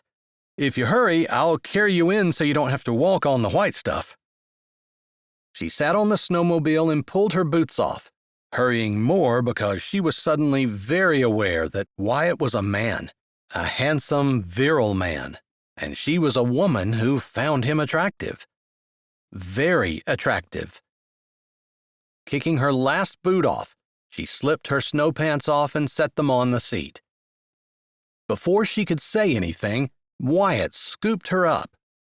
His warm skin contrasted with the cold air as he held her tight. She breathed in his familiar, comforting scent, mixed with the crisp mountain air.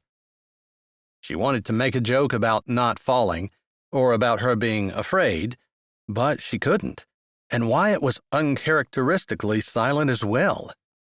She did manage to resist the temptation to press her lips against his shoulder, to rub her cheek against his warm skin, to snuggle closer.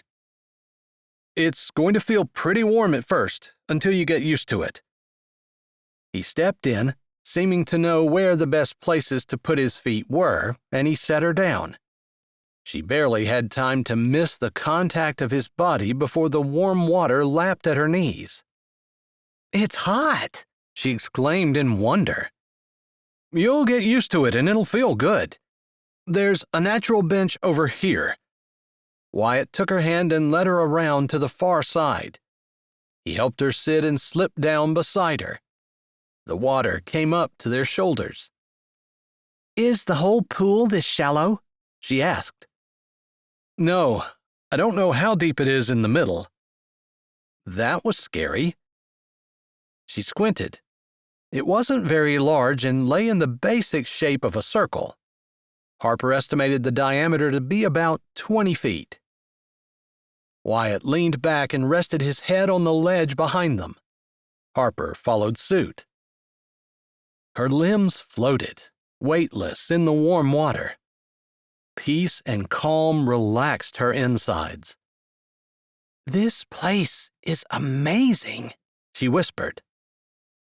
"I've dreamed about this for years," Wyatt whispered back. His hand grasped hers, intertwining their fingers.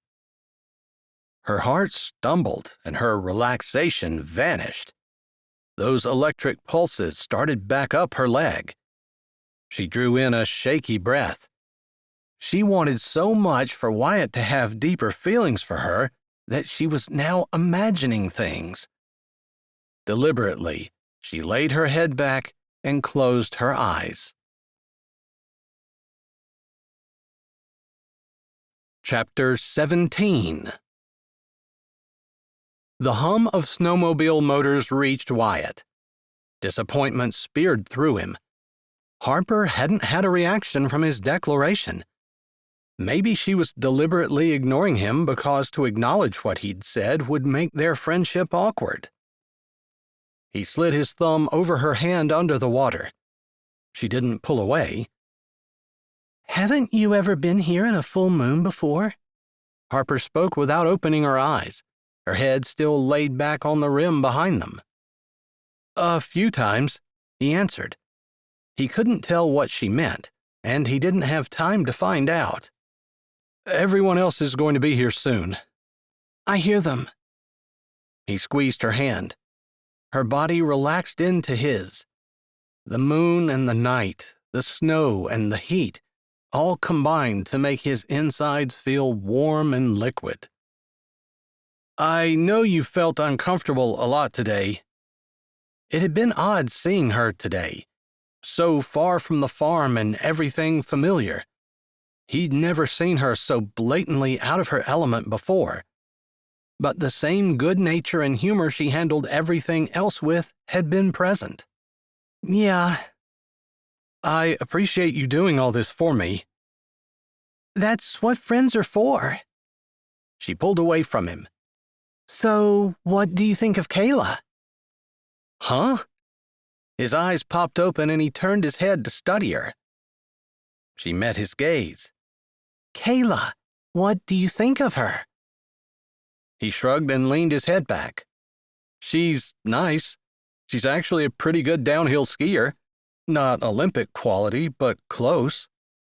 He tried to figure out why Harper would be asking about Kayla. The noise of the snowmobiles grew louder. You two have a lot in common. He really didn't want to talk about Kayla. It's not that he didn't like her, but they'd never been close. He had no desire to be, and after what Steve had talked about, he just wanted to put her out of his mind. This is the place I spent more time at than any other growing up. I guess the same is true for her. She loves it here. He paused before he spoke. You would, too. Harper rolled her head on the ledge, turning to consider Wyatt. Dark shadow obscured her eyes, but she had lifted her head a little and her gaze riveted on his. I do love it here, mostly because you're here. She smiled, an easy, friendly smile. It wasn't the kind of smile he wanted, but still his breath whooshed out and he straightened. The water gurgled as his shoulders emerged. Harper didn't move. His hand came out of the water and slid behind her neck. His thumb brushed the skin below her ear. Sparks sizzled up his arm. Do you mean that? He whispered. The low rumble erupted into a loud roar, and headlights cut through the dusky moonlight as the snowmobiles tore around the bend.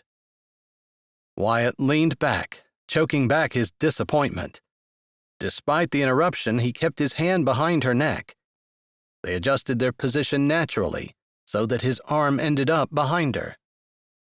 The look, the question, the movement. He wanted to know what Harper was thinking, feeling.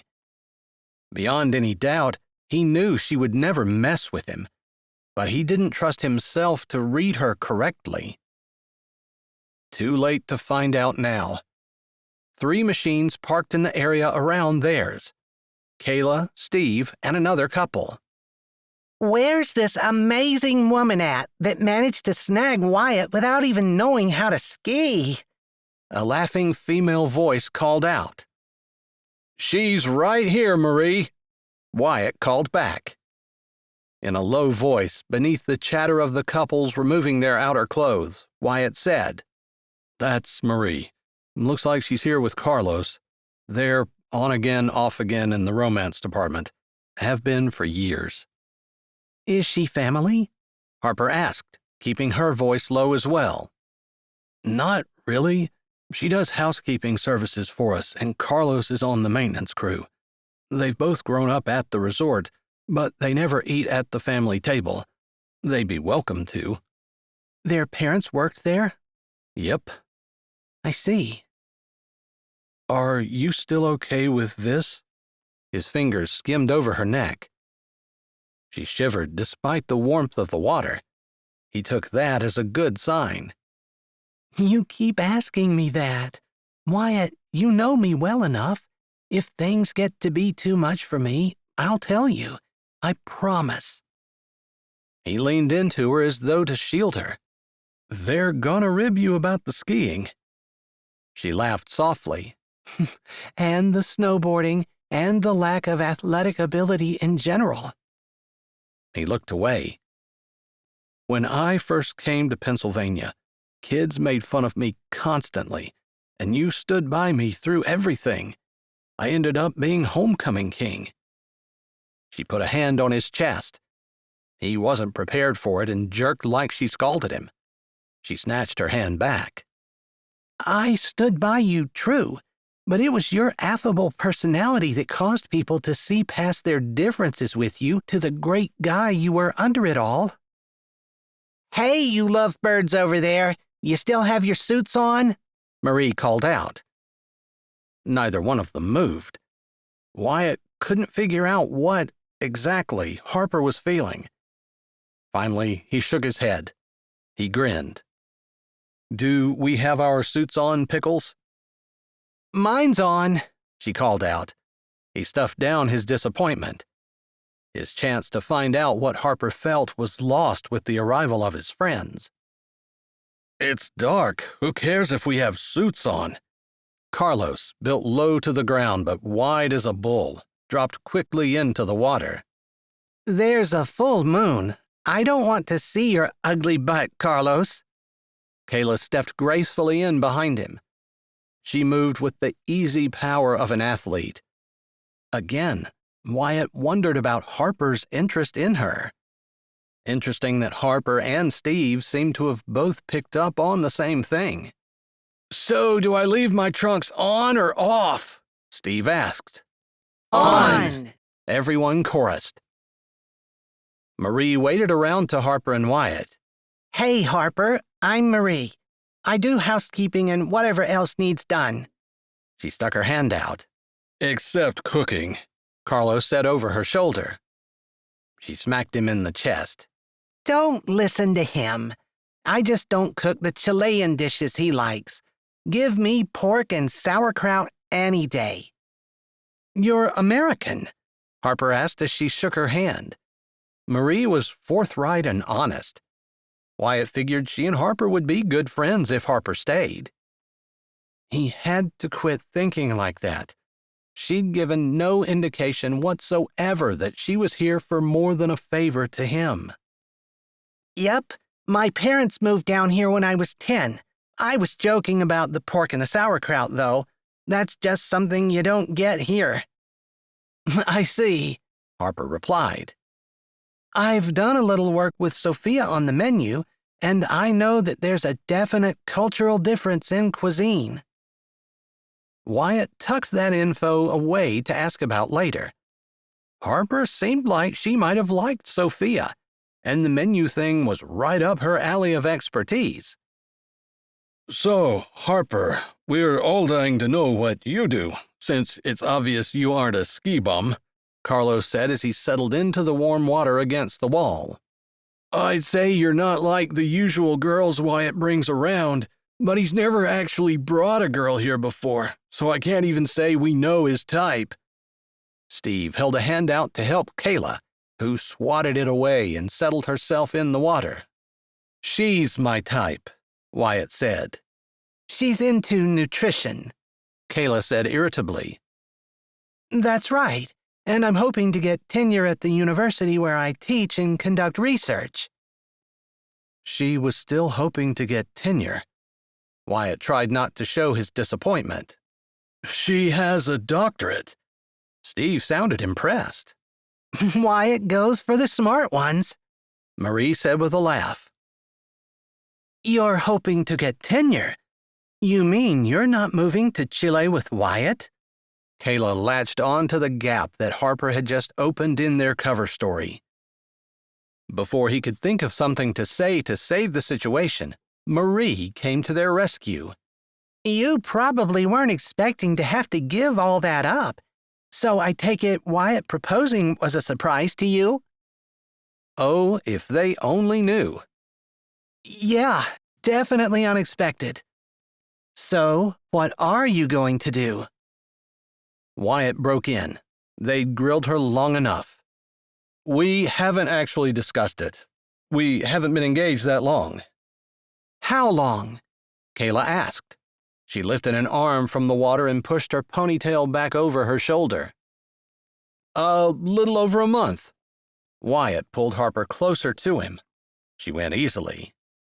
Oh, that explains it, Carlos said. Explains what? Wyatt asked. You two look real comfortable with each other, and you look like you really like each other, but... Marie paused, searching for words. Carlos finished for her. But you don't look like lovers. What could they say to that? His stomach twisted uncomfortably. Harper sat, frozen in place beside Wyatt. We wondered if... If what? Wyatt asked, a touch of annoyance in his voice. If you were getting the short end of the stick. If she was going to make you stay in America, quit the sports that you love, and become someone you're not. Kayla either ignored the fact that Wyatt was getting annoyed or didn't care.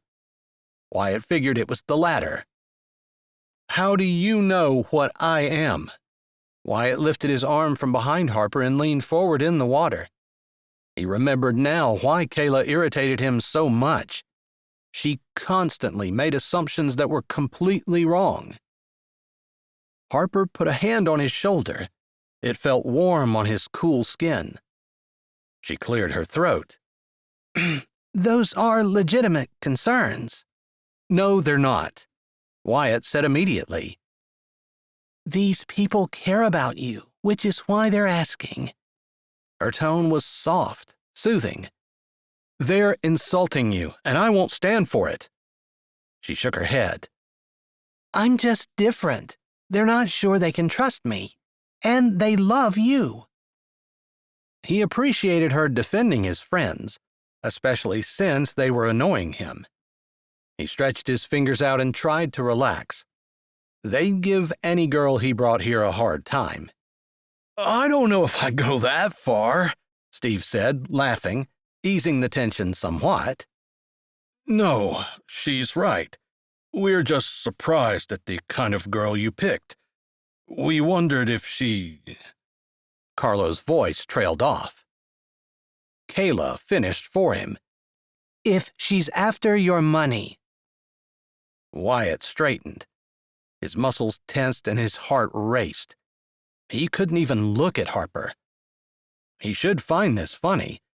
After all, if his friends knew that their engagement was a sham, they wouldn't even be talking like this. But he could hardly contain the urge to defend Harper, physically if necessary. I don't have any money. You will, Kayla said, unafraid. It's no secret that your dad is planning on giving you everything. You'll be a rich man, Wyatt. Carlos shrugged. Maybe some of the amusement in his face was from seeing his normally unflappable friend annoyed. He certainly didn't try to diffuse the situation with his statement. It sounds to me like she could use a rich backer to fund her research. I'm not after Wyatt for his money.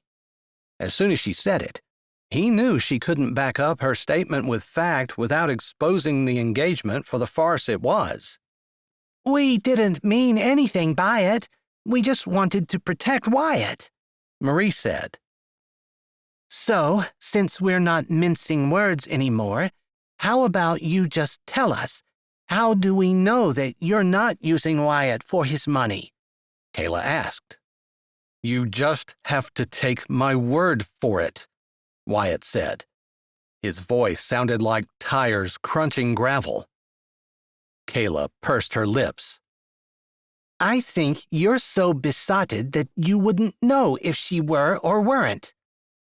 Harper said quickly. I agree to sign a prenup. If we get divorced, I get nothing. No prenup. You'll be my wife and I'll provide for you. Wyatt almost snarled. What was wrong with him? This whole conversation was moot. Their engagement was not real. They could say anything. Usually he was the first to goof off, but something about what everyone was saying had hit a nerve. Okay, you're right. If we get divorced, I get half of your assets, you get half of mine. He tilted his head. She didn't have any assets. He realized as he looked at her, her eyes twinkling, that she was trying to make him smile, teasing him out of his irritation the way he might do for her. She tossed her head and looked back at his friends. But seriously, we're not even married yet, barely engaged. Do we really have to talk like there's going to be a divorce? You have to face reality. 50% of marriages end in divorce, Kayla said. Not mine. Wyatt's voice held conviction. Harper slipped an arm around his tense back. He tried to relax. She tossed her head in a sassy gesture she only used when they were alone and when she wasn't Professor Bright. Fine. We won't need a prenup because we aren't getting divorced. Now, you have to agree to cook my dinner every night of our married life, unless you can dunk me in the next 10 seconds. She splashed him, then dived away. Along the side, probably because she couldn't stand the idea of swimming out over a bottomless hole. She'd adjusted pretty quickly to Chile, but she hadn't changed that much. He slid after her, and by the time he'd caught up to her, a major splashing match was going on. Apparently, he'd kicked water on Kayla as he dove after Harper, and she couldn't let it go. After the splashing wound down, they agreed to a game of chicken. Harper still didn't look too eager to be over the center of the waterhole, even though she'd be sitting on Wyatt's shoulders. As Wyatt crouched down for her to climb on, she whispered, "If I fall off, I'm going to be grabbing for you." "That's a good idea. You can drown us both." His easy grin slipped naturally back into place. The idea of all that water under me with no bottom is petrifying. This probably wasn't the time to start thanking her again for being such a good sport. Instead, he said, "There has to be a bottom, otherwise the water would drain out." Stop trying to use logic on my fear. He snorted. "Fine, drag me down too." Turning, he placed a hand on her shoulder. "I'm sorry about earlier. I was being an idiot about that prenup business. It shouldn't have mattered, but for some reason, I couldn't let it go. Stupid." He leaned closer and lowered his voice. "If you fall off, I will be grabbing for you. There's no way I'm letting anything happen to you." Her hand tightened on his shoulder. I know. You never have. I guess I was just trying to let you know how nervous I was without actually saying I was nervous. He ran his hand up her arm, slender and soft. "You haven't been in your comfort zone since we drove away from the farm."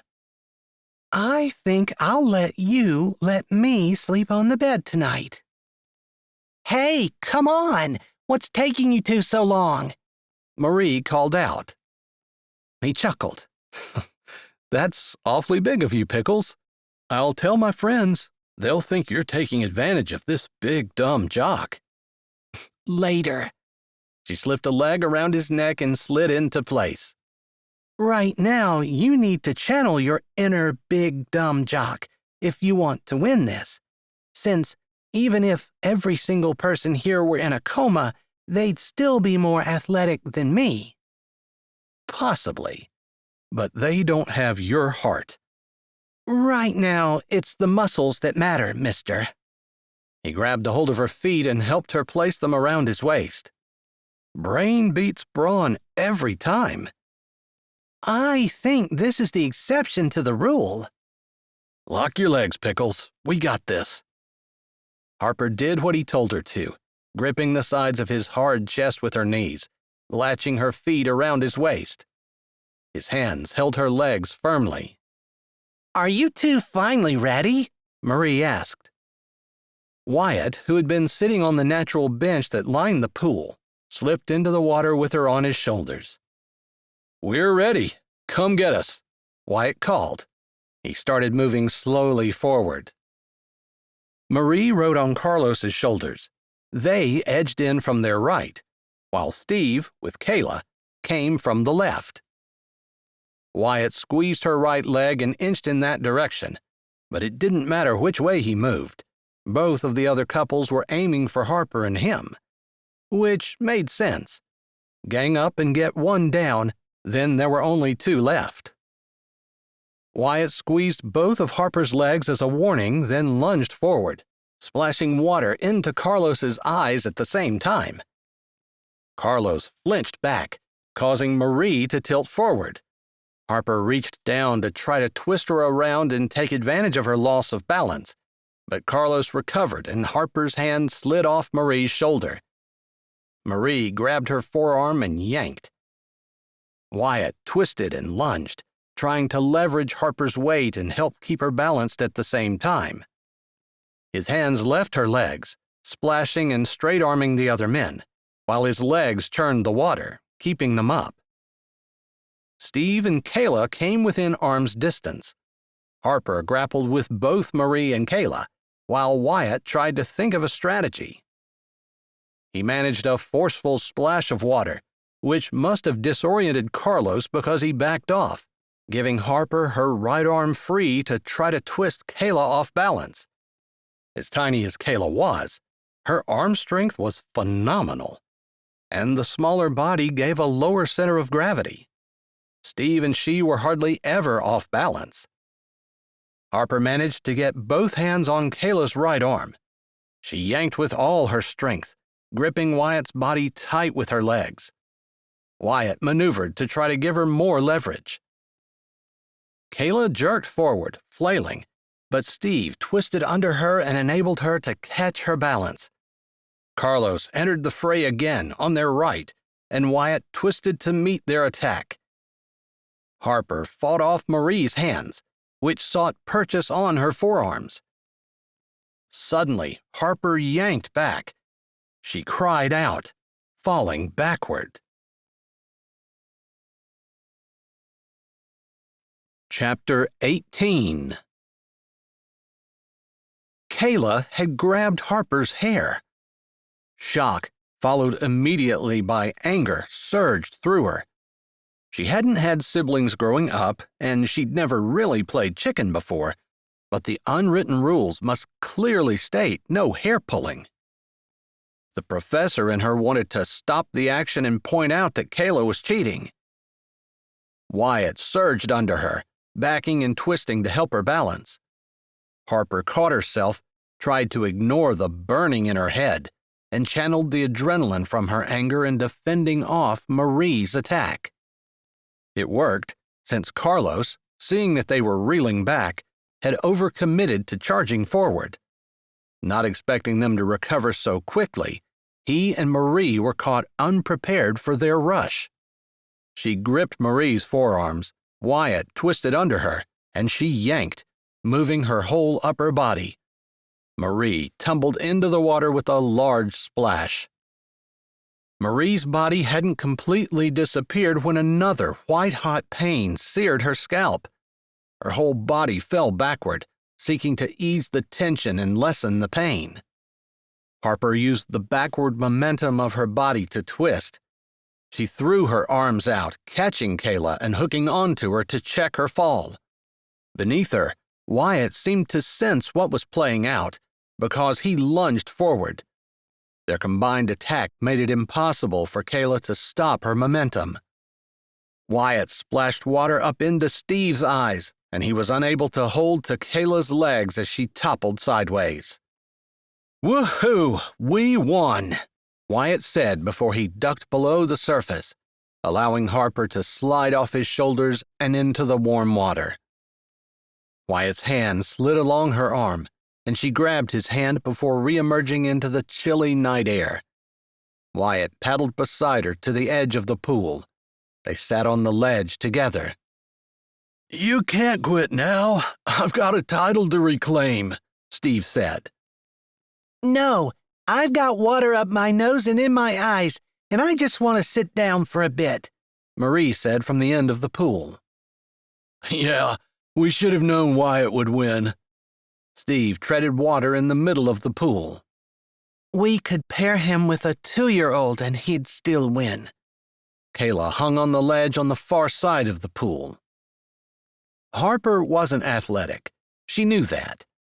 She really didn't think they meant to insult her either.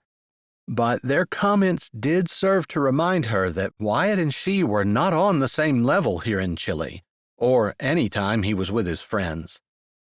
"Seems to me the last time we did this, Kayla, Steve and Marie beat you and me." "That was a fluke," Kayla said. "Twice." Wyatt grinned up at Harper. She thought he winked, but couldn't be sure in the moonlight. "It was 3 times, Steve said.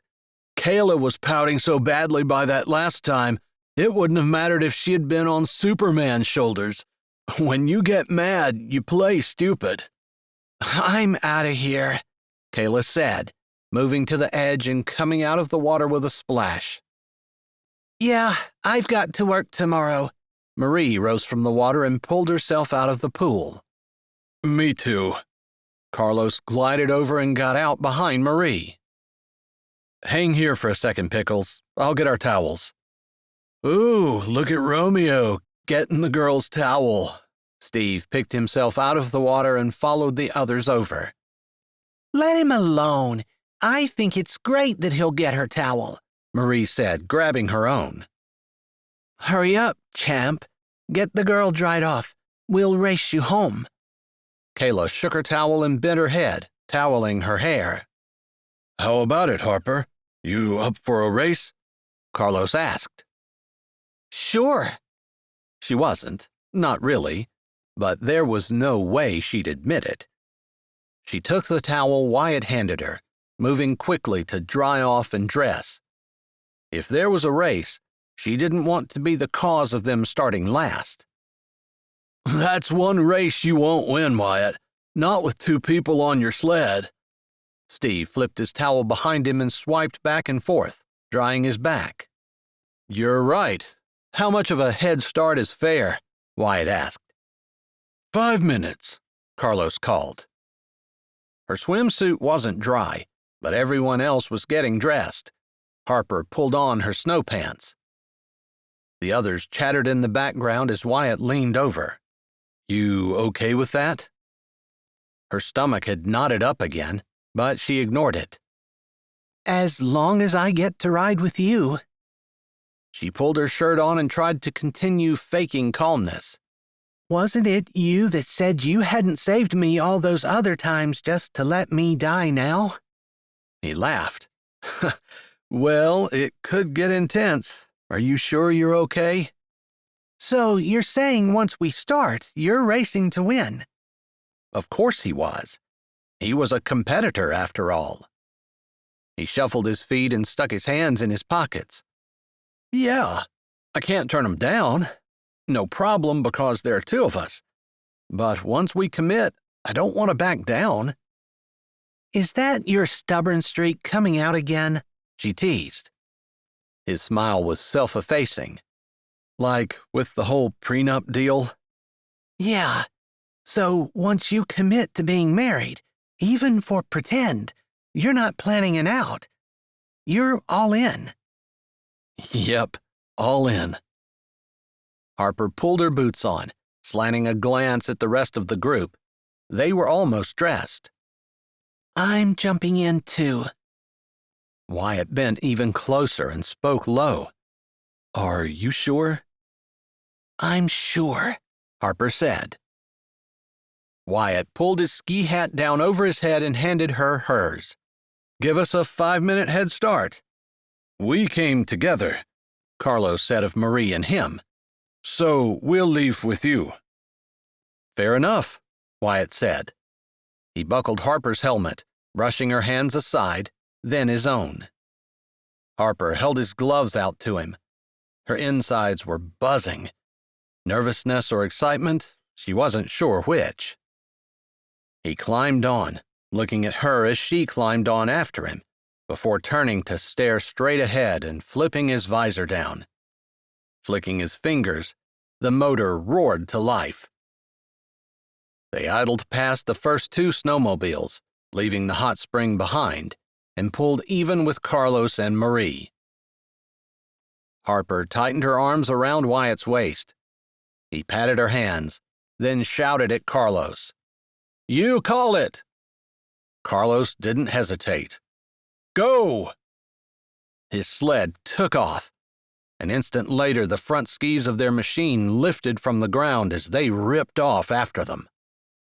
Harper crouched down, hiding her body behind Wyatt's. The large plastic windshield provided a windbreak, but she didn't want to contribute any drag that might slow them down. Even in the daylight, the snow-covered landscape all looked the same. In the moonlight, it was almost impossible to differentiate between straight and hilly terrain. With her head behind Wyatt, she felt, more than saw, the changes in the trail. His body tensed and leaned, and she moved with him, bouncing over bumps and careening around turns. The wind whipped around them, and snow flew up and over the windshield, blowing in short gusts. Harper held tighter to Wyatt. She couldn't see the taillight of Carlos's machine. Once, Wyatt glanced around. "Are you okay?" "Yes," she shouted. "We've got a fouled plug. We're not catching Carlos, but we might be able to beat the other two." She had no idea what a fouled plug was. However, she understood there was a problem, but the competitor in Wyatt couldn't quit. They traveled on in silence for a while, the only sound the revving of their motor. They were going too fast for her to enjoy the night ride, but Harper still cherished the hardness of Wyatt's torso, the way his energy seemed to channel into her, and the way it seemed like they were alone on the planet, together. A light cut across her shoulder, and she twisted enough to see a machine coming up on their left. Wyatt leaned forward fractionally, and she imitated his movement. For a few moments it seemed like they might pull ahead, but the trail straightened and the other sleds slowly gained on them. Harper squinted over at it. Steve, she was pretty sure. As they bore gradually left around a sloping curve, he pulled ahead. Still, Wyatt didn't quit, and Harper was reminded of the tortoise and the hare. There was always the possibility of something going wrong, so it would be foolish to quit until the end.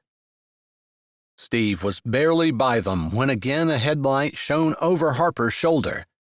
Dim at first, it got steadily brighter. They had reached the part of the trail that twisted and turned into a narrow ribbon. Not enough room for the sled behind them to pass. The headlight moved from their right side to their left, like the machine behind them couldn't wait to get an opportunity to pass. Ahead, the reflector that indicated the crevice Wyatt had shown her earlier on their way up blinked in the light of their headlight. Harper's chest tightened. Her heart thumped against her ribs. She realized she was holding her breath. Wyatt eased off on the throttle just a little. The sled behind them seized the opportunity, slipping out from behind them and pushing around. The crevice grew closer, the shiny reflector the only indication of its presence. He began to ease to the left, following the trail, which curved, then narrowed. Beside them, Kayla drew even, then nudged ahead. The proximity of her machine did not allow them to turn as sharply as Harper thought they needed to. She leaned, expecting to turn. Both sleds continued straight. The reflector was mere yards away. Harper closed her eyes and concentrated on the feel of Wyatt. She didn't believe that he would drive off the trail, but she'd said she trusted him. She needed to prove it. Kayla fishtailed, then bore left, speeding around the curve and out of sight. Wyatt turned the handlebars, but the sled did not turn. Were they on ice? Harper's entire body froze in terror as the reflector careened toward them. A scream built in the back of her throat, but Harper swallowed it. The analytical side of her brain didn't want Wyatt to die with her terrified scream being the last thing he ever heard. His body leaned left, way out over the side of the sled. "Lean!" he shouted. She was already behind him, out over the frozen snow, her face mere inches from the ground. Their machine plowed over the reflector. The skis seemed to grip as the front end turned left. The back fishtailed right. Harper's body pressed into Wyatt's back as the sled slowed. She kept her upper body poised out over the side of the sled. Snow flew everywhere, big clouds of white that obscured the hole that gaped, bottomless and black, nearby. The front right side of the sled tipped. Harper gasped. She gripped Wyatt's waist with all her might. Her stomach felt like it was going to come flying out of her mouth at any second. Still hanging over the side of the snowmobile, Wyatt pushed back. The sled stopped. The motor died. Harper held her breath. The front right ski hung suspended over the edge of the crevice. The sled dipped down. It rocked back and forth like Satan swinging a baby's cradle from one finger. She could almost hear the evil laugh echoing up from the pits of hell where, surely, this crevice led. She still leaned to the left beside Wyatt, but, just moving her eyes and lifting her head a fraction, she could look to the right and see there was nothing there. The snowmobile sat on the very edge of the precipice, except the one ski which didn't. "Get off the sled, Harper," Wyatt said low but very calmly. She opened her mouth to argue. She wasn't getting off while he stayed on. She wasn't leaving him. But this was his gig. She wasn't going to start now thinking that she knew better than he did. At least, not about something like this. She didn't say anything. She couldn't. Not with her tongue stuck to the roof of her mouth the way it was. "Slowly," he said in that same low, calm voice. Like talking might shift the weight of the sled and cause it to tip down, like a ship sinking to the depths of the ocean. She unclenched her fingers from around Wyatt's waist. Stiff and frozen in place from the force of which she'd been gripping, they didn't want to move. The sled rocked gently as she slid her arms slowly back. "Harper?" She couldn't risk trying to say more. A scream, blood-curdling and agonizing, crouched just at the back of her throat. So close, the slightest effort to open her mouth might allow it to get loose. She was afraid that, once she started, she wouldn't be able to stop. Not in this lifetime, which could end up being very short. "You know I love you." "Shut up," she said. Not mean, but firm. He wasn't going to get all mushy-gushy on her now. To do so meant that he was acknowledging the fact that they might not make it. If he did that, she'd lose it. She scooted back a little more. The sled rocked. A clump of snow broke off the edge with a muted crack and fell silently into the earth. On the other hand, "I love you too." He'd probably think she meant friend love, the love he'd been talking about. He didn't need to know it wasn't that kind of love. She'd heard that as a person is about to die, their thoughts became clearer, and maybe that was true, because it was obvious there was a very fine line between love and hate. She wanted to beat Wyatt, but she also wanted to kiss him, long and hard and just as thoroughly. "You slide back too." "I'm not moving until you're off." He stopped talking as the sled rocked. "If this thing starts to go, dive left." She didn't answer. The drive to save herself was strong, but she wasn't sure she could jump while Wyatt rode the machine to his death. Her butt touched the back end of the seat. "I'd rather we survive this together." "I love it when we agree." "If you even crack one joke..." "What? You'll push me?" "I can't make dying jokes right now." Harper carefully lifted her butt and settled on the very back of the snowmobile. It seemed more stable now. "I'd rather die laughing than die scared." "We disagree on that one, because I would rather not die at all." "See? Brain trumps brawn." Gingerly lifting her leg, she swung it over. She grabbed the back rest, which was just a bar that went up, over, and down. "I'm sitting on the very back edge, holding on to the handle. If it goes, all I have to do is stand up. You slide back now." Wyatt didn't argue. He tucked his legs back and slid, slowly and steadily back until his back touched Harper's leg. "You get up, and I'll follow you." Let's do it together on the count of 3. Rather than answering, Wyatt started counting. 1, 2, 3. Chapter 19. Wyatt brought his arm around Harper, pushing her off in front of him. After taking a good 5 or 6 steps, they stopped and turned. The sled wobbled, but stayed on the edge. Adrenaline buzzed through Harper's body, making her feel like she could run back to the lodge, or back to Pennsylvania, which seemed like a haven of safety right now. After a high like that, she was cognizant enough to know that the emotional and physical crash would be huge. She wanted to get back to the lodge, and preferably be in bed, when her body came down, since it was probably going to involve an ugly cry, a lot of shaking, and the fetal position. Wyatt didn't seem to be affected. Harper tried to pretend casual. I can't believe Kayla didn't stop. She looked around. Blue-white, moon-washed terrain as far as she could see in all directions.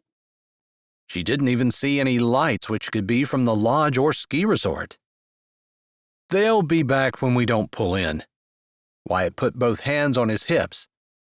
"But I think I can pull that baby away from the edge. I'm not sure why it shut off." Because you scared the crap out of it. Wyatt snorted. "Same thing happened to me." Fooled me. His head snapped around, and he seemed to search into her soul. "I was scared. Trust me." She believed him. She spoke softly. I've done nothing but trust you lately. Something seemed to flash on his face, and she thought he was going to step toward her. Did his hand move toward her face? But his expression cleared and he muttered, "Thanks." He turned back to the snowmobile. "Stay back here." He glanced over at her, maybe to make sure she heard him. "Sometimes with crevices, there'll be a buildup of snow along the opening. Like there's snow maybe 4 or 5 feet deep around the top, but nothing under it to support it. Know what I'm saying?" I'm just thanking God I didn't know that 5 minutes ago. The very idea made her want to pee her pants. She took another step back. I'd feel more comfortable if you'd step back here with me. "I will." He flashed her his practiced grin. She put her hands on her hips. That one doesn't work on me. Remember, this is Harper, not some floozy you met on the slopes. He looked over his shoulder and raised a brow. "Believe me, Pickles, I know who I'm with."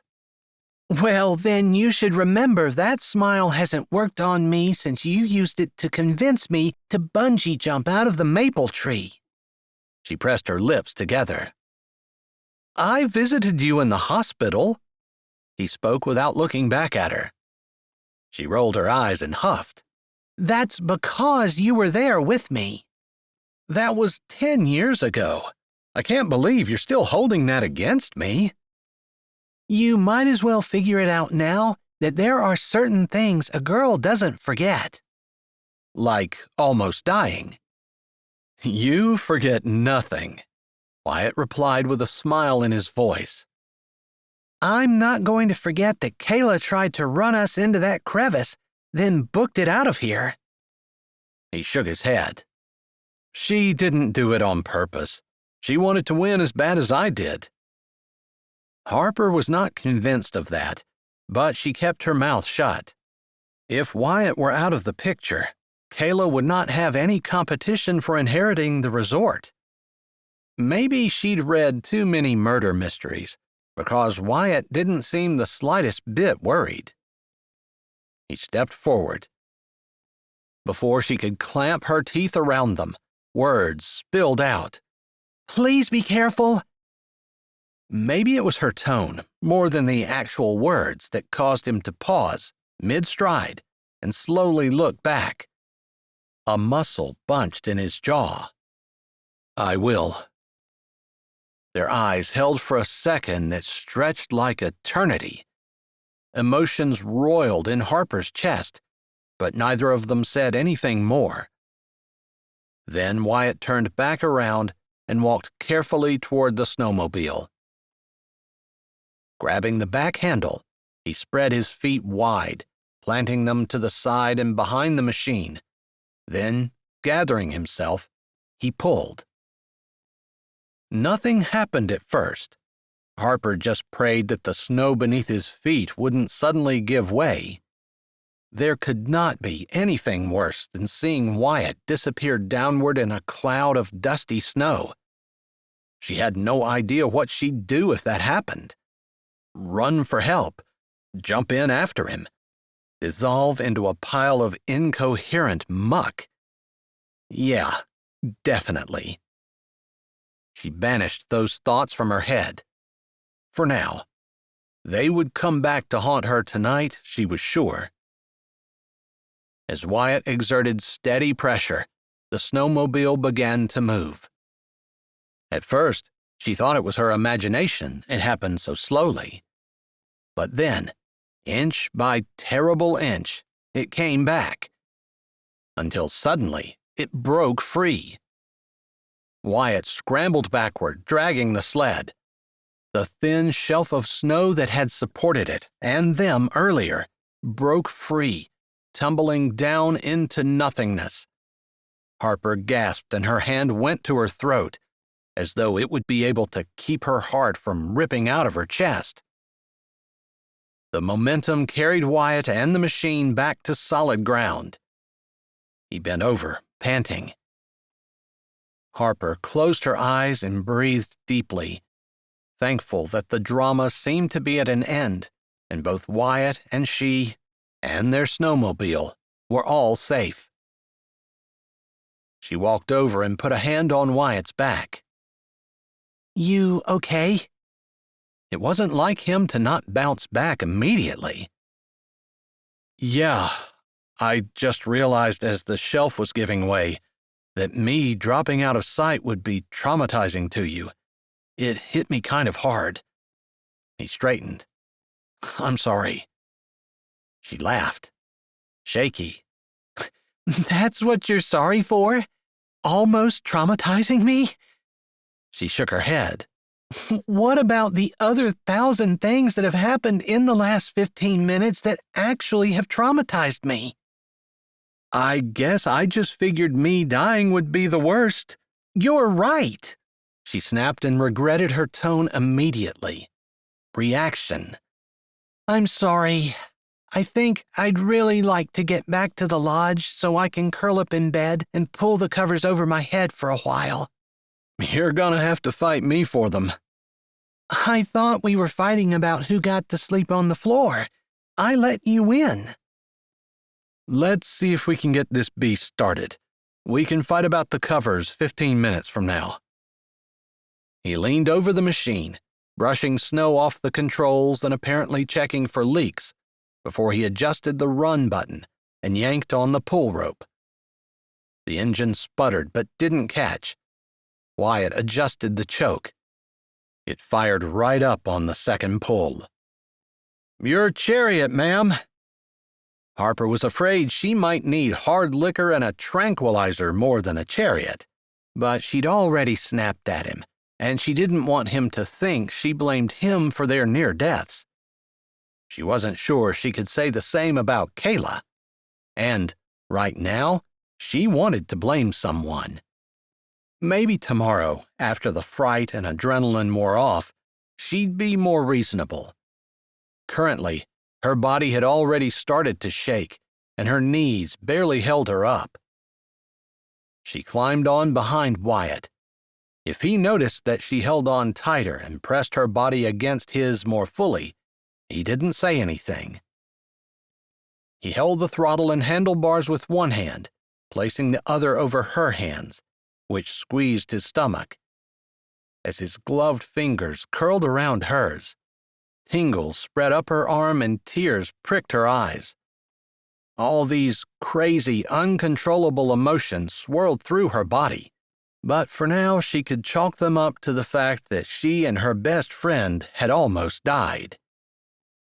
Heat from his back scalded her front, but rather than pulling away, she pressed closer, wishing her helmet away. She had the unreasonable urge to bite his shoulder. They'd only been riding for a few minutes when headlights popped up coming toward them. "I knew they'd be back for us." She didn't say anything, not even wanting to try to understand the competitive spirit that would lead someone to race away from a potential catastrophe. Wyatt stopped, and the snowmobile with Steve and Kayla on it stopped alongside. It looked like Carlos and Marie on a machine behind them. "You guys just that slow? Or did you stop to make out?" Steve called over the growl of the engines. "Just slow." Harper was amazed at Wyatt's calm. She was not that relaxed. "Kayla said she lost you by the crevice." "If you went in, I knew I wouldn't be able to get you out by myself." She lifted the coiled rope from her shoulder. That was almost reasonable, but she should have stopped to see, just in case. Wyatt just jerked his head in acknowledgement. "I appreciate you coming back out for me. Sorry you wasted your time." "I'd expect the same from you," Steve said. "You'd get it," Wyatt answered. His hand squeezed hers where it still rested against his stomach. "Harper and I have had enough excitement for one day. We're heading back to the lodge and bed. You park your machine by the back door. We'll see that it gets put away." "I appreciate it, man." Wyatt thumbed the gas, and the sled took off. Harper shook so badly she could hardly keep herself still. "You gonna make it, Pickles?" "What else could I do?" By far, this had been the most dangerous thing that had ever happened to her. Wyatt glanced back, his face relaxed, his eyes sparkling, his lips split in a wide smile. Her lips tilted up in response. They'd almost died, but he was smiling and getting her to grin back at him. She was still dealing with the after effects of the excitement, but because of Wyatt's confidence and humor, the danger they had been in seemed to fade. Not that she wanted to go back and do it again, just that a sudden, warm, bubbling joy filled her chest. They were alive. They'd tempted death and won. Euphoria coursed through her body. This had to be the high that adrenaline junkies sought. She could see why. She felt invincible. She wanted to stand up on the back of the snowmobile with her arms raised in the wind. Even that did not seem like a big enough outlet for the emotions that pounded through her body, swelling her chest, straining up her neck and making her arms and legs feel energized and capable of winning an Ironman competition. Life couldn't get any better. Sometimes life sucked. Wyatt parked the snowmobile at the back door and helped Harper off. She was still shaking, but she bravely gave him a humongous smile. Probably because she knew how butt-awful he felt about almost killing her. He threw a hand up as the others rumbled by. Steve stopped his machine and Kayla hopped off, jumping on to his. He appreciated them taking care of it so that he could get Harper inside, but he didn't stop to chat. He still couldn't believe how close she'd come to death tonight. Because of him and his overzealous, continuous quest for adventure, she had every right to hate him. He almost wished she would. He'd welcome punishment for what he'd done. Maybe it would appease some of the guilt and shame that curdled his blood and shriveled his heart from putting the woman he loved and should have been protecting in danger. If there was one thing that tonight showed him very clearly, it was that every time Harper was with him, she ended up in danger or hurt. Tonight, maybe she hadn't gotten hurt, but she'd almost died.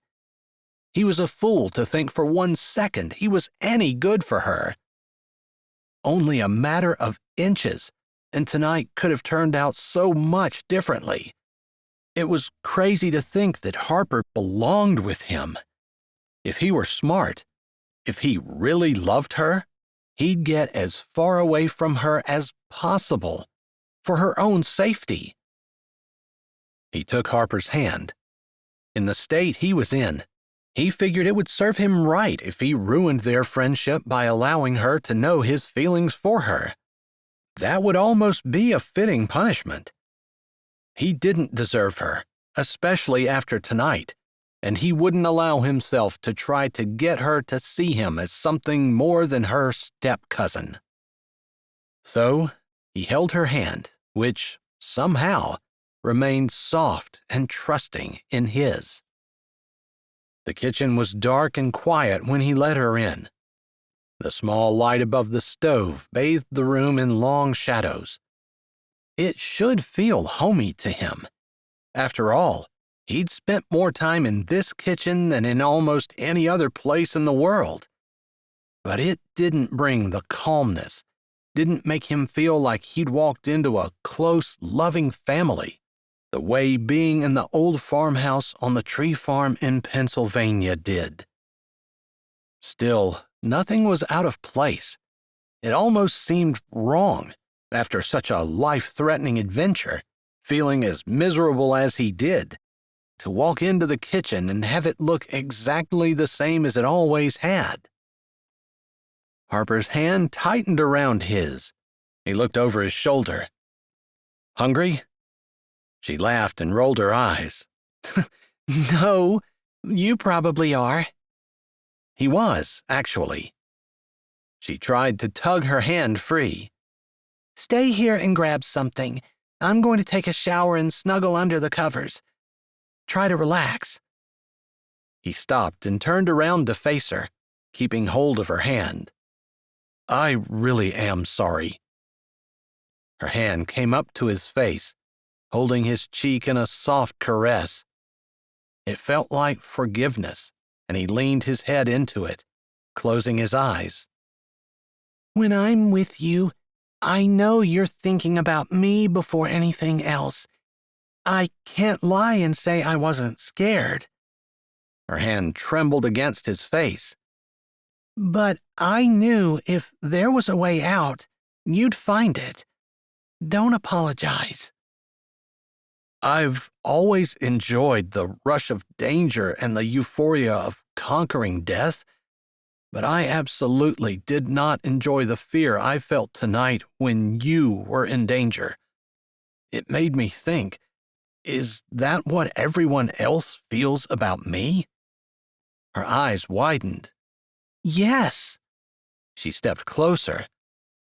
Wyatt's heart hit against his chest like it was reaching out to her. That's exactly how I feel. And when you were climbing that mountain last winter, when you were in the Amazon with no cell phone service for weeks, if I thought about it, I wouldn't be able to function. She placed a hand over his chest where his heart beat for her. His breath came shallow and fast, and his brain had all but shut down.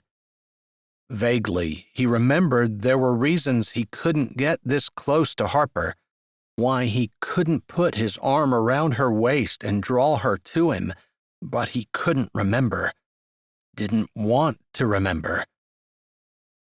Her body touched his. He put his other hand around her neck, threading it under her hair, tilting her head up. "Stay away from me. Stay away so I don't hurt you, drag you into danger. I couldn't stand it if anything happened to you." Her lips parted, and her tongue touched one corner of her mouth. Pulses, like electric shocks, ripped through him. Her breath hit his face, and her hand slid around to hold the back of his head. Her other hand slid around his waist, slipping under his shirt, shocking his bare skin. His breath came out in a rush, and he lowered his head. All thoughts of anything except taking her lips with his evaporated out of his mind. He'd dreamed of this for so long. He'd almost lost her today, but she was alive, safe and warm in his arms. Her body pressed to his. 2 hearts, 1 heartbeat. Harper, He didn't finish the whispered plea, unsure if he had meant to ask permission, apologize, or maybe even give her the chance to back away. The distance between their lips vanished, and they were pressed together. Hers were soft and pliant and warm. It was almost enough, and not even close to being enough. Behind his closed eyelids, hot red and yellow sparks erupted. He pressed his lips tight together, determined not to give rein to the passion and need ripping through his soul. But she sighed and twisted her head slightly. The friction as their lips moved over each other burst in his head, and the beast inside, the one that caused him to climb mountains, race too fast, and ride dangerous rapids, roared to life. His mouth opened, and he caught her sigh, took it in, tasted it, savored it because it was Harper's. He growled, pressing her to him, lifting her against him. His tongue plunged into her mouth, and the kiss he'd dreamed about for years became reality. Her hand gripped his head, pulling him closer. Her mouth opened under his. Her tongue dueled with his. Her arms wrapped around him, and he pressed her against the wall, his hands roaming freely down her sides and through her hair, like he couldn't get close enough, couldn't touch her enough, couldn't feel her enough. He groaned, frustrated he couldn't get closer, needing the reaffirmation of life after her brush with death. But he was going too fast. Vaguely, he realized it. He pulled back, some part of him afraid that she'd come to her senses and slap his face. But she had kissed him back. He was sure of it. Unable to bear the idea of letting her go, he leaned back and looked into her eyes. Harper's breath came in heavy pants. She forced her eyes open and met Wyatt's gaze, hoping he didn't misread the wide-eyed wonder in hers. Nothing in her relationship with Wyatt had prepared her for her body's reaction to his kiss. Hoping she wasn't being presumptuous, she whispered, "More." Wyatt's eyes lowered. His head drifted toward hers. His hand moved slowly and lightly up and down the curve of her waist. His other hand traced slow circles on the back of her neck. The passionate haze that had enveloped her settled more closely around, fogging her brain, narrowing her thoughts down to just one focus: Wyatt. His lips on hers, his hands, his body, the beat of his heart, the scent of him, rich and spicy, natural. His head moved to the side.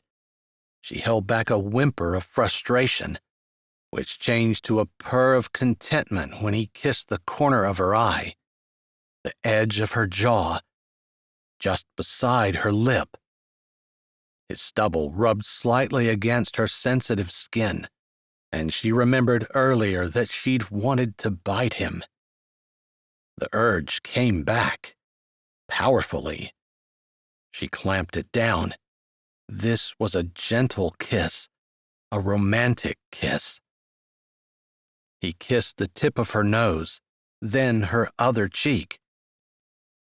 Her hands moved to his face, and she caught his cheeks between them. My lips, Wyatt. You can kiss your sister on the nose. I don't know why in the frig I'd want to, Wyatt murmured.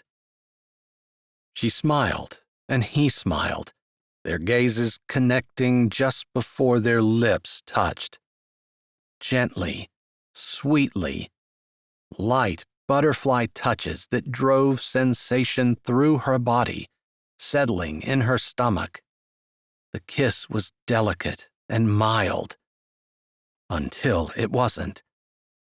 Unsure how it happened, Harper realized her body strained against his, and her hands clutched his shoulders. He crushed her closer.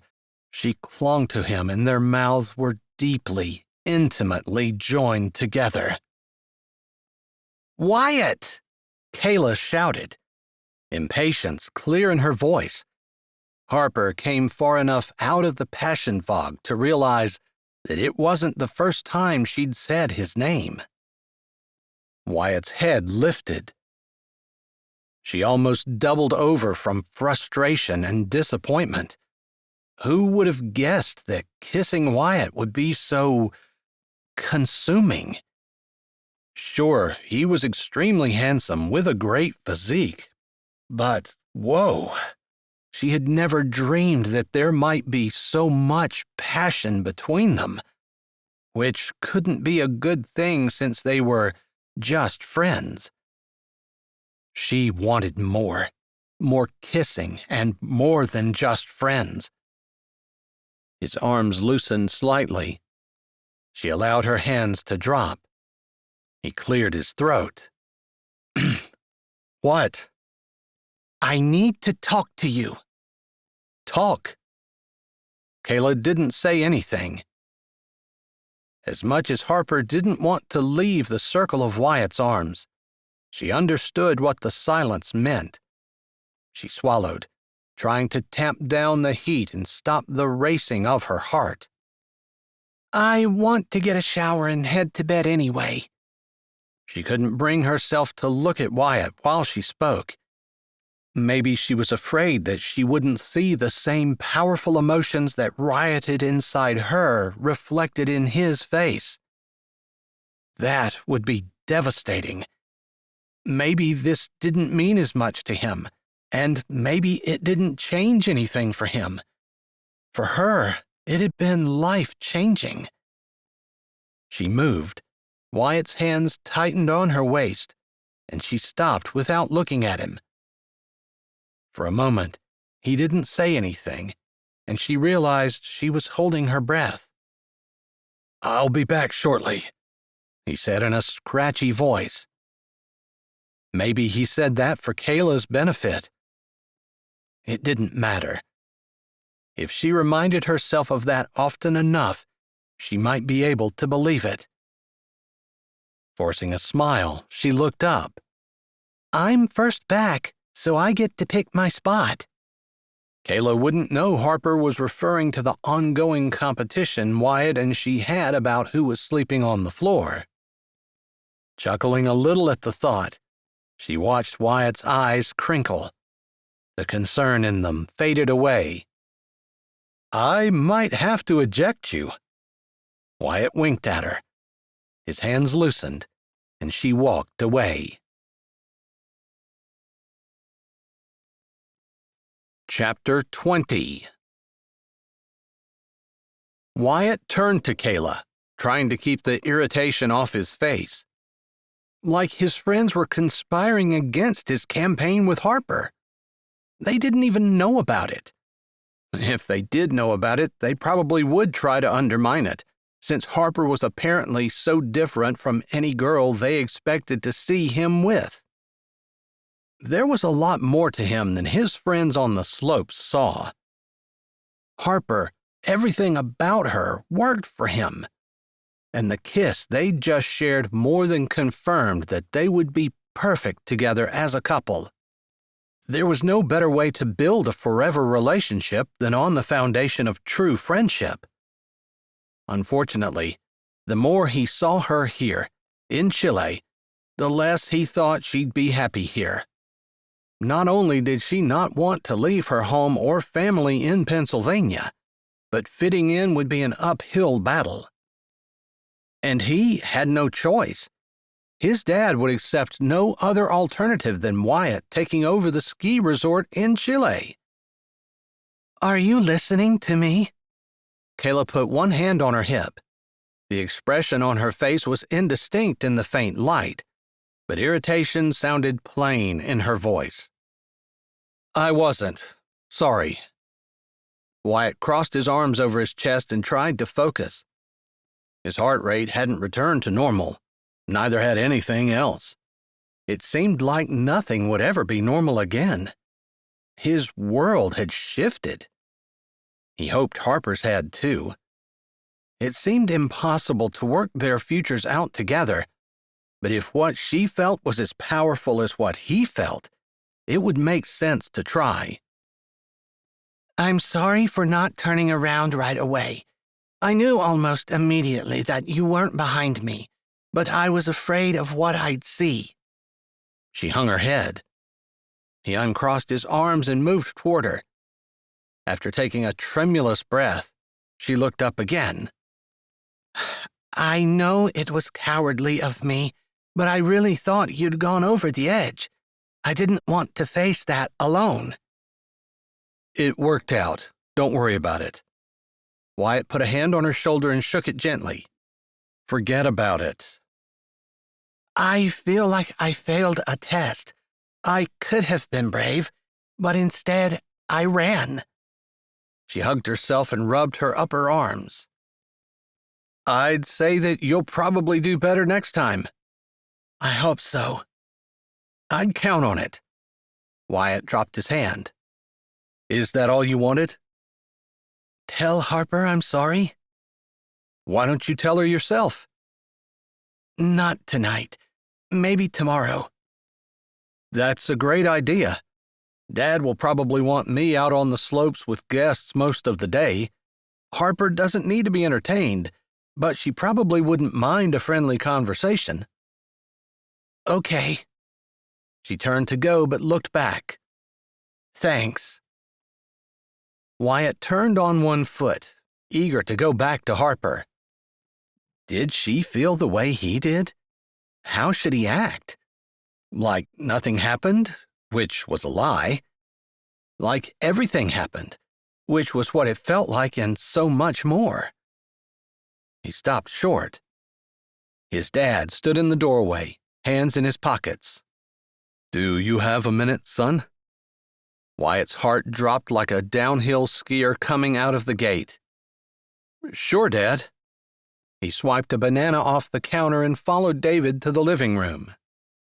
Want a drink? His dad asked, getting himself a glass of water from the wet bar in the corner and taking a sip. I'm good for now. Wyatt slowly peeled the banana. Even after the events of the day, he wasn't tired, but he didn't feel up to having a conversation with his dad. What happened tonight? He swallowed and shrugged. We were racing home from the hot spring, and I almost ran smack into the crevice along the trail. His dad didn't seem overly alarmed. Wyatt would have been shocked if he had. After all, the danger was long past. His dad nodded. Wow, that's not like you. Was that girl with you? It seemed like a passive-aggressive thing that his dad wouldn't use Harper's name. Name's Harper, Dad. Wyatt held his dad's gaze. She was, but she wasn't the reason I almost hit the crevice. Really? The tone of that one word indicated his dad didn't believe it for a second. Wyatt couldn't exonerate Harper without implicating Kayla. He stopped the words from coming out of his mouth. Yes, really. That was the best he could do. I wanted to thank you for your helping me today. Wyatt finished chewing a mouthful of banana and was able to keep his mouth from falling open. His dad didn't usually thank him. No problem. He leaned one shoulder against the wall. His dad paced to the window and looked out at the snow-covered landscape bathed in moonlight. I'm really looking forward to you coming down full-time. Wyatt took another bite and nodded, even though his dad couldn't see him. His dad didn't turn around. Sophia told me that girl helped her in the kitchen. Yeah. He squelched back his irritation at his dad's use of that girl. His dad drew the sound out. She's a doctor. Harper got that all the time. Her degree is in nutrition. She's not a medical doctor. I see. David took a drink of his water. I wasn't too sure about her. She isn't the kind of girl I thought you would choose. He cleared his throat. Actually, I'd hoped for a number of years that you would take a fancy to Kayla. She's great as a sister, Wyatt said cautiously. He hadn't expected the conversation to take that turn. Yeah, well, I certainly know love doesn't always flow the way we want it to. Maybe his dad was thinking about his mom, or possibly Sophia. Wyatt shrugged again. True. We're having a reception tomorrow night. I know. Wyatt bit off the last of the banana. We've made it in honor of your engagement. Nerves detonated in Wyatt's stomach, curdling the banana. Really? His dad turned around and paced to the middle of the room, staring at the big fireplace beside Wyatt. Yes, Sophia and I are committed to making Harper feel like she belongs here. We want her to feel welcomed, and our friends and employees will help us do that. There will be probably 100 people here. His dad looked at him out of the corner of his eye. I'm hoping we can convince you to have the wedding here, soon.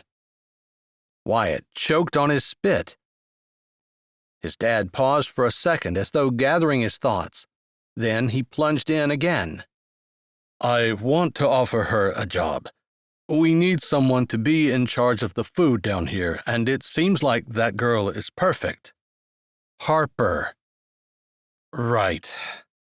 His dad ran a hand over his bald head. She can come back down with you in 4 weeks and start right away, planning menus, cooking, taking care of special menu requests for allergies and diets and so on. We get a lot of that now. No need to wait until the wedding to start, although I assume you're not going to drag it out.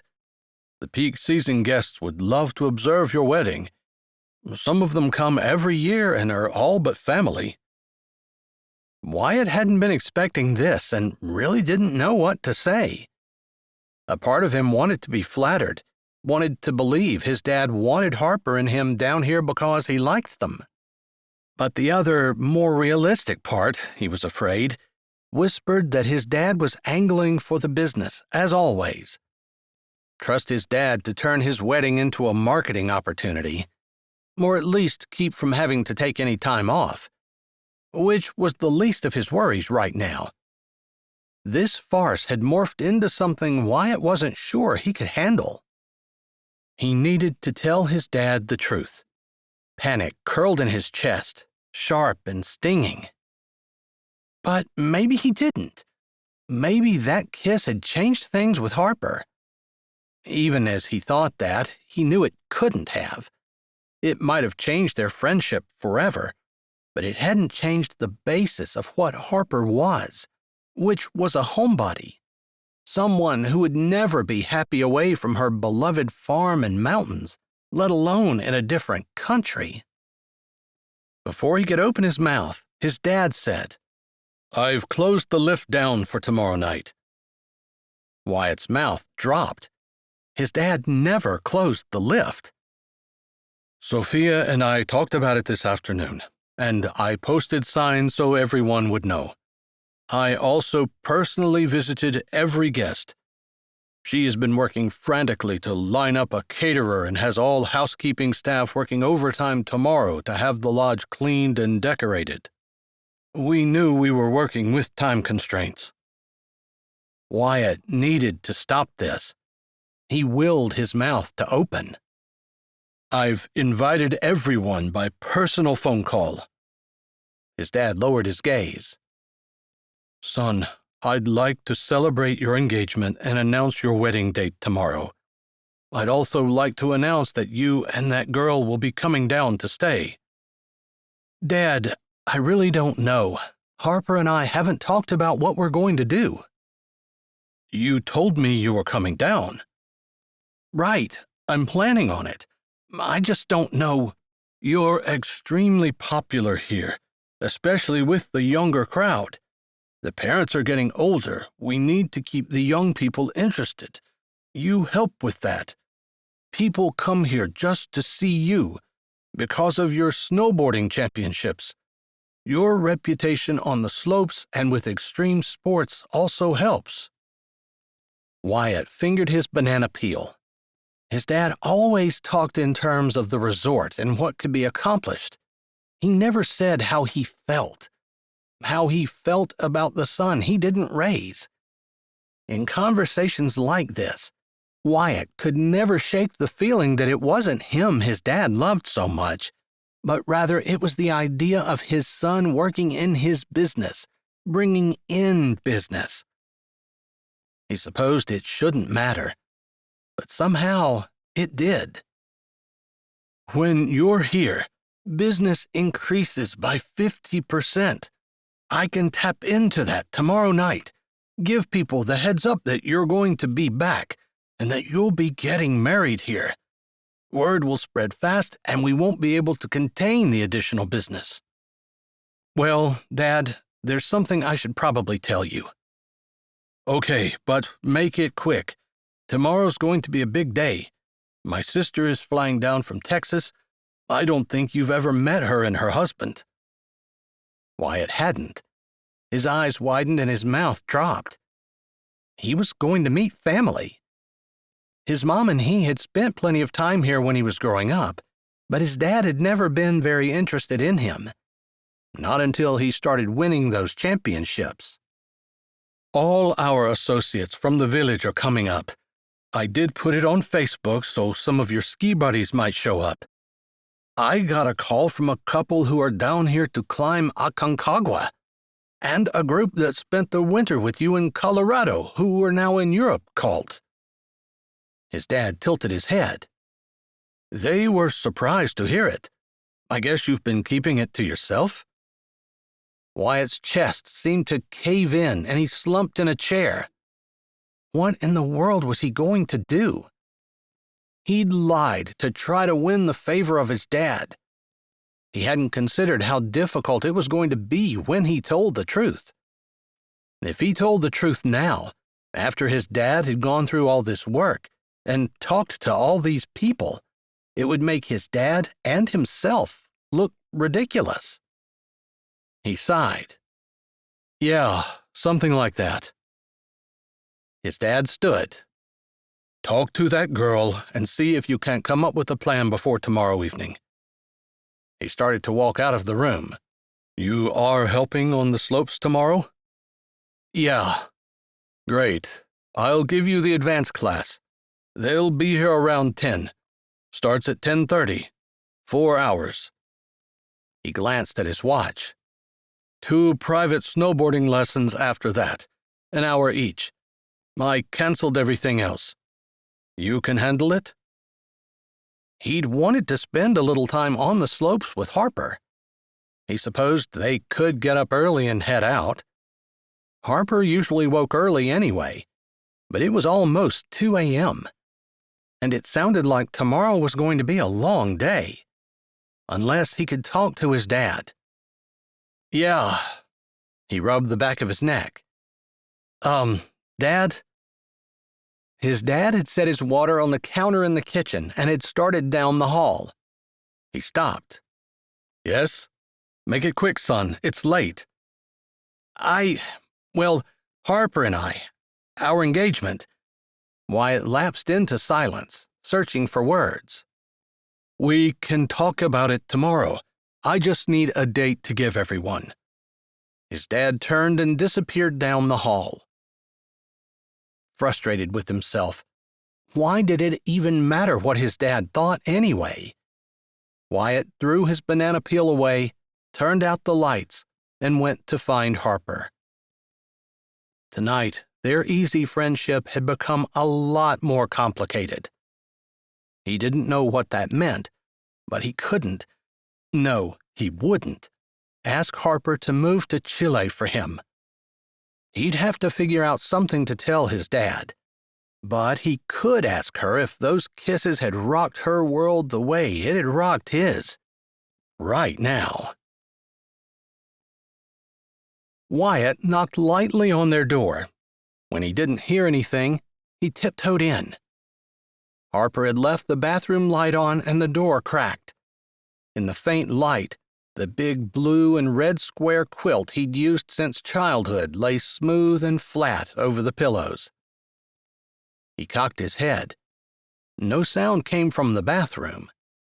Closing the door behind him, he walked lightly to the other side of the bed. Sure enough, Harper lay on the floor, snuggled up in the old olive green and puke yellow sleeping bag he'd loved and used all the time as a kid. He didn't even know where she'd found it. "Harper?" he whispered softly. No answer.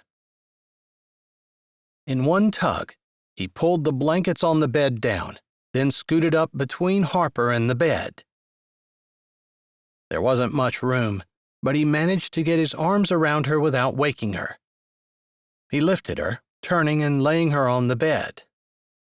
He tugged the comforter out from around her and had just started pulling up the covers when she said, "I thought if I pretended to sleep, you'd let me have the floor." He laughed softly. "It's a good thing I didn't strip down to my skivvies or prance around the room buck naked." "I'd have closed my eyes," Harper said primly. "I just bet you would have, Pickles." A light smile teased her lips. He swallowed at the tightening of his throat. Man, he didn't want to lose this, but he needed to know. "I wanted to talk to you about earlier." "A lot of things happened earlier." He couldn't read her face. He supposed almost dying should have been at the top of his list, but somehow that had been eclipsed by kissing Harper. Maybe he ought to inquire about her physical welfare before he asked what he really wanted to know. "Are you okay?" "You've been asking me that all day. I said if I'm not okay, I'll tell you." "So that's a yes?" She grunted. He put his hands in his pockets, but resisted the urge to pace. "I wanted to apologize about the crevice thing." His stomach bottomed out every time he thought about it. Man, he couldn't believe how close he'd been to killing Harper. "I think you already did." There wasn't a trace of anger or malice in her tone, like she'd expected him to pull through all along, like they hadn't almost died. Guilt weighed heavy on him. She gave him way more credit than he deserved. "Well, when you almost kill someone, I guess it doesn't hurt to apologize more than once." "I guess." Her voice dropped. "Are you tired?" "Tired, but not sleepy." She sighed and shifted, adjusting the pillow under her head. "Well, I kinda wanted to talk to you about something." Man, he hated this. First his dad, now Harper. He needed to just spit things out. This just proved that the kiss had changed things, at least for him. Before this, he could tell Harper anything. About Kayla? Harper asked softly. He'd forgotten she'd left the kitchen when Kayla came in. Nah, she just wanted to say she was sorry. She wanted me to apologize to you for her, too, but I told her to tell her yourself. Oh, the way you're carrying on, I thought it was something serious, like she did it on purpose or something. No, nothing like that. Harper was just acting like herself, like they hadn't even kissed. Maybe she was not affected like he was. Well, what is it then? You're acting odd, Wyatt. I'm just a little nervous. He couldn't keep his knees from shaking, his heart raced, and his voice kept wanting to go soprano on him. A little nervous. Ha! He couldn't remember being more nervous in his life. To talk to me? No, about the subject matter. He willed himself to just come out and say it, but the words tangled on his tongue. What could possibly be making you this nervous? Harper shifted on the bed, seeming to strain to see him better. Well, obviously she wasn't affected. Yeah? My parents are having a big party tomorrow. You know that. But I didn't realize how big. They're making it an engagement announcement party. My dad's sister from Texas, whom I've never even met, is coming down for it. He said he was having over 100 people here. He wants us to set a date so he can announce that too. I can't believe how far out of control this has gotten. Did you think of telling him the truth? Constantly. But all I could think of was how upset he was going to be. Then, when I heard how many people he'd invited and how much effort they're putting into this, well, I just couldn't. I tried, but I couldn't. I know what your dad thinks of you is important, but have you ever thought that maybe... It's too important? He finished for her. As always, Harper was right. It's so hard to let go of that hope. I've had it since childhood. So you're nervous because you wanted to ask me to keep up the charade through the engagement party? Why? I already agreed to the pretend engagement. A tone of confusion ringed her voice. He cleared his throat and sat on the bed next to her. Well, this is going to be a big deal. She slid over to make room for him. I'm with you, Wyatt. If you want to admit the truth, if you want to keep up the pretense, whatever. Heaviness settled in his chest. He hated confrontations. Every trip with his mother back to the resort had ended up with a middle-of-the-night screaming match between her and his dad. Like clockwork, the next morning, they'd pack and leave. Because of his determination to keep his life running smoothly, he'd messed things up with his dad, and he'd allowed this discussion with Harper to go off the rails.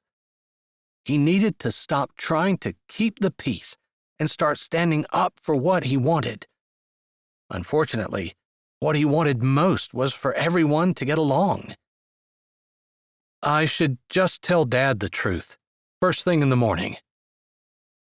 Harper was silent. Her hand slipped out and found his in the darkness. Somehow that filled the silence between them so full of words he didn't know how to speak. Finally, she said, I know that would be hard. You don't want to disappoint him. He stroked her fingers with his, loving how different they were. Soft, small, cool. Yeah, and he's got the rest of our lives planned out. Her hand tensed. Huh? He breathed out, holding her hand like a lifeline. He wants a wedding date, preferably for sometime this ski season. He wants to offer you a job in the kitchen planning menus and stuff, and have you come down here to live when I move down. I mean, He was going on, and I get it. It feels like we're in too deep to get out. Exactly. And part of the problem had to be that he really didn't want out. He wanted it to be real. Harper had been ecstatic when Wyatt had wanted to talk to her. She thought they were going to talk about the kiss, that he was going to maybe even suggest they make their relationship real, more than friends. Like she had any idea of how they would work that out, but surely it was worth a try. But her whole world had deflated when he'd admitted his nervousness had been because they had to keep pretending, intensify their pretense.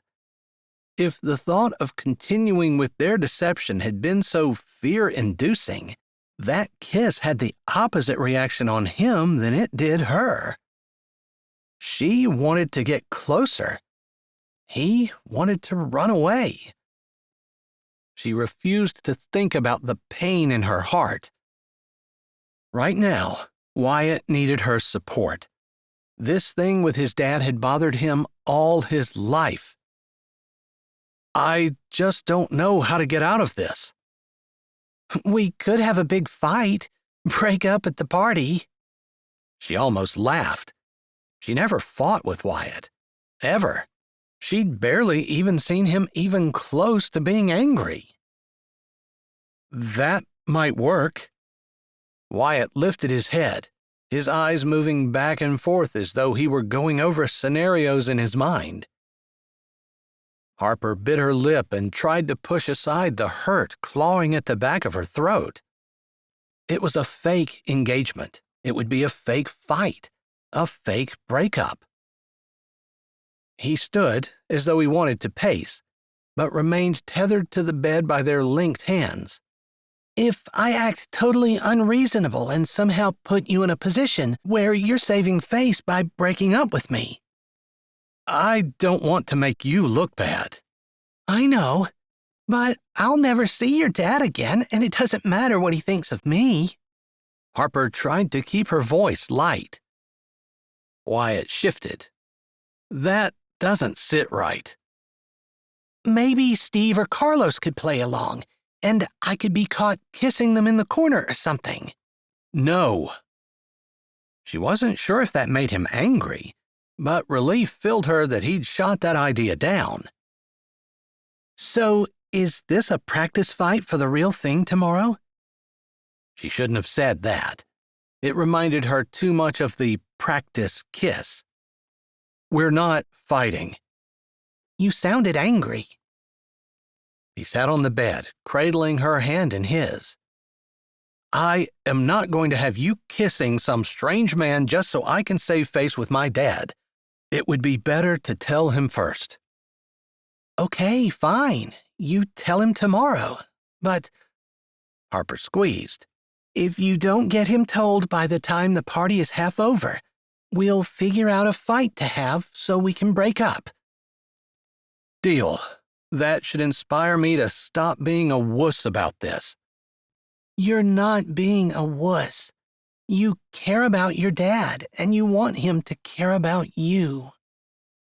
Thanks, Pickles. Hey, it's what you brought me down here for.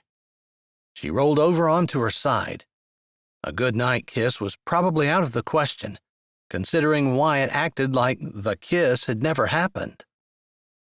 You're earning your keep, that's for sure. We could fight about the whole bed thing. But you're going to be nice to me, for once, and just sleep in the bed. For once?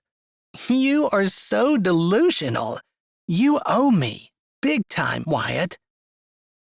He froze in the act of getting off the bed. He leaned over, placing a hand on either side of her head. Her stomach fluttered. She pushed the sensation aside.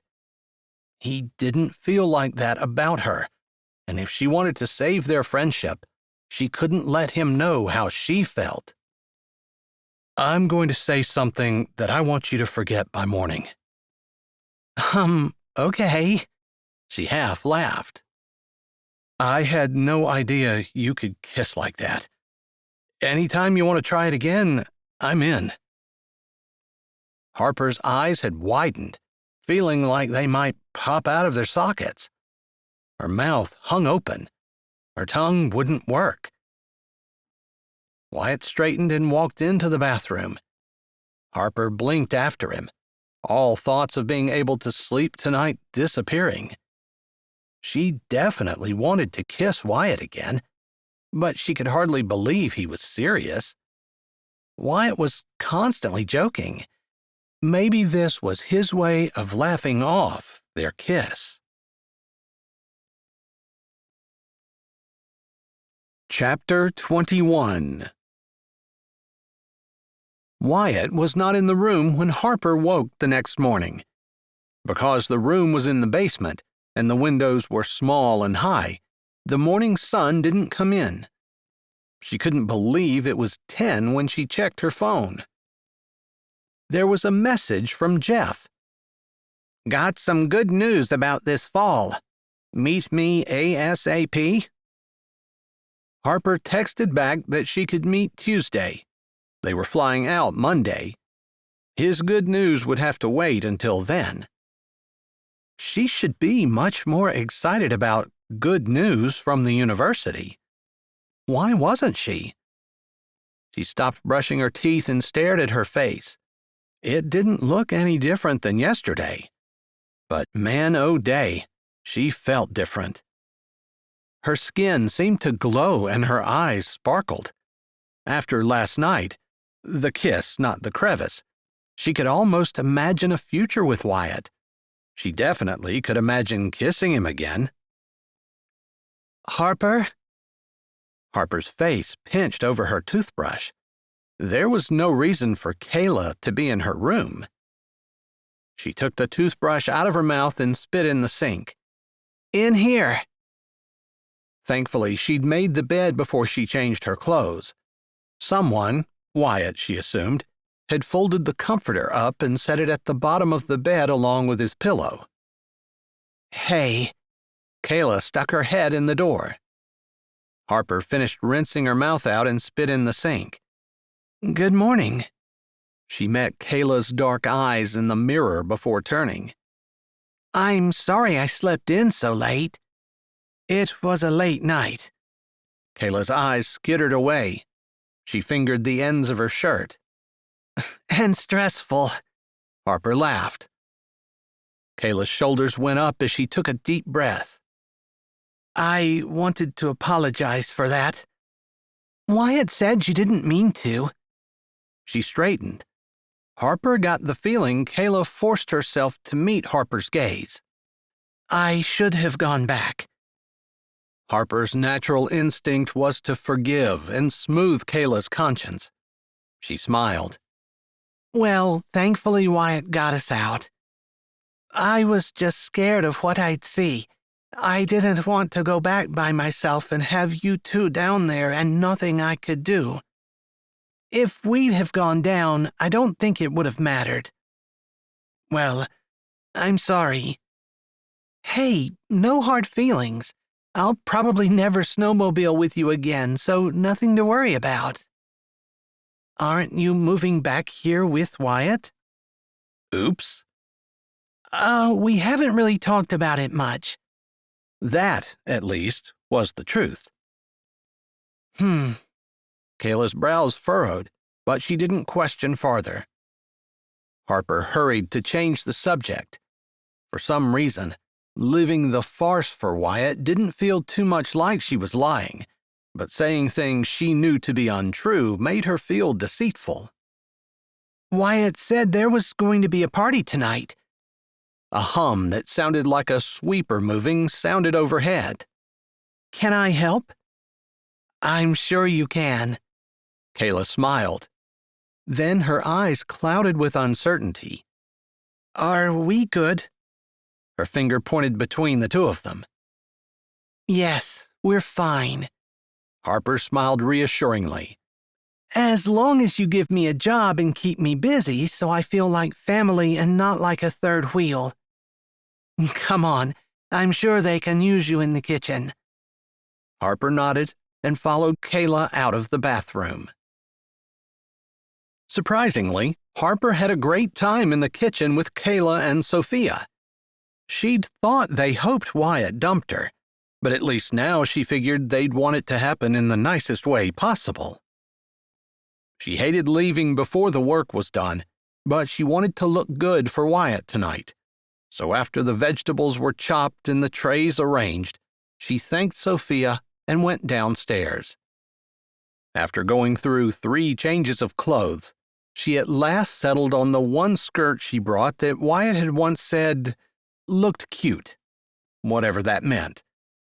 She stood in the bathroom, putting the finishing touches on her makeup, wondering if Wyatt was even going to make the party since she hadn't seen him all day, when she looked in the mirror and saw him standing in the open doorway. His face glowed, although there were slight lines around his eyes where his ski goggles had dug into his skin.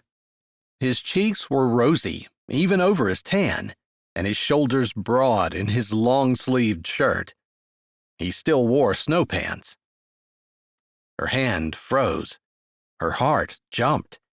She forgot to breathe. His lips tilted up, wobbling a little as though he were just as uncertain of the status of their relationship as she was. He swallowed. "Hey." It came out rusty and soft. "Hey yourself." She turned around. "I couldn't stop thinking about you all day." His hands twisted his beanie cap, and he shifted his weight from one leg to the other.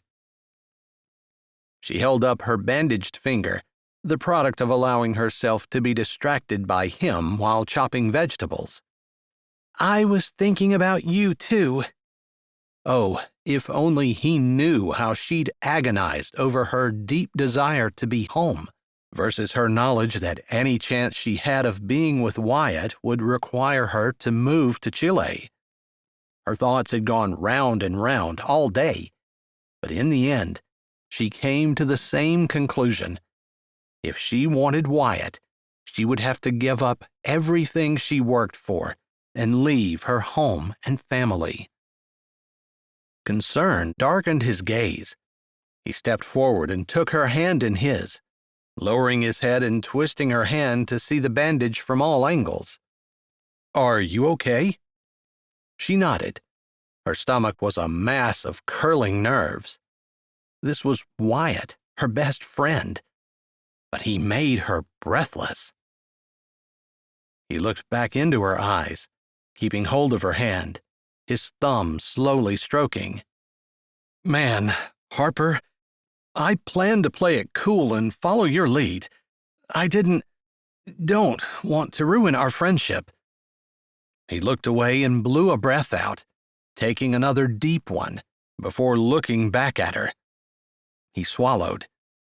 "Please tell me that you weren't just thinking of me as your best friend, that it was more, that there's more between us than friendship." As his eyes, sincere, pleading, bore into hers, she could only tell the truth. "I was thinking of that kiss. I wanted to do it again." He closed his eyes and groaned softly. Then he dropped her hand and his arms stole around her. He rested his forehead on hers and whispered fiercely, "I've been waiting 10 years to hear you say that." Shock sprang through her body. Her breath puffed out. "What?"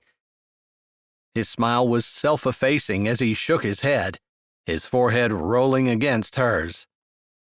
"I said, I've waited 10 years to hear you say that." She blinked rapidly, trying to comprehend what he had just said. "I had no idea." "It's the only thing I've ever been able to keep from you." "Why? Why would you have kept it from me?" He pulled his head back and cupped her cheeks with his large hands. "Because you weren't interested. All you saw when you looked at me were elbows and feet." "That's true at first." "Then I was just your step-cousin and we had fun together." "True." To be fair, though, you were too wrapped up in your books and studying to make time for romance." With that statement, reality crashed down on her. Tenure, the university, his dad. They were headed in completely different directions. There was no way to work their future out. With the party due to start any minute, they didn't have time to discuss it. Are you going to kiss me? His square jaw split into a grin. He jerked his head up. "Say it again." Dang it, Wyatt. Kiss me. "My pleasure," he murmured just before his head descended. Their lips met, just as sweet, just as explosive as the first time. When he lifted his head, a long time later, their breaths came in pants. Their eyes met, and they grinned at each other. I could gladly stand right here and do that all night long, she said. Wyatt ran a hand down her cheek and along her jawline. Her breath hitched. She pushed her face into his hand, loving the contact. But I'd better get out of here because there's a party in your honor that is supposed to start any minute, and a lot of people have worked all day to make it very nice. Somehow, Harper's hands had gotten under Wyatt's shirt, and she skimmed her palms up and down his back, learning the hard ridges and dips. Much as I would like to stay here, too. She couldn't believe she'd misread Wyatt for so long. 10 years. He sighed and ran a hand over his face. I never got a chance to say anything to my dad. So we have to stage a fight? At the idea of fighting in front of a room full of people, fear tried to shove its clinging tentacles between them, but she held Wyatt tighter. Yeah, I don't know. I don't want you looking bad. I guess if an opportunity presents itself. His voice trailed off and he shrugged. Then his eyes narrowed and he met her gaze again. We need to have a conversation about where this is going. He jerked his chin, indicating the two of them. Well, tonight after the party, or we're traveling all day tomorrow, going home. We could do it then. Sometime. I'm not asking you to come here. And I'm not asking you to stay in Pennsylvania. He grunted. It might be a short conversation. That was it. No need to talk about it anymore. Still, let's not ruin tonight with tomorrow's problems. His eyes crinkled. It's your brain that has always been so appealing to me. Yeah, that's what everyone says. She rolled her eyes. Hurry up and get ready before they come looking for us. She slipped out of his arms and out of the bathroom, shutting the door behind her. Wyatt stood in the great room, holding a glass of water. Icicle lights drooped from the ceiling, and a cheerful fire crackled in the huge stone fireplace. Low-hanging, rustic chandeliers added to the ambiance. People mingled and talked, some attired in classic evening wear, but most dressed in casual but expensive mountain wear. He'd been at parties here before, but somehow everything seemed different tonight. Maybe because this one was in honor of him and his girl. Harper fit right in with the soft brown leather skirt she wore. It was his favorite. He loved how it twirled around her legs, mid-calf, playing peekaboo with the tops of her brown boots. The rich forest green shirt brought out the green in her gray eyes, and her hair, which was normally in a ponytail, lay down her back in a slick, shiny curtain. He wanted to spend the evening staring at her. He also wanted to run his hands through her hair. But he was expected to be the perfect son, mingling, talking, making people feel comfortable and entertaining them with stories from his travels and adventures. On one hand, he was trying to make the party go by without a hitch. On the other, he constantly searched for an opportunity to pretend to have a fight with Harper. Not that he wanted to. What he wanted to do was sit on the couch with her snuggled next to him and bask in the feeling that she finally saw him as more than a friend. He also wanted to hash their future out, to see what kind of compromise they could work out. Harper hadn't said anything, but he knew she was homesick, had been since they drove away from the farm. She longed for home, and he wasn't sure she would be willing to leave it. It wouldn't be right for him to ask her to. Maybe she would offer. She's glowing. Sophia glided up to him, lifting a brow in Harper's direction. He allowed his eyes to linger where they wanted. Yeah. That near-death experience was good for your relationship. When you two first showed up, you were missing that spark of awareness. But now, you definitely look like a man besotted, and she like a woman in love. Wyatt stilled. It seemed impossible, after all the years of waiting and hoping, that Harper could be in love with him. It was what he'd always wanted. Even though he knew a relationship could not happen, it still thrilled him to think that the woman he'd loved for more than a decade might return his feelings. Sophia glanced at the large clock on the wall. He followed her gaze. It was almost 9. Your father wanted to say a few words. Maybe you can steal Harper away from our neighbors and make your way to the fireplace. That's where he was planning on speaking. Sure. Wyatt took another sip of his water and moved through the crowd. Nerves balled in his stomach. He should have talked to his dad before this.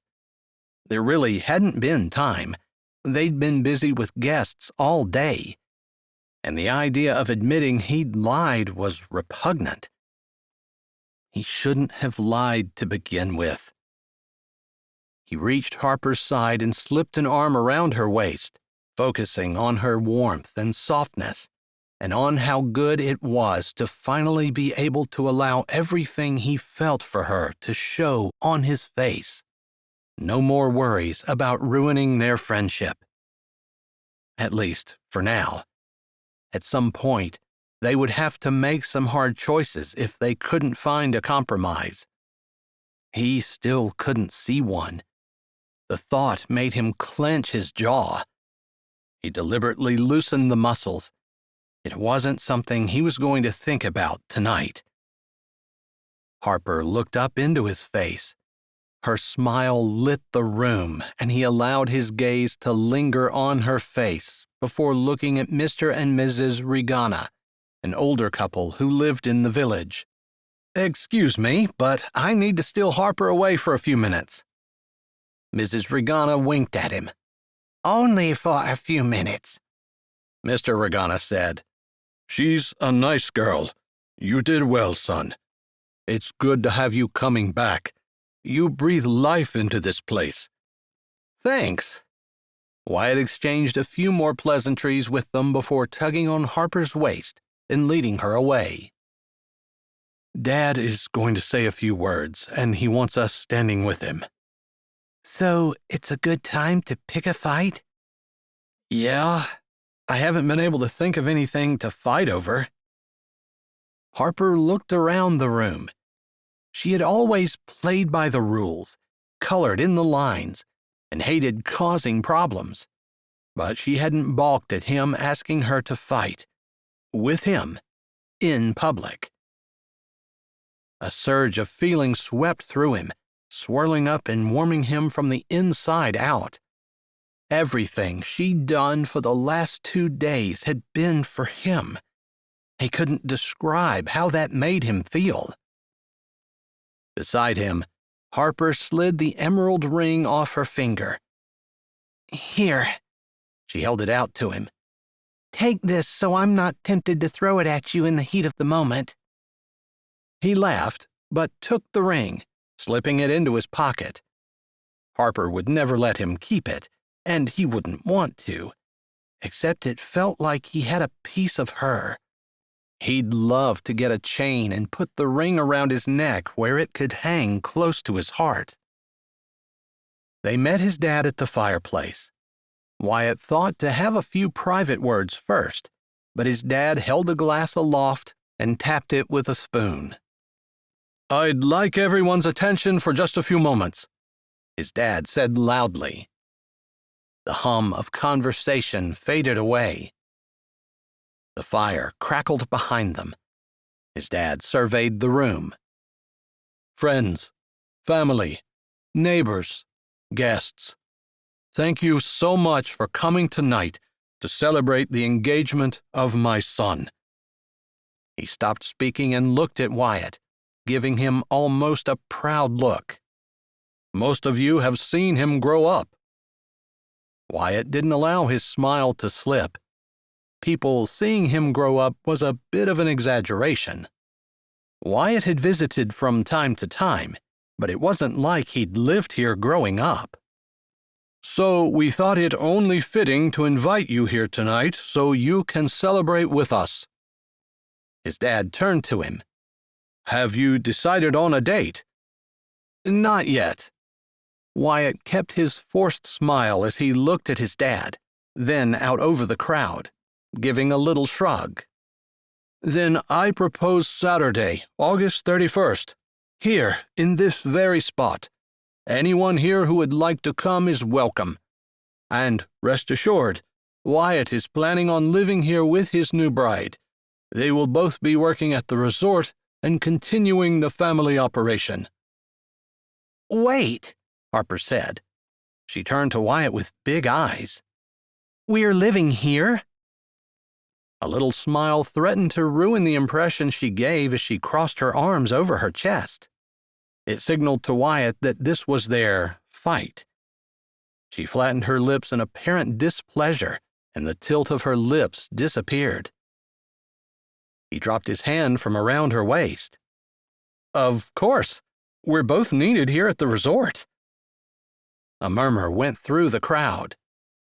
Out of the corner of his eye, he could see his dad glower. Harper threw one hand out. "I've got a life in Pennsylvania. I can't just drop it." "You're not dropping it. The date is 2 months away. Plenty of time for you to wrap up loose ends." A titter came from the crowd. He gave what he hoped was an appeasing smile. His dad crossed his arms over his chest. Harper stomped a foot and widened her eyes. "I don't want to wrap up anything. I've got a research position waiting for me, and tenure at the university." She turned to face him, moving her back to the crowd.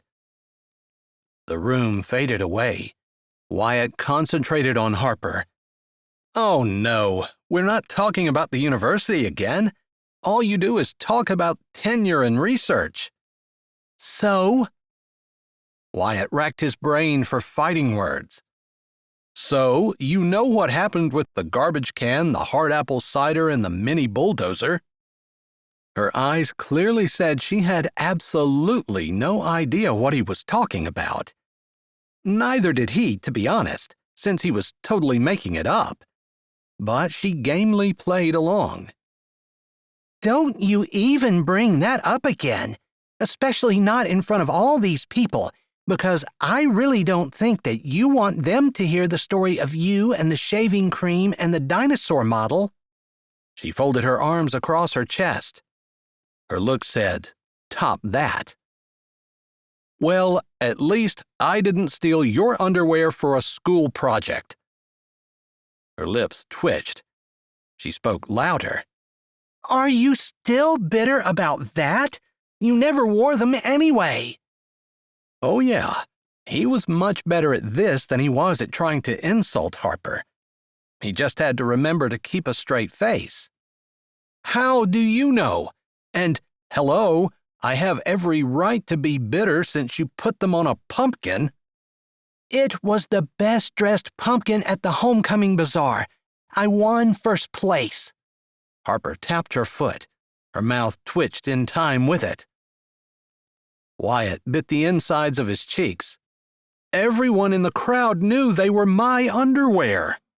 No, they didn't. You put my name on them in black permanent marker. He pointed a finger at her. You should have used your own underwear. Harper put her pert little nose in the air. They were perfect, with those little smiling jack-o'-lanterns. Really, you should be thanking me. Because my underwear made the front page of the local paper? They were above the fold, in color. Harper could contain herself no longer, and she laughed, which made Wyatt laugh. She laid her head on his chest and wiped at her eyes. He stroked down her hair, like he'd wanted to do all night, and pulled her closer. Their guests, most of them with big smiles on their faces, some outright laughing, and his dad, had been watching with curiosity. Now the murmur of conversation started back up. His dad turned and addressed the crowd, saying something about talking with the lovebirds, but Wyatt didn't pay attention. He spoke low to Harper. I'm sorry. No, I'm sorry, she said softly when she finally caught her breath. It's my fault. I didn't follow the script, he whispered in her ear. She shook her head. There was no script. True, but I kind of veered off topic with the whole underwear thing. I think I brought it up, Harper said with a lifted brow as though she were asking if he wanted to try another fight. I'll just have to bite the bullet. He glanced up to see his dad had finished talking and had his arms across his chest, scowling at them. Now would probably be a good time. I'll stay here beside you. Wyatt flattened his lips. That's tempting, but I got myself into this without your help. I'd better fix it the same way. Harper shook her head. I'll stay. Confidence surged through him. They smiled at each other. Then Wyatt bent and gently pressed his lips to hers. A cheer went up from the crowd. Wyatt lifted his head. Harper's cheeks brightened. Kinda forgot about our audience, Wyatt said. Me too. Harper squeezed his hand. The crowd dissipated. Wyatt waited until the hum of conversation had grown loud again before he glanced toward his dad, who still glowered at him. With dread weighing his feet, he stepped toward his dad. Harper held tightly to his hand. Sorry about that, Wyatt said. His dad's face didn't change. I'm not sure what that was. Wyatt pulled himself up to his full height. That was me being a coward. Lines appeared in his dad's forehead. He tilted his head. What are you saying? Wyatt swallowed. He needed to face this the same way he'd face a challenging ski course or a difficult mountain to climb, head on. He stuck his chin out. I lied about being engaged. A gasp sounded beside him. He looked over. Sophia and Kayla stood slightly beside and behind him. Sophia had her hand over her mouth, her eyes wide. Kayla's were narrowed. She looked almost angry. You lied? His dad repeated, low and slow. Yeah. Why? Sophia cried softly as she came up beside him. You can't tell me that you and Harper aren't a couple. Kayla took a step closer, her hands on her hips. Her eyes shifted between Harper and him. We weren't. Wyatt didn't want to have to explain that on top of everything else. He tried to move the topic back. I knew Dad wanted me here. This is where you belong, his dad said. I know, he said, only partly to appease his dad, mostly because he knew it to be true. But Uncle Fink has been recovering from a bad bacterial infection. A muscle in his dad's jaw worked in and out. It throbbed in time with the vein that stood out on his forehead. Wyatt spoke to Sophia. Dad always gets upset when he thinks I'm spending too much time on the farm in Pennsylvania, and I knew that if I told him that Uncle Fink needed me for the summer, he'd be angry. I thought it'd be easier to say that I was engaged and I wanted to stay home to be with my girl. You were afraid, his dad growled. I wanted to help Uncle Fink, and I wanted to keep the peace. I don't know why you'd think that you should help on that farm. It's not yours. Not like this resort. His dad threw his arm out, indicating everything around them. Wyatt leveled his gaze at his dad. He opened his mouth, and words that he'd wanted to say but hadn't for 10 years fell out. Uncle Fink took me in when you didn't want to be bothered with me. His dad's jaw set. I was busy building our future. I'm sorry for needing a father at an inconvenient time. His dad had the grace to look slightly abashed. Wyatt's heart softened. No one could change the past, but the future was wide open. Still, now wasn't the time to fight about it. Not with a house full of people.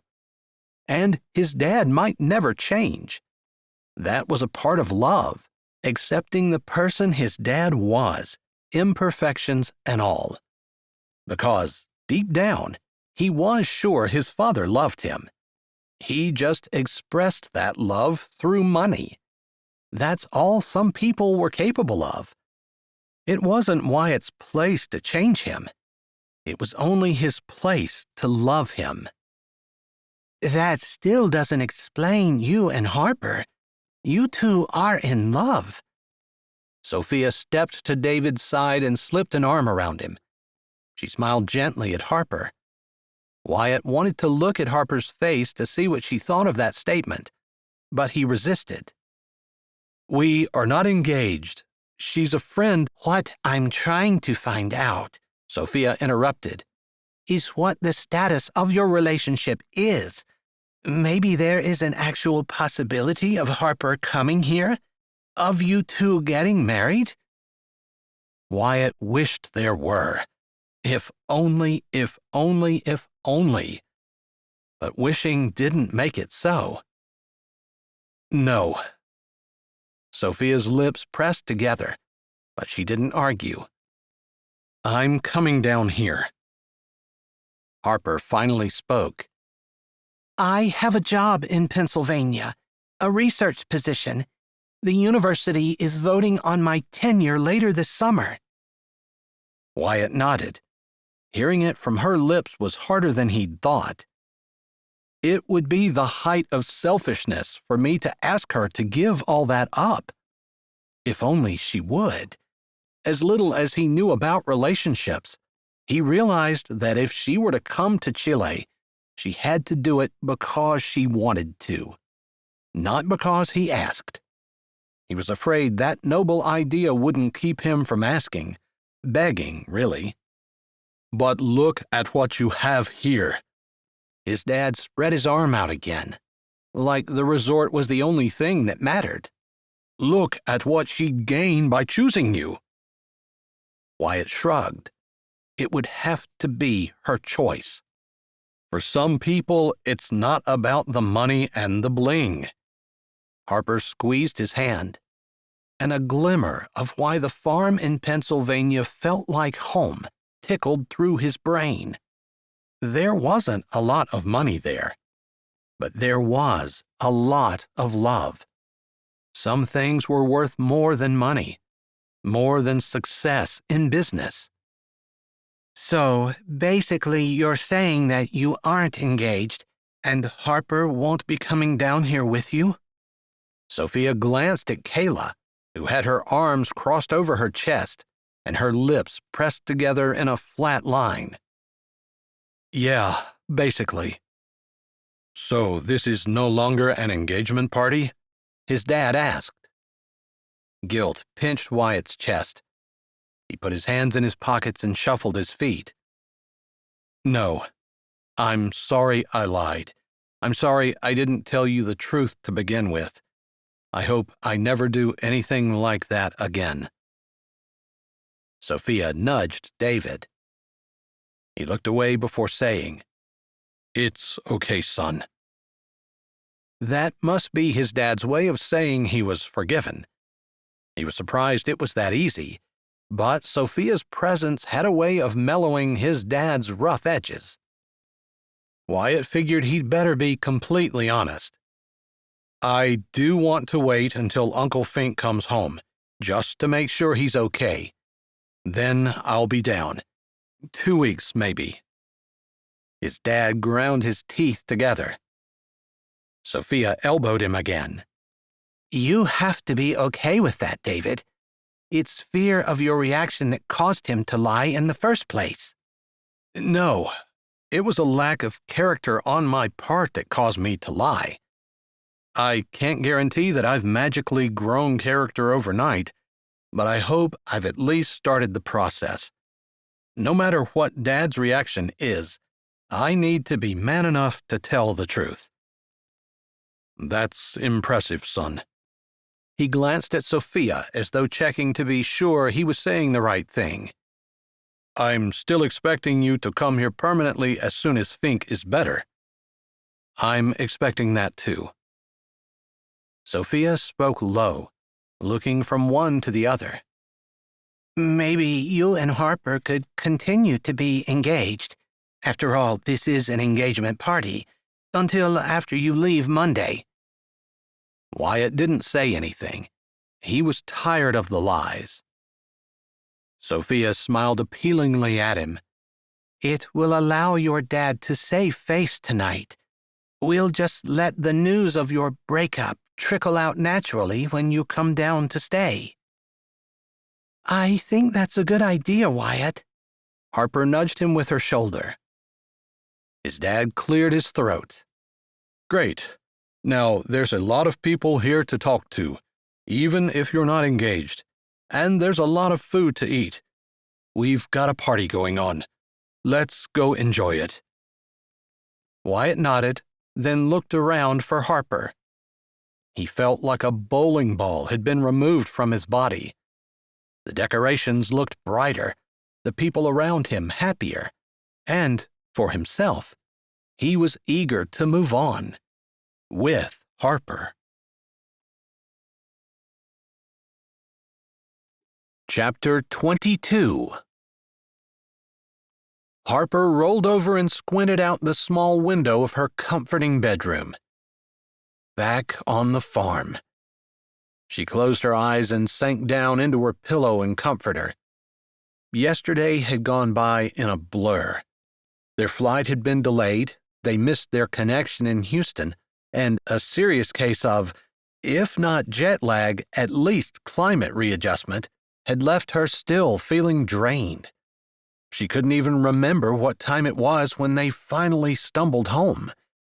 4 a.m.? Wyatt and she had seen plenty of unhappy, tired, and grumpy people yesterday. That even described them. But after their failed fight at the pseudo-engagement party, Wyatt's personality and hers seemed to be synchronized. Whatever it was, they hadn't fought, despite the travel nightmares. They hadn't talked either, at least not about their relationship, its status, or how it would end. Harper opened an eye and peeked at the clock. Noon. She threw the blankets off and took another look at the beautiful day already half over outside her window. She couldn't believe a weekend was all she'd been gone. So much had happened. A hard, rhythmic rap sounded on her front door. Wyatt always knocked the same way. "Come in!" she shouted while shuffling to the dresser to at least run a brush through her hair. Nerves shot through her at the thought of him seeing her with a bedhead. "Why isn't this door locked?" he said from the living room. "I never lock it." She snapped the ponytail band in place. Wyatt had seen her a million times in her ratty sweatshirt and jammy pants, but as she glanced at the bedroom door that hung open, she wished she had made him wait out on the porch while she changed. His head popped in the crack. "Anyone could walk in on you."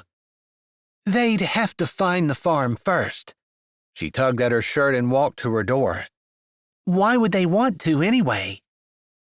"There are serial killers walking around all over the place." "That's ridiculous." "It's true." "It's not." She tilted her head. "Have we reversed roles?" She was the one that was usually uptight. He was not supposed to care whether the doors were locked or not. Her eyes roved over his muscle shirt and work jeans, and a little flame burst to life in her breast. Wyatt could possibly be a responsible parent. One side of his mouth tugged up in the lopsided grin she loved. "Guess so." A bit of uncertainty clouded his features. "We were both barely awake last night when we got home. I don't think I kissed you goodnight." Pushing away the uncertainty of their relationship, she smiled, and it felt like flirting. "Kiss me now." His grin widened and he closed the space between them. She couldn't think while he kissed her, but after their lips parted and she laid her head on his chest, she whispered, "What are we going to do?" He grunted. "About what? Us? Your job? My dad?" A half laugh escaped from his lips. "There's so much stuff between us, I don't even know where to start." Her job. Harper jerked back. Crap. "I forgot." She couldn't decide what to do first. A shower, clothes, food, scratch food. "I was supposed to meet Jeff for lunch today. He said he had news about this fall." She put her hands on her head. "I'm never going to make it on time." Biting her lips and refusing to cry, she flew by Wyatt. Stopping short, she backed up and wrapped her arms around him in a quick hug. "I'm sorry. I didn't mean to go off like a firecracker." "That is kind of what you look like." His large hand stroked down her back, infusing calm. "I'll start your car and bring it to the door. You get ready." He took her chin in his fingers and tilted it up. "Okay?" She nodded. "I'm sorry to leave you with all the catch-up farm work." "Don't worry about it. Whatever I don't get done today will be waiting tomorrow." The panic that had burst inside her chest faded. Rational thought returned.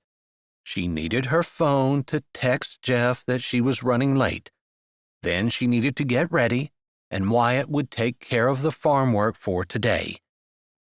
She stepped back and looked into Wyatt's eyes. "Thank you." He moved forward, sliding his hand over her hair. After a brief pause, he lowered his head and tenderly touched her lips with his. "Thank me later." He winked before striding out the door. Harper stood with her fingers on her lips, staring at the door. She couldn't wipe the bemused smile from her face.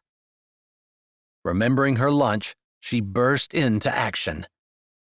30 minutes later, Harper grabbed her purse and walked out. She'd put off the position she'd been offered this summer. She couldn't afford to lose the one for this fall.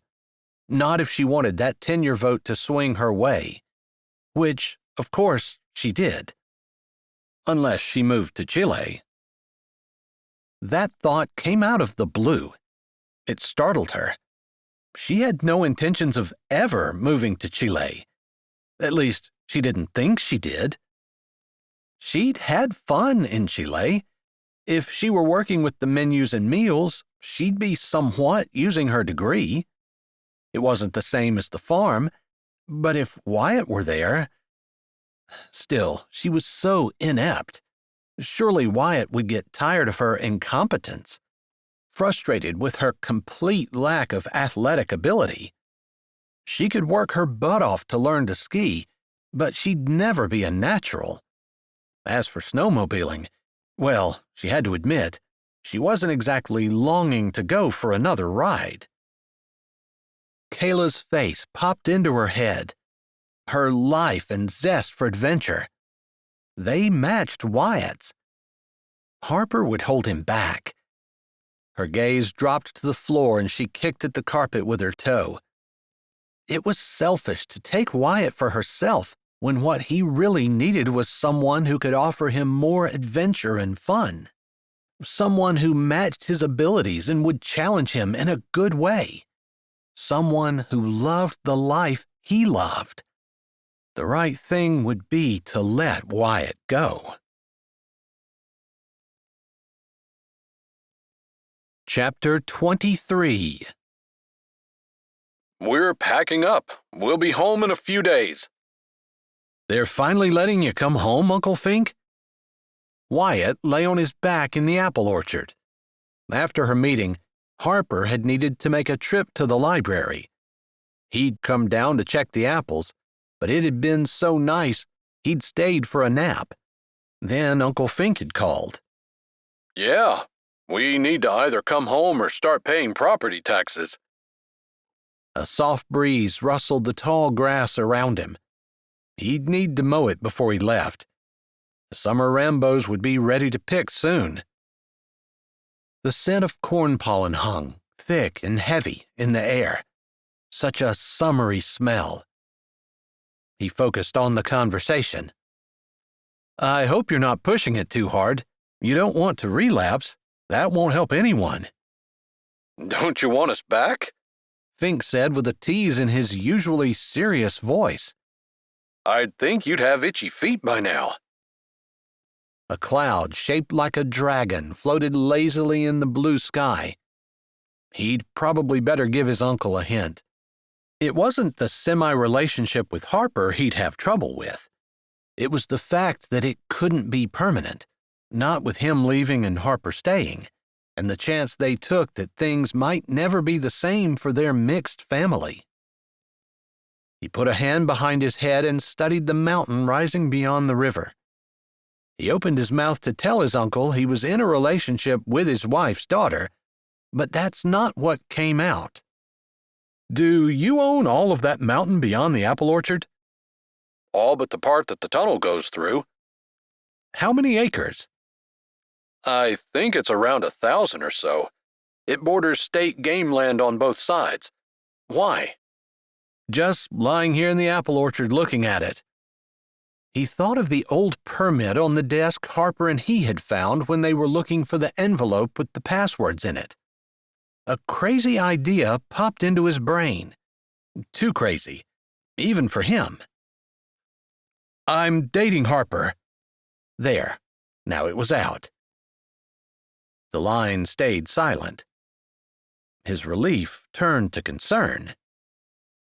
Wyatt breathed deeply, closing his eyes, waiting on his uncle to pronounce his fate.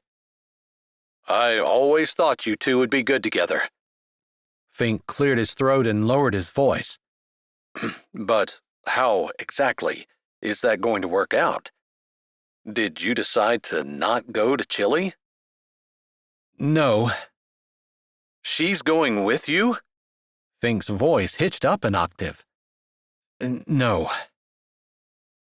Again, that ominous silence. I kind of thought you had a little more respect for Harper than to let her be a summer fling. I do. Even as he said the words, guilt punched him in the gut. That's what the relationship he had with Harper amounted to. A summer fling. It sounded so cheap when his uncle said it. Then what does this look like long term? Fink had been like a father to him, but he'd also been like a father to Harper, whose real dad had died when she was young. This was Harper's dad talking to him now. He couldn't lie. It looks like nothing long term. I'm disappointed in you, son. There wasn't really a defense, but he had to give one anyway. I'm not sleeping with her. We're just hanging out. Then you're going to walk away. He put an arm over his eyes, like he could block out the truth. But it was still there. Yeah, my dad's expecting me to fall into the family business. I have to go. Well, you're both adults, and Harper's always had a good head on her shoulders. He paused and Wyatt braced himself. But she already has a tendency to hide herself away. Being hurt by you is not going to do her any favors. Not to mention, my wife is not going to be happy to watch that play out. Fink's words made Wyatt feel lower than an oil well. I'm sorry.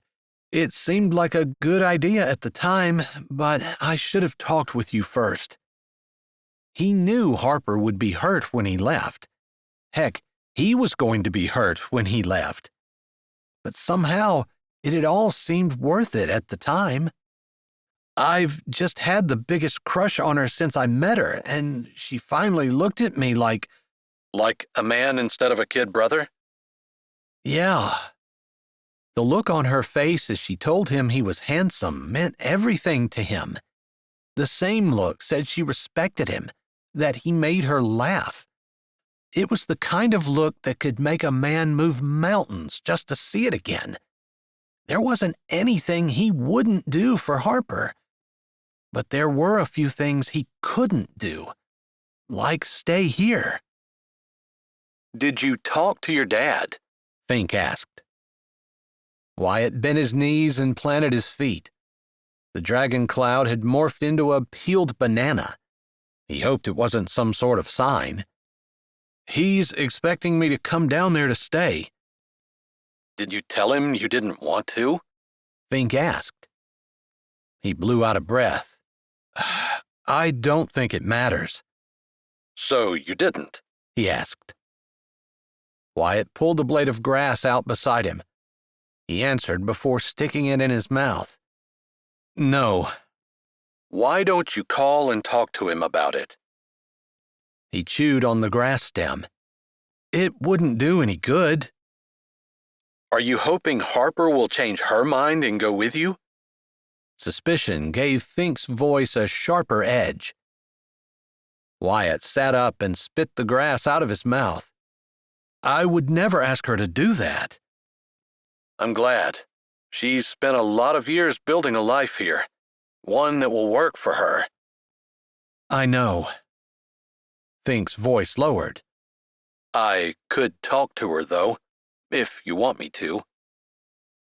Wyatt's mouth fell open.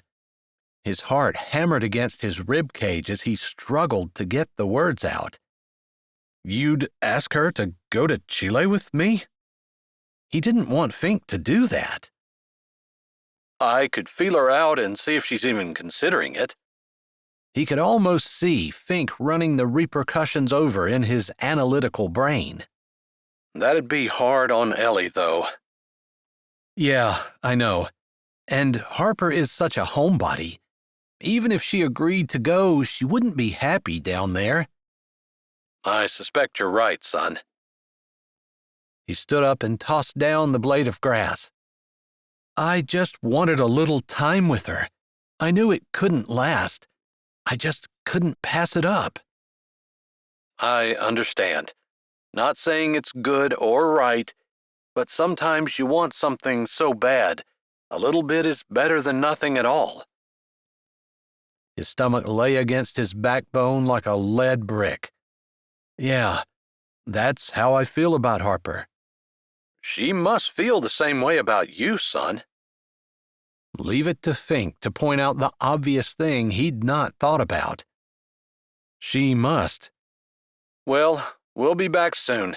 What's done is done. He swiped his phone off just in time to hear Avery calling his name. Over here! Oh, my gosh. Wyatt. She hurried toward him, her fancy cat strapped to her front, its tuft of hair bouncing with every step she took. The worst thing ever has happened. I just don't know what we're going to do. Wyatt stood. Avery bounced to a stop in front of him.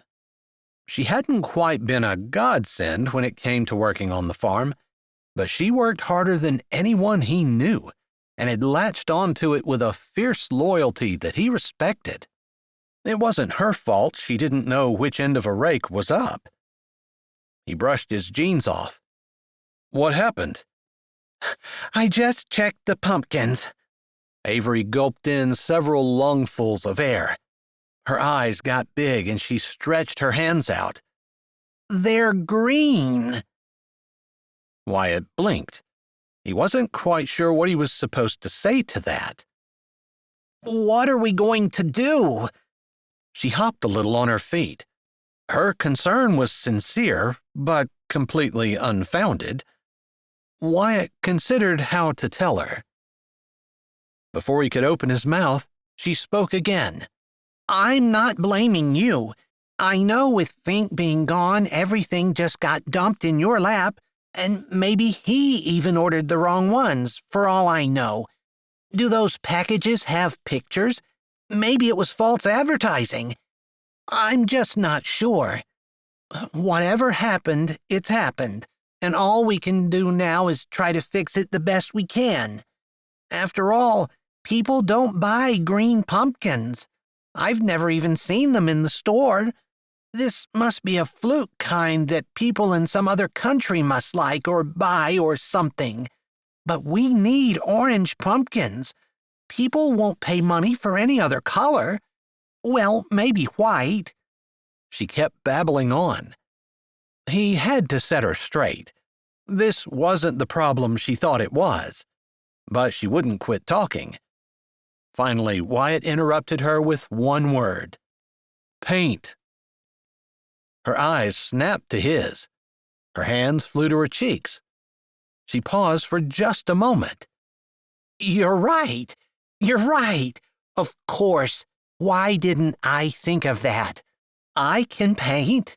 We'll get orange paint and we have time. We'll just paint the whole darn field. She nodded at Wyatt, still muttering to herself as she turned and walked away. He would stop her before she started painting the pumpkins. Of course. He rubbed his chin. He'd been worried about Fink and Ellie and the boys. Harper would be worried too. But Avery, as much as she needed to learn, might be the best thing that happened to the farm all summer. If she was willing to paint 5 acres of pumpkins orange just to be able to pay the taxes, she might be willing to stay around. If she were willing to stay, someone else might be willing to go. Chapter 24. Do you think this is going to be confusing for the boys? Harper sat beside Wyatt on the porch step, her warm body pressed against his from hip to shoulder. He contemplated the empty driveway. Fink and Ellie and the boys would be coming home any time. It probably could be. He put his arm around her and she laid her head on his shoulder. But I'd rather not do any more pretending, if that's okay with you. She laughed. He figured she would after the debacle of the lie he'd told his dad. Still, nerves pinged in his stomach. Fink knew, and Wyatt assumed he'd told Ellie. He had no idea what Ellie would think. He ran his hand up and down Harper's arm, enjoying the evening bird song and the easing of the humidity that had plagued them all day. They sat in silence for half an hour until Fink and Ellie's van pulled in. With its arrival, Wyatt would have to face his girl's mother, knowing that he wasn't offering Harper anything more than a few more days with him. Boys tumbled out of the sliding doors as the vehicle pulled to a stop. Wyatt and Harper stood. Dan, the oldest at 8, ran to them, grabbing them both in a big hug. Bert and Kent piled on behind him, yelling their names and talking over each other so fast and loud it was impossible to understand anyone. Wyatt kept one arm behind Harper to steady her. Ellie's eyes took in the picture as she got out of the driver's side, her boys, her daughter, and him. She met his gaze. His stomach puckered. Her lips turned up, her eyes crinkled at the corners. Harper's arm slipped around his waist. Ellie's eyes dropped to his waist, then slid back up. She tilted her head, and her look softened, radiating love. Wyatt felt humbled as he'd never before in his life. He'd thought she might be angry, or resentful at the very least. He hadn't expected acceptance, let alone warm affection. Ellie broke the spell when she turned and shut her door, walking around the van to help Fink get out. Wyatt squeezed Harper's shoulder. As the boys continued to clamor and talk, he spoke in her ear. "I think your mom's okay with us." She stood on tiptoe and whispered back, "She's always loved you." Knock, knock. Ellie called through the screen door of Harper's apartment. Come on in, Mom. Harper answered from the kitchen. She dropped a tea bag into each of the 2 mugs of hot water on the counter. Ellie opened the door and walked in. Sit down on the couch. I'll be right in. Harper put cream but no sugar in her mom's cup and carried the tea into the room. Here you go. She handed the cup to her mom. Wow, the boys were wound up when you got here.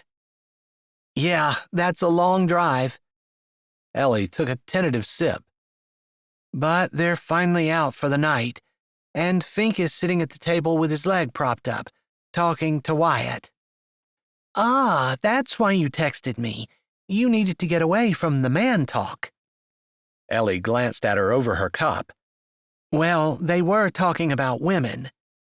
Harper wrinkled her nose. Even worse. So I thought maybe we should talk about men. Not men. Harper couldn't contain her smile, even though her heart hurt since their separation loomed. Man. Ellie set her cup down, along with any pretense that she had arrived to talk about anything else. Oh, Harper, Wyatt's the best man I know, and I love him like a son. I'd love nothing more than to see you together. I just wish it wasn't so impossible, unless you've decided to go to Chile with him. Harper shook her head. He's staying here? I won't go. He won't stay. Why can't he stay? Harper pinched the bridge of her nose. You'd understand if you went to Chile and saw it. His dad is dead set on him helping. I mean, Wyatt had barely set foot on the place, and his dad had him out working, teaching classes, interacting with guests. Plus, Wyatt loves everything about it. He glows when he's there. She stared over her mother's shoulder. Wyatt had never actually said he wanted to go, but Harper knew him better than most people, and she knew he loved it. Maybe he wished his dad's resort wasn't in Chile, but he loved the resort itself. Don't you think you could be happy there? Her mom's gaze seemed to go past the surface and probe her heart. Harper had to be honest. I could, I suppose. I feel like all I need is Wyatt, and I'd be happy anywhere. But then I look at all the work I've put into my career here, and I think I'd resent having to give that all up. She traced the rim of her teacup. You think? Harper bit her lip and lifted her hands in the air. I don't know what to do. I can't stand the thought of losing him, but I could have tenure, a great research position. Everything I've worked so hard for is right there, right within reach. She lowered her hands, planting them deliberately in her lap. Plus, I love this old farm. Her mom nodded in understanding. I hate to leave it to even go to the store, let alone to leave the country. On top of that, I'd be leaving my family, too. I'd never see you and Fink and the boys. Her mom's face lost a little of its serious cast as she grinned. Oh, we'd send the boys down every summer. Another reason to stay here. They laughed together. Harper loved her brothers, and everyone knew it. But they could be exhausting. I'm kidding. Her mom's smile faded. She reached out and took Harper's hand. Listen, honey, I know better than anyone how much of a homebody you are. You don't have to tell me how hard it would be for you to give it all up. I just hope you're clear about what it means. What? The research, tenure, even this farm. Do you not want to give it up because you love it? Or is it because it represents security for you? She squeezed Harper's hand. Harper squeezed back. Ellie shook her head. I know I made some mistakes early in my life. I was pregnant with you at 14. Maybe I preached a little too long and a little too hard about security, about home and family, about having an education and a good, steady paycheck. After all, those were things that I didn't have when I brought you into the world. I was scared and I felt like I was all alone. Maybe you picked up on that. You seemed to be determined to do the opposite of what I did. Maybe. Harper studied their linked hands. She didn't explicitly remember her mom lecturing about an education, family, security, but she couldn't remember a time when those things weren't important to her. I took some risks and I got caught. Please don't let that keep you from ever taking any risks at all. Harper's stomach tightened. It sounds like you're trying to talk me into going to Chile with Wyatt.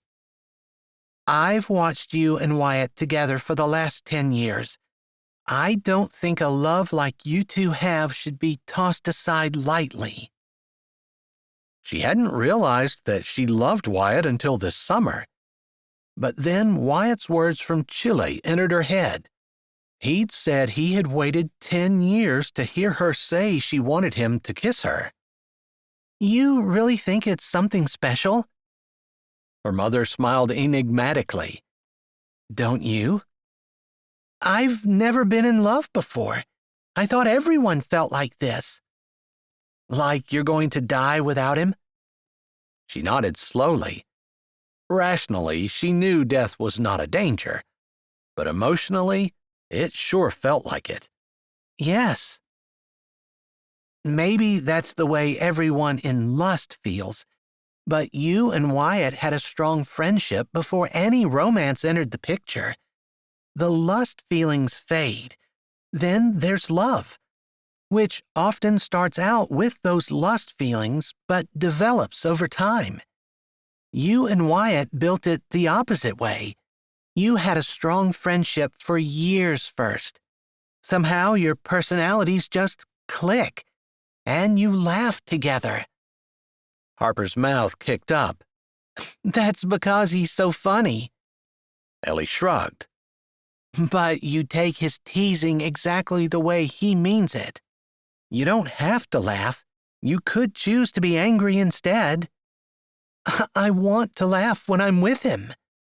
Sometimes she pretended anger. Sometimes she really was angry, but never for long. Not everyone makes you want to. Ellie lifted her free hand in a handoff gesture. I'm not trying to talk you into anything. I'm just trying to make sure you see the whole picture. If you were me, what would you do? Ellie waved her pointer finger back and forth. No way, kiddo. That's cheating. You have to make up your own mind. Harper leaned forward and Ellie pulled her closer in a tight hug. She didn't want to leave her mother. She didn't want to leave the comfort and security of her home. She didn't want to leave everything she'd worked for either. Maybe because she loved those things and they made her happy. Or maybe because, deep down, she had allowed fear of change to dictate her life. Chapter 25. How did the tenure vote go? Wyatt asked as he strolled with Harper, hand in hand, down by the pond. I don't know. Jeff hasn't texted me yet. Harper's voice was soft, almost drowned out by the euphony around them, crickets and katydids, frogs and an occasional hoot owl. Her voice might have been sad, almost lifeless, but her hand held tight to his. Maybe she held tight because of the darkness of the moonless night, but he figured it was more because his plane was lifting off in 5 hours. He had 1 hour before he needed to drive his rental car to the airport. The car was already packed. He'd said goodbye to the boys and Fink and Ellie. Harper was his only loose end. He'd known this was going to be painful, but he'd underestimated. His heart ached like it was covered in brush burns. The blackness in his chest resembled a bottomless pit. Probably normal.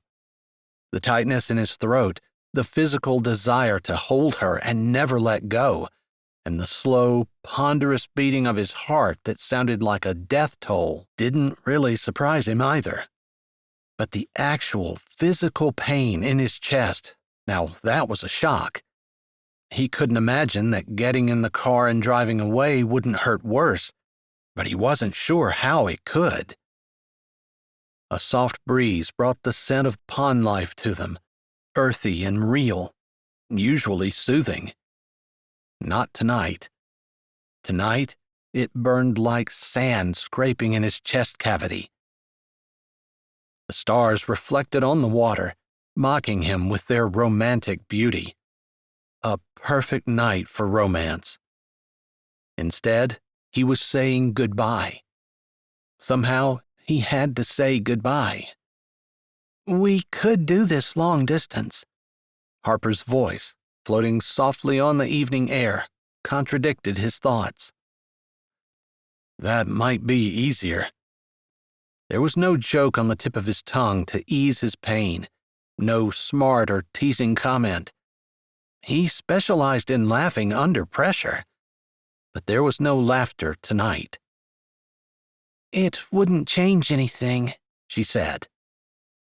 No, he agreed.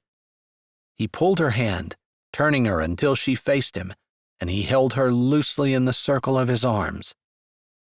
I wasn't going to ask, but I thought maybe if you didn't get tenure tonight, you might consider... Her phone buzzed. She didn't move. That might be Jeff, she whispered. They stared into each other's eyes. He couldn't bring himself to hope she didn't get the tenure she wanted and had worked so hard for. He didn't really want to be her last option either. Who she chose when nothing else went her way. Of course, he'd take her any way he could get her. If he was her last choice, he'd be thrilled with that. Aren't you going to look? He finally asked when her phone buzzed again. She pulled her phone out of her pocket and glanced at the screen. A moment of silence passed. His head swam. He closed his eyes against the suspense. I got it. Her voice was flat. She shoved her phone back in her pocket and wrapped her arms around his waist, laying her head on his chest. "I'm happy for you." He choked out the words, meaning them, but his heart clenched all the same. The wind stirred the grass around them, rustling the leaves. "Feels like rain," she said, snuggled against his heart. She pressed tight. Her hands clutched the back of his shirt, as though silently begging him to stay. "Smells like it, too."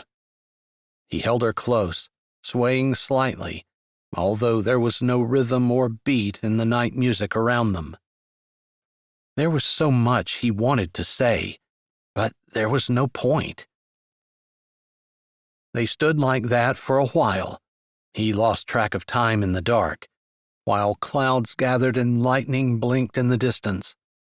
The tangy smell of ozone blew in with the breeze. He moved his hands down her back, savoring the feel of her, wishing with all his being they had a different ending. A small voice whispered seductively in his ear, telling him he could change the ending. The power rested in his hands. All he had to do was give up the resort, give up his relationship with his dad, give up everything he'd ever thought he'd be. The thought brought hope and dread.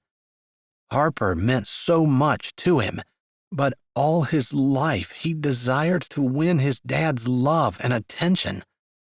All his life he'd planned to take over the resort eventually. He had finally committed to the plan. In order to do it, he had to give up Harper. Wyatt shifted. He hadn't checked the time in a while. "I'd better go." Her hand reached up and cupped his cheek. "Be careful." "You too." He lowered his head, touching her lips with his. The explosion of passion still surprised him. Several minutes later, he raised his head. His chest heaved. He rested his forehead on Harper's. "Thank you for this summer," he whispered. "It was the best time of my life." "Me too."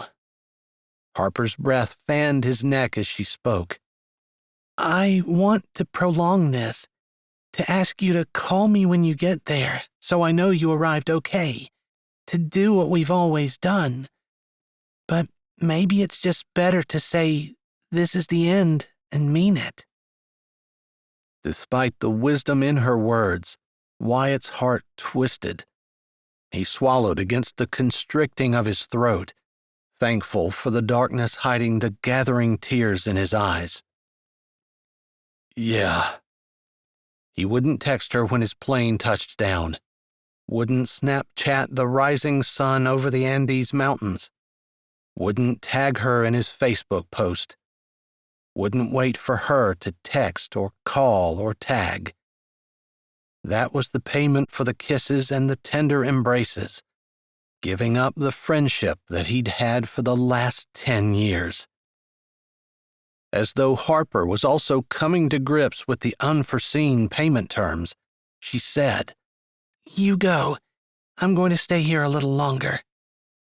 "I'd rather see you to your apartment, so that I know you are safe before I leave." Uncharacteristically, she didn't argue, but backed away and slipped her hand in his. They turned in tandem and walked to her apartment. The first big drops of rain hit them before they reached the cover of her small porch. The earthy scent of petrichor rose like mist around them. He inhaled it and would forever associate it with the incinerating pain of permanent separation.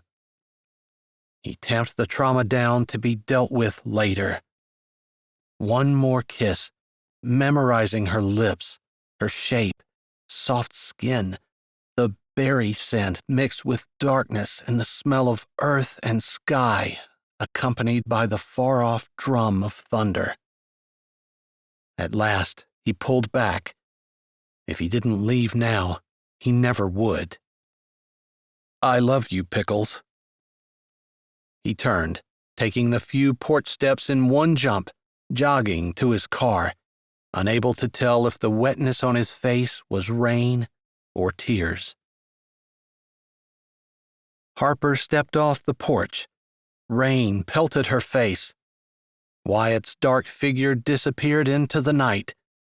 A flash of headlights, the fading of taillights. Her heart collapsed in her chest, and she slumped to the wet stones, curling down over her knees, holding her stomach with both arms.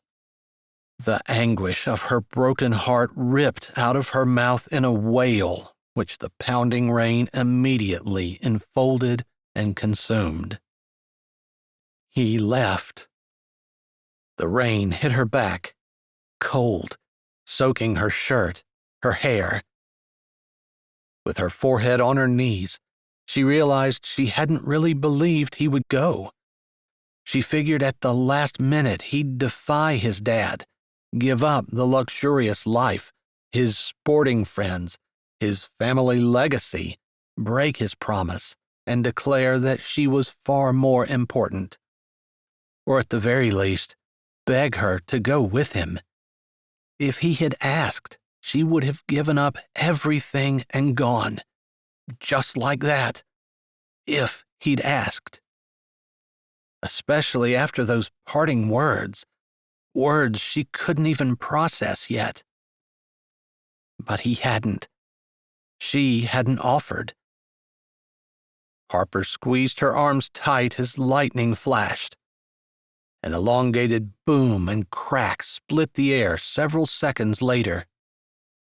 She ignored the display and tried to think past the immediate pain. She tried to remember what her mom had asked, something that had struck a chord with her. Security. She was using the university, tenure, her job, as security. It wasn't really what she wanted, but she had worked for it because it represented security. She examined those words, trying to find the truth in them. She sat up, lifting her face to the rain, allowing it to pour down on her cheeks and closed eyes, feeling the sharp pricks as the large drops hit her face, grounding herself in that little bit of pain. It didn't dull the larger affliction inside, but rather gave her specific points of reference where she could focus. It seemed like her life boiled down to two choices: being safe or being with Wyatt. She lowered her head and blinked. That had to be too simple. There was more, but she didn't know what. Letting go of her stomach, she hooked her hands behind her head, as though holding her brain could make it function like the intellectual she knew herself to be. This wasn't about temporary pain. Logically, she knew the hurt of losing Wyatt would fade with time, even if it felt like she were dying right now. No, this was more about long-term. She could be secure with her job, good money, familiar home and family, live inside the walls she'd built around her life.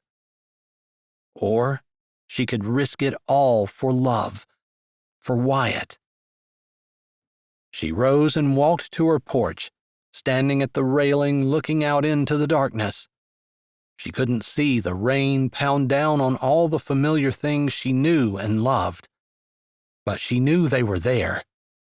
The farmhouse where she grew up, the tractor shed, the office and shop, the pumpkin patch, the cornfield which would become the corn maze in another month, the squash, strawberries, gourds, and apples, the friendly, low mountains in the distance, low enough that a normal person could hike over them in a day with no special equipment or training, impossible to get lost in, just walk downhill.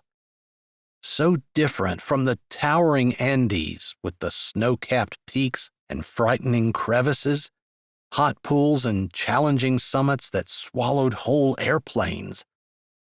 A shiver ran through her. She could have security, or she could have Wyatt. His smile, his touch, his strength, his humor. Her job was a cop-out. She hadn't worked hard because she loved it. She'd worked hard because she wanted the stability it brought. Harper pulled out her phone. It was after midnight.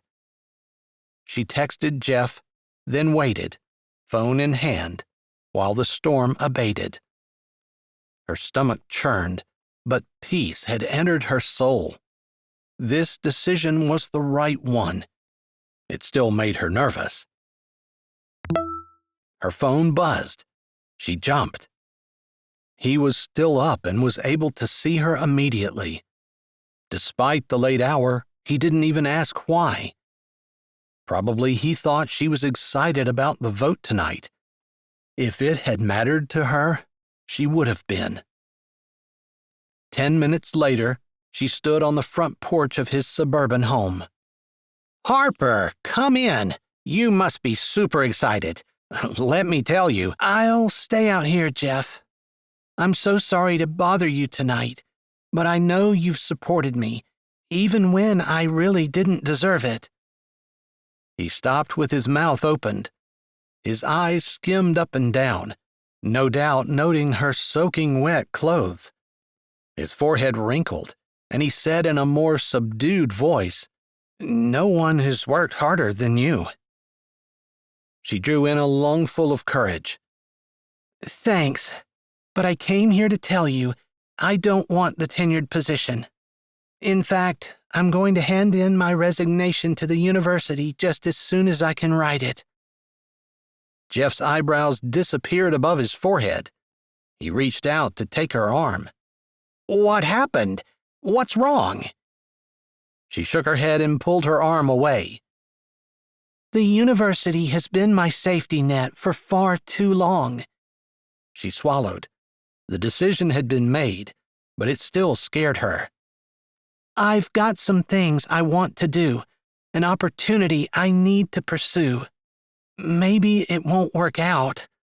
It had to work out. Right now, she was effectively cutting off her backup, leaving herself with just one choice. Maybe I'll hate it, but I know if I don't, I'll always regret it. Jeff scratched his head, then shoved his hands in his pockets like he didn't know what to do with them. He narrowed his eyes. Someone else has offered you a better research position? You don't know how lucky you are. Funding for these things is scarce and getting scarcer. There was no mistaking the annoyance in his tone. She shook her head. It's not research. I just have something else to do. His face declared his lack of understanding. There was no point in trying to explain something she wasn't even sure she totally understood. I appreciate the opportunity to work with you, she said before she spun and strode off his porch. Maybe at some point she had entertained the idea of a relationship with this man. Now, after experiencing what she had with Wyatt, she knew anything with Jeff would have been only a shadow of what she could have had. Chapter 26. Back at the farm, Harper spent the rest of the night packing. She was tempted to call her mom, and she would, but she was an adult and did not need permission or help. Plus, she was almost sure after their conversation of the other day that her mom wanted her to let go and live a little, as long as that included Wyatt. She zipped up her second suitcase and looked around her bedroom. Most of her books would have to stay.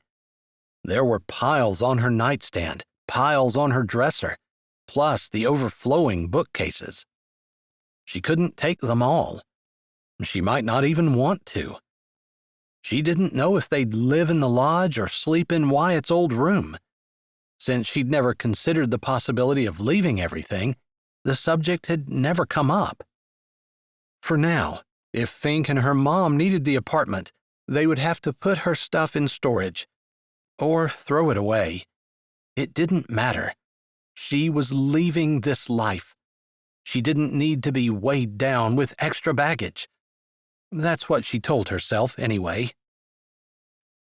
Standing in the doorway, she smiled sadly at the memories contained in the little apartment, most of them from this summer. She closed her eyes and took a deep breath. They would make new memories, better memories. Around 5 a.m., she brewed herself a cup of tea and walked down to the pond. Morning mist rose slowly from its surface. The sky glowed orange behind the mountain. She couldn't see the tunnel. It was too far away and hidden by the trees that lined the river. But she thought fondly of her walk through it with Wyatt, despite the snakes and trains. That would be the rest of her life. Crazy adventure, conquering fears and laughing with Wyatt. There was still time to turn back. She didn't hear her mom walk down. Ellie just appeared at her elbow with her own cup of tea. She didn't mince words. I'm leaving, Mom. Ellie slipped an arm around her shoulder. She swallowed and nodded, but remained silent. Harper continued to stare at the pond, tea in hand. I got tenure, by the way. Ellie sighed. I drove to Jeff's last night and told him I didn't want it. I typed my resignation letter, bought my plane ticket, one way, and packed my stuff. Her mom squeezed her waist and leaned her head against Harper's. I hope you're sure about this. Harper's head swiveled to look at her mom. She thought her mom had wanted her to follow her heart. I'm not some little teenager with stars in her eyes. I know. I love this farm. For the most part, I enjoyed my job. She shook her head. But those things are nothing compared to how I feel about him. As long as you're sure. Her mom's lips turned up only a little. The sadness on her mother's face tore at Harper's already battered heart. She nodded. I realized when my phone buzzed last night, and I didn't give a hoot one way or the other whether I got tenure or not, that my thinking had been wrong, that I had been doing what you said, making my decisions based on what was safe, and not on what I truly wanted. And you're done being safe? Harper flexed her jaw. I don't know if I'm done, exactly, but I'm definitely jumping into the unknown with both feet. Ellie put both arms around Harper. I thought maybe Wyatt would choose to stay. He's been talking to Fink about... Her voice trailed off. Working here on the farm? Harper asked. Yeah, basically. Harper tossed her hair back. I'm glad he chose not to. He's great here on the farm, but this isn't what he loves. She sighed. I don't think I've surprised you. Her mom shook her head. No. She looked at the ground. In hindsight, she should have made this decision weeks ago to give the rest of her family time to adjust. But I'm sorry there isn't more time to say goodbye. When does your plane leave? This evening at 5. Her mom gasped softly, then gave a low laugh. That is just like you. Once you know what you want, you don't get distracted looking to the left or right to carry it out. She asked in an almost hesitant voice. Can I drive you to the airport? Harper bit both lips. She wasn't going to cry. Deliberately making her voice cheerful, she said, Of course. I was hoping you would. Maybe the boys and Fink will come too. I'm sure they will. They linked arms and began to stroll back toward the house. It looks like it's going to rain again. The weather was always a safe topic. It wouldn't make her cry. That was quite a storm last night. Did Wyatt make it safely? So much for that. Harper's throat tightened, but she swallowed against it. I don't know. He didn't even text you? Her mom stumbled. She turned a wide-eyed gaze on Harper. We agreed it was better to quit cold turkey. Harper didn't explain anything else they'd talked about. I didn't text him to tell him I'd changed my mind. When are you going to? She shrugged, not wanting to admit she had been dragging her feet. She wanted everything ready.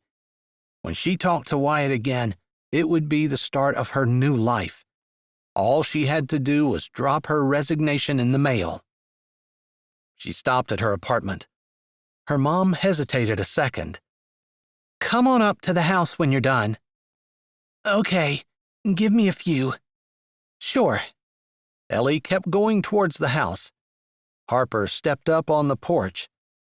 The clouds had totally obliterated what was left of the sunrise. A brisk breeze ruffled the leaves and Harper shivered. She'd grab a sweatshirt before she headed up to the house. Still, she didn't go inside, but stood at the porch railing, facing the mountain. Chapter 27. Wyatt walked down the path to Harper's apartment. Harper stood on the porch, her hair down, the way he loved it, and it moved with the breeze. The first early rays of morning sun peeked over the mountains, but he barely noticed. He'd almost made it back to his girl. He had one foot on her porch step when he heard her say, "If you work hard and play your cards right, taking my spot on this project." He froze. She would not have given her research position away. His head spun. But she had. Surely she didn't do it for the reason he thought. With the hand on the railing, he stood by the pillar and waited for a break in the conversation. He didn't have to linger long. Harper disconnected within a minute. Harper. He pushed her name out through his constricted throat. The corners of his lips tilted. His heart knocked against his ribs and he clenched his hands to keep from grabbing her. She spun. Her hand went to her throat. Wyatt? Wrinkles appeared on her forehead. Did you miss your plane? Yeah. His eyes traveled over her, familiar and beloved. To think he'd almost left her. Thankfully not. Warm peace traveled through him. She took a step towards him. Because of the storm? No. She shook her head. What are you doing here? I called my dad. He stepped over and stopped in front of her. And? That wasn't important. At least, it wasn't what he had been thinking about since he left last night. Knowing that he was doing it all wrong, that his timing was way off, he still dropped to a knee in front of her and yanked the emerald ring from its chain around his neck.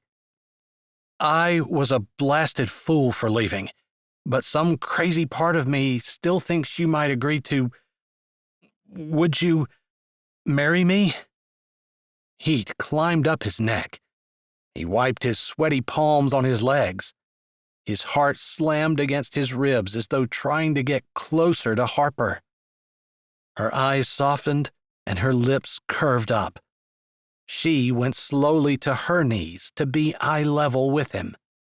I will. He grinned and slid the ring on her finger. Somehow, I think your great-great-grandmother might have approved of me. Oh, I know she would have, Harper said with full assurance. He grabbed the back of her neck and pulled her forward, kissing her and smiling at the same time. They laughed. He pulled back slightly and sobered. "Did you just give your research position away?" Yes. She tilted her head. Her eyes twinkled and she lifted a brow. "Why?" My bags are packed. I bought a ticket. I quit the university. I'm coming to Chile to be with you. He fought to keep himself from grabbing her and squeezing. He couldn't believe she had given up so much for him. That's not what he wanted.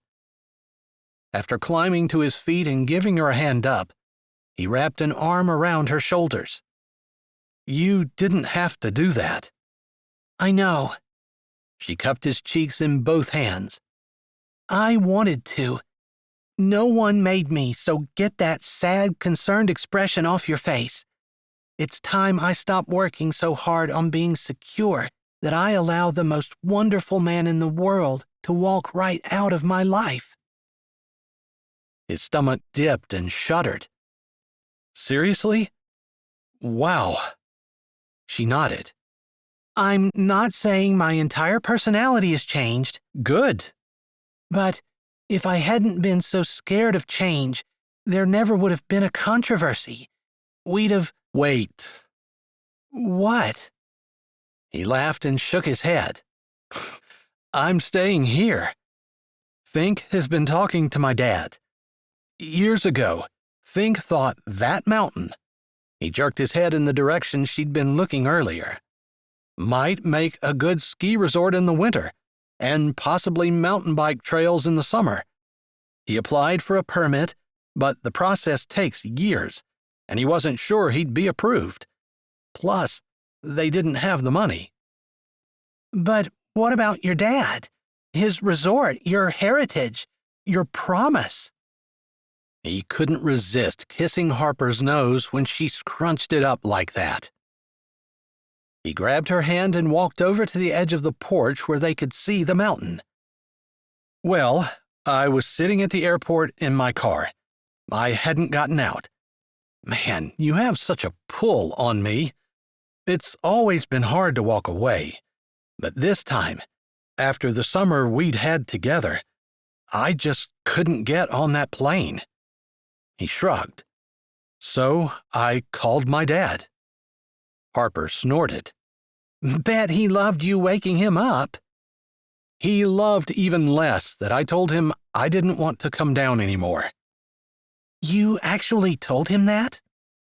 Wyatt nodded. I told him Fink and I had talked about that permit and what it could mean. Building a resort on the mountain. Yeah. Fink doesn't have a stitch of experience in resorts, and I don't know much about the business aspect. I certainly don't know anything about what it would take to build one, get it off the ground. When Uncle Fink and I talked about it, I thought the idea of staying here and trying was impossible. Harper bit her lip. I don't know anything about it either. But, he grinned at her, sometimes desperation helps a guy come up with solutions to impossible problems. Desperation? He squeezed her hand. I'm desperate to be with you. So, he lifted their clasped hands and ran his other finger up her arm. He studied the contrast of dark on light. I told you I called my dad while I was sitting at the airport. I asked him how he felt about a great business opportunity in Pennsylvania. Harper's mouth dropped. Your dad is so wrapped up in his business, you used that to your advantage. Wyatt lifted his gaze.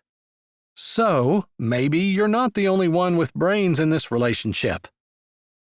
Harper jutted out a hip and put her free hand on it. Her toe tapped on the floor. You're brilliant, Wyatt. I don't know why it's so hard for you to admit it. Being smart wasn't as good as being athletic growing up, and I was so awkward when I wasn't on a board or skis. He lifted a shoulder. You just grew too fast. Maybe. took me a while to grow into myself." He smiled down at her. "It took me a while to realize that my dad was never going to appreciate me the way I wanted him to. It didn't matter what I did. He'd always be about the business." One side of Harper's mouth turned down. "You've given up?" "I've stopped caring about that." His gaze turned thoughtful. "Fink took me in when Dad wouldn't, and Fink has never stopped believing in me." Harper nodded. "He loves you." "I know. Like a son." "Yeah." "Anyway, I'm still going down to Chile. If," he emphasized the if you'll go with me. Not to stay, but to spend a few years learning. Just because we have the permit here, there's a bunch of other things to do. We have to draw up plans and have them approved. Wastewater plans, building plans, sewage plans." "Wow, sounds daunting." "Yeah, but my dad's excited about it. In our conversation last night," Wyatt rubbed the back of his neck. It had been a long night. The worst part had been the idea of never being with Harper again. It was true. Desperation had caused him to think of things he never would have. "I guess it was this morning. Early. Anyway, as long as I'm willing to run it and Fink's willing to provide the ground, he said he'll provide the financial backing. So, after I've spent a few years learning the ropes down there, and as things move along up here, I will eventually come right back here. To stay." Desperation turned you into a genius. "Say it again." You're a genius, Wyatt. A handsome, talented genius. So you're going to be in Chile for "A couple of years." His smile faded. "I thought I'd ask you to wait for me." I'm not waiting." Harper pulled her hand from his and crossed her arms over her chest. His lungs deflated like she'd just shot all the air out of them. His body sagged. "Oh." She tapped her foot on the floor. I'm going with you. People who are into health and fitness are interested in their diet, too.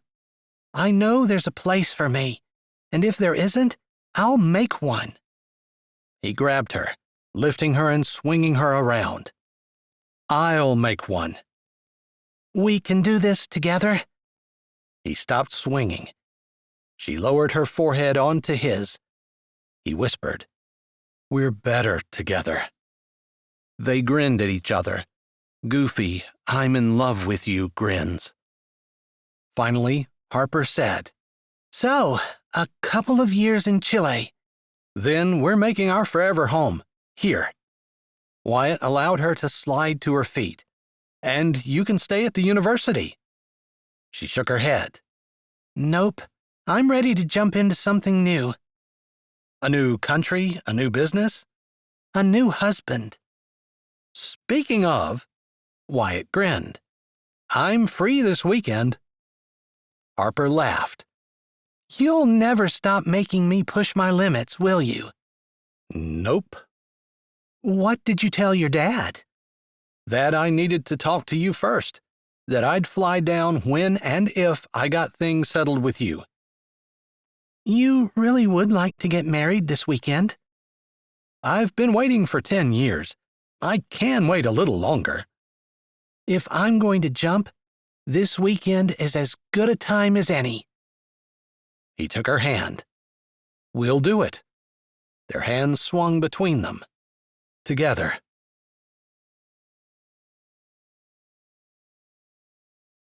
Hi, this is Jay, and thanks for listening. If you're ready for another great audiobook, here's one we think you might like. Or check out the playlist with all our latest releases. Don't forget to subscribe to Say with Jay, give this video a thumbs up, and tell us what you liked in the comments.